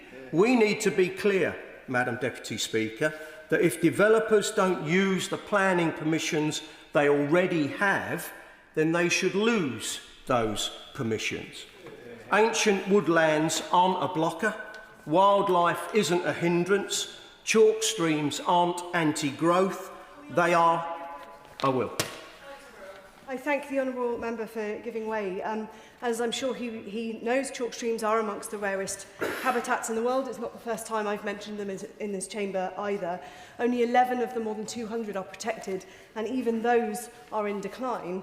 The problems are over-abstraction, significant pollution and inappropriate development caused by poor planning. Does the honourable member agree with me that protecting these habitats through this bill is essential, not optional? Thank the honourable member for her contribution, and absolutely because of the nature of the constituency that I represent, chalk streams are extremely important and should be protected. They are our national inheritance. We are their custodians, and I really hope the government takes further steps to align this bill with a fairer and greener future for everyone. David Mundell. Thank you, Madam Deputy Speaker, and I wish to speak to Amendment 28, which was introduced in the other place, but does relate specifically to my own constituency. The Estill-Muir seismic array, located in my constituency near the village of Estill-Muir, is a seismological monitoring station which was established to detect seismic signals from nuclear explosions. To a generation which has grown up following the end of the Cold War, this facility may seem to be a little more than a historic curiosity. The reality is that it is a vital and ongoing asset in global monitoring scientific research and, crucially, helps keep the United Kingdom complying with its international obligations under the Comprehensive Nuclear Test Ban Treaty. The Estill-Muir seismic array has been operating since 1962, making it one of the longest operating steerable seismic arrays in the world. The facility is geographically remote in a low seismic noise environment and highly calibrated and sensitive, enabling detection of even small seismic signals from vast distances. Over the recent years, its seismometers have picked up the sonic boom from Russian jets in UK airspace, detected underground nuclear tests in North Korea, and on one occasion it was able to detect signals generated from the detonation of around 100 tons of conventional explosive in Kazakhstan. All of this is clear evidence of the unique nature of the site and its capabilities. So some might wonder what it has to do with the bill under consideration. What could be its impact on the maintenance of this vital scientific facility, crucial to our national defence and our undertakings under international treaties? It is because, as is the case in so many rural constituencies in Scotland, the march of large-scale wind farm developments continues, encouraged by the Scottish Government. The forces acting on wind turbines cause vibration in their structure, which can travel underground for many kilometres, with obvious consequences for facilities which require to be seismologically quiet for their effective operation. And as some members may recall, the desire on the part of wind farm developers to push the boundaries of where their infrastructure can be located and the guidance against which their applications are assessed has already led to challenges to the Ministry of Defence. A previous attempt by a developer to site a wind farm at Little Hart Fell, which is within the consultation zone of the Eskdalemuir Seismological Monitoring Station, led to judicial review proceedings against the MOD. On that occasion, the challenge did not dispute the MOD is entitled to devise and enforce a policy to protect the array from interference with its detection capabilities, but rather concerned the allocation of priority as between proposed developments. Irrespective, the lesson is clear. Developers will seek to push the boundaries of where and how their developments may be sited, and ministers must be both aware of that and willing to take measures to properly protect against it where issues of national defence are at stake. The key consideration here is not watering down our defence systems or letting down our allies in a dangerous and difficult world to squeeze out what in a national context is a small amount of extra electricity. The UK Government should robustly refuse to entertain novel technologies within the 15-kilometre exclusion zone proposed by the Eskdalemuir Working Group and which would replace the existing 10-kilometre zone. This should rightly include those applications already in the planning system, where the developers had continued to aggressively pursue projects with full knowledge that work was ongoing to review the exclusion zone. Our national defence must come first. Most people would, I am sure, Madam Deputy Speaker, agree that this is one area where an abundance of caution is well justified, and it would be concerning if ministers and the MOD were pressured into going too far in the name of net zero. Now, I'm not necessarily, Madam Deputy Speaker, objective, because I am the Member of Parliament that has the largest number of wind turbines in their constituency, either consented or built, and I do now believe that the industrial scale wind farms are bad generally for the locality, but there needs to be specific rules around them where national security is in question, and we have to protect our credibility with our international partners. Any loosening of the rules on infrastructure developments around facilities such as the Eskdalemuir seismic array, or indeed passing up the opportunity to reinforce those existing rules, would send entirely the wrong message to both potential developers eager to exploit new opportunities to construct even more wind farms, or to our international partners who rely on our ability to contribute both to our own and our collective defence.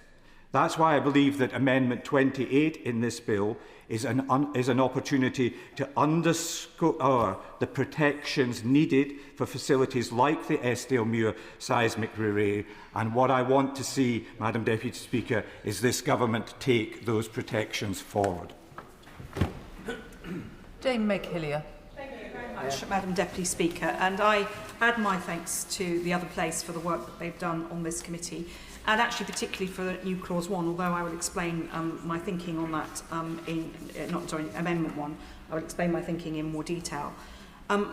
I stand on this issue because of the importance of the scrutiny by select committees of this House of government policy. While this House has an important task as a whole on doing this work, the bill committees have their job to do, there is a very valuable role by select committees in scrutinising, because of the knowledge and depth of the teams on those committees are made up of members and experienced and expert staff and clerks. And that can be very helpful, I think, to ministers and governments who can get a useful input as policy is developed, and on national policy statements they have a particular role.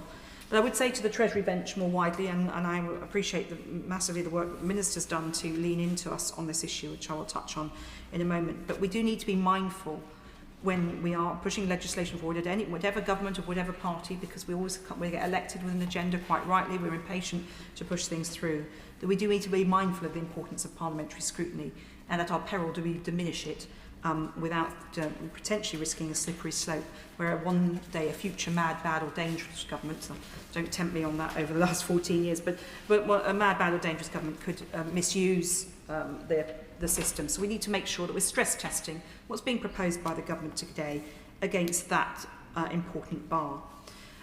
We have 13 national policy statements covering specific types of national infrastructure. I don't need to go into detail on those, but that includes, of course, energy, transport, wastewater and waste. And there is a proposal, the normal process has been that these are laid before the House, and select committees have an involvement. I won't go through all the technical detail for time reasons about how that works, but basically select committees have an important role in scrutinising any changes to national policy statements. Now, the government's had a concern that this can take too long, and it is decided, as the Minister's explained, to introduce a new reflective amendment procedure, so that the government will not be subject to the existing statutory obligation to respond to either a resolution of either House of Parliament regarding the proposed changes or recommendations from a committee of either House of Parliament regarding the proposed changes. So what is in place, what is being proposed in place of that, I think, is the key thing here. So there is going to be a continued, as the Minister said, a public consultation on reflective amendments, so that's smaller amendments that might be introduced. The Minister will need to write to the relevant select committee, and ministers must make themselves available to appear before the relevant committee to explain why the proposed changes to the NPS mean that the reflective amendment route is appropriate. Now, the Minister and I thank him very much for his time. I've had discussions about this over months, me speaking on behalf of the select committee corridor. And in the last time he appeared at report stage, he said from the dispatch box that ministers would appear in front of select committees if practicable. And I think, and he and I raised concerns with him that practicable, maybe a legal term, but that doesn't really work for select committees, because what does practicable mean, Madam Deputy Speaker? I mean, the Minister could be on holiday, or the Minister could have a visit to a constituency somewhere else in the country. It might not be practicable for them to appear before a select committee. And I think that one of the important things is that ministers should be, and rightly are, I've been a minister myself, absolutely accountable to this House, and that should be a priority. It's the job of a minister to steer the politics of legislation through, as well as the practical side of it, and that is something that they need to do. So I know that the Minister's been looking closely at whether that we can just he can give us more reassurance that it's not just practicable, but that a Minister will be expected to appear before a select committee if required to do so. Under the new approach, an amended national policy statement will be laid in Parliament for 21 sitting days. That's critical, and I'm glad that the Minister's clear on that. It would be sitting days of this House, not during a recess period, because I think that is absolutely important. And the government would respond to any committee reports in that time. But it no longer has a statutory obligation to respond. So I just hope the Minister can just reassure me even further at the dispatch box that it would be expected. And on the behalf of the committee corridor, it's very clear that all, as committees, we are very clear that we would play our role properly in making sure that these matters were turned around within proper timeframes and would not be unnecessary delays. There is a great team of people behind our select committees.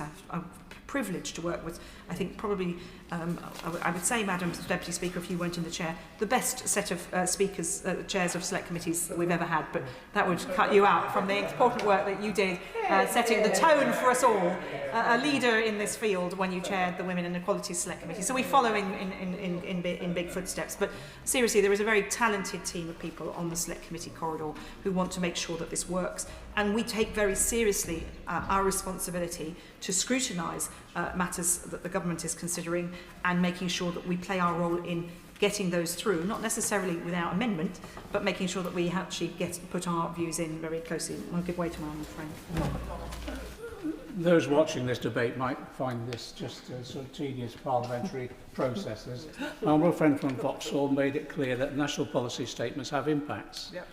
We're about to consider in some detail, I hope, the national policy statement with regard to airports. The impact in my constituency would be 15,000 people losing their homes, whole communities being wiped off the face of the earth. That's why this procedure is so critical that we get it right, because otherwise we won't carry the population with us, the community overall. And I think if I can reassure my honourable friend that, and as the Minister's made clear from the dispatch box, very large changes would go through the old process. And so there is no watering down of that. And I think that's absolutely right and proper. And I think that the government was leaning in the right direction on this. Our concern was about the new changes to smaller amendments, so that these would be reflective amendments. These were, and the Minister outlined 4 categories of amendments. So I just would be grateful if he could clarify when he sums up who decides what category of the 4 an amendment would be in. And is there any prospect that this could be misused by future governments? I wouldn't imagine he would misuse it, but in any bad world, this could be abused by the government of the day. Will he be, just again reiterate from the dispatch box, some of the things we have been discussing over months, that the Minister would be expected to engage with the Select Committee, not just a period if requested, but also engage early. I think it's in all the discussion around this, but it would be helpful if it's laid at the dispatch box, because I would say with politicians, no surprises for us all is a good maxim. We don't ever surprise a constituency MP or a select committee chair or a select committee, because that can cause challenges. And we are reasonable people, and the select committee system means that we would want to engage as early as possible. So in early, whatever party, and I have to say, we're of course on the select committee corridor, cross-party chairs, but it is absolutely proper that the chair of a committee works with the government of the day, whatever their party. And that's certainly when I was chairing a committee as an opposition MP, I did that, and it was important that we play that role, we understand that. So an early engagement is better. There's nothing that needs to be hidden from a select committee. And select committees also have a very well-worn route of making sure that we deal with confidential, sensitive information absolutely properly, whether that be through a reading room mechanism or having private briefings. And obviously we prefer to do most of our work in public, but we recognise that sometimes this House and the British public need to be reassured that at certain times, maybe not forever, but at certain moments in time, we may need to have a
see you guys' picture.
Good evening, ladies and gentlemen. Nice to see you all.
Okay.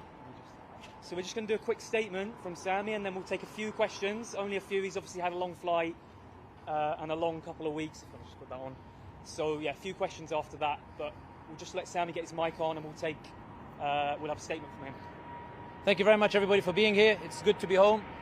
It's nice to finally be back amongst the clouds. I want to say that it's wonderful to be back after being exonerated by 2 federal judges, both of whom found that there were serious breaches of freedom of speech.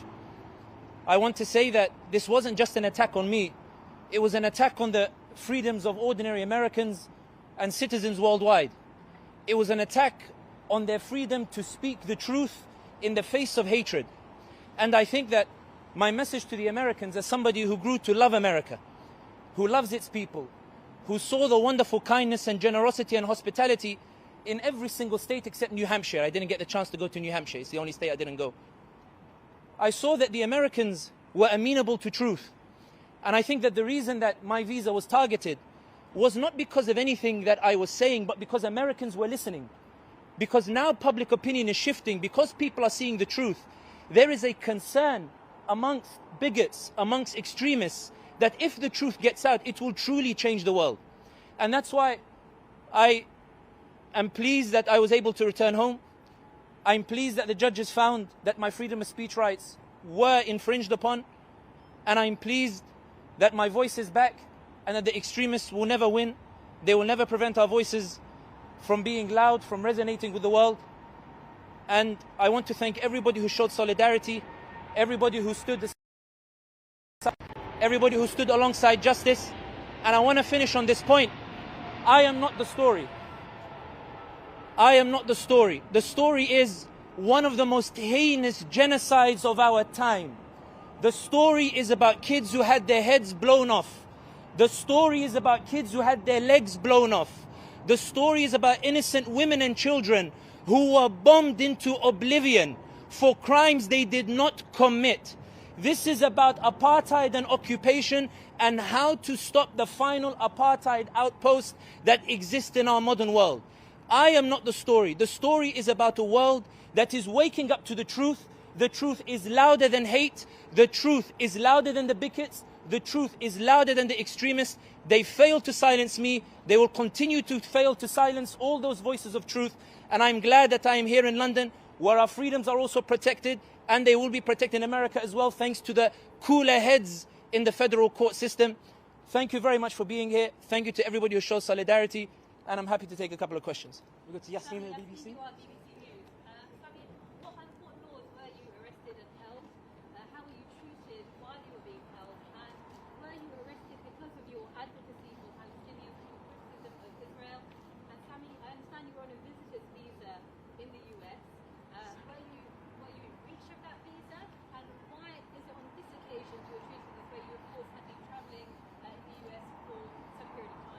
I think this is easily answered by explaining what was on the charge sheet. On the charge sheet, the only allegation that was made was that I overstayed my visa.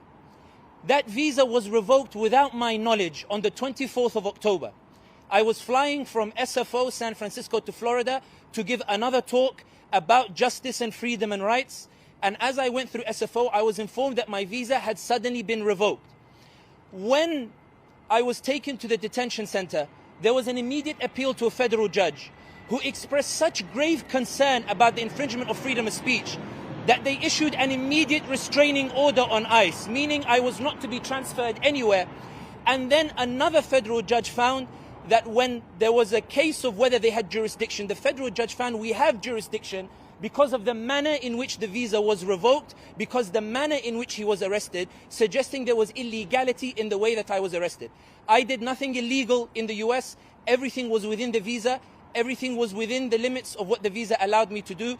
The visa was revoked because of my advocacy for Palestine. It was revoked because of my advocacy for Gaza. It was revoked because of an extremist group that decided to go to the State Department and leverage whatever influence it had to specifically target me and the Palestinian activism. It appears that calmer heads prevailed in the State Department when they realized that this was a botched job. They very swiftly came, they sat with my lawyers, they said, we don't want this to escalate, we don't want this to be a big deal, we're only doing the overstay. They didn't put any other charges in the charge sheet, and I said to them, I was supposed to be home 2nd of November, you've kept me here till 12th of November, I would like to go home because I have things to do.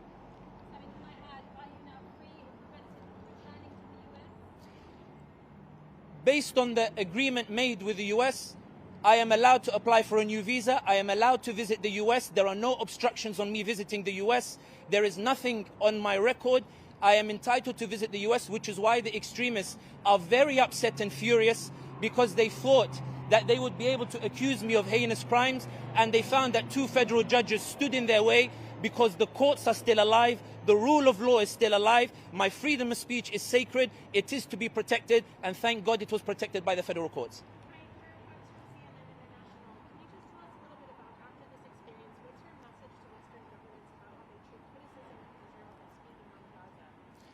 I think what is abundantly clear is that governments are recognizing the shift in public opinion that's taking place. You're from CNN from the US, you will note there are candidates running for the midterm elections who are openly saying they will no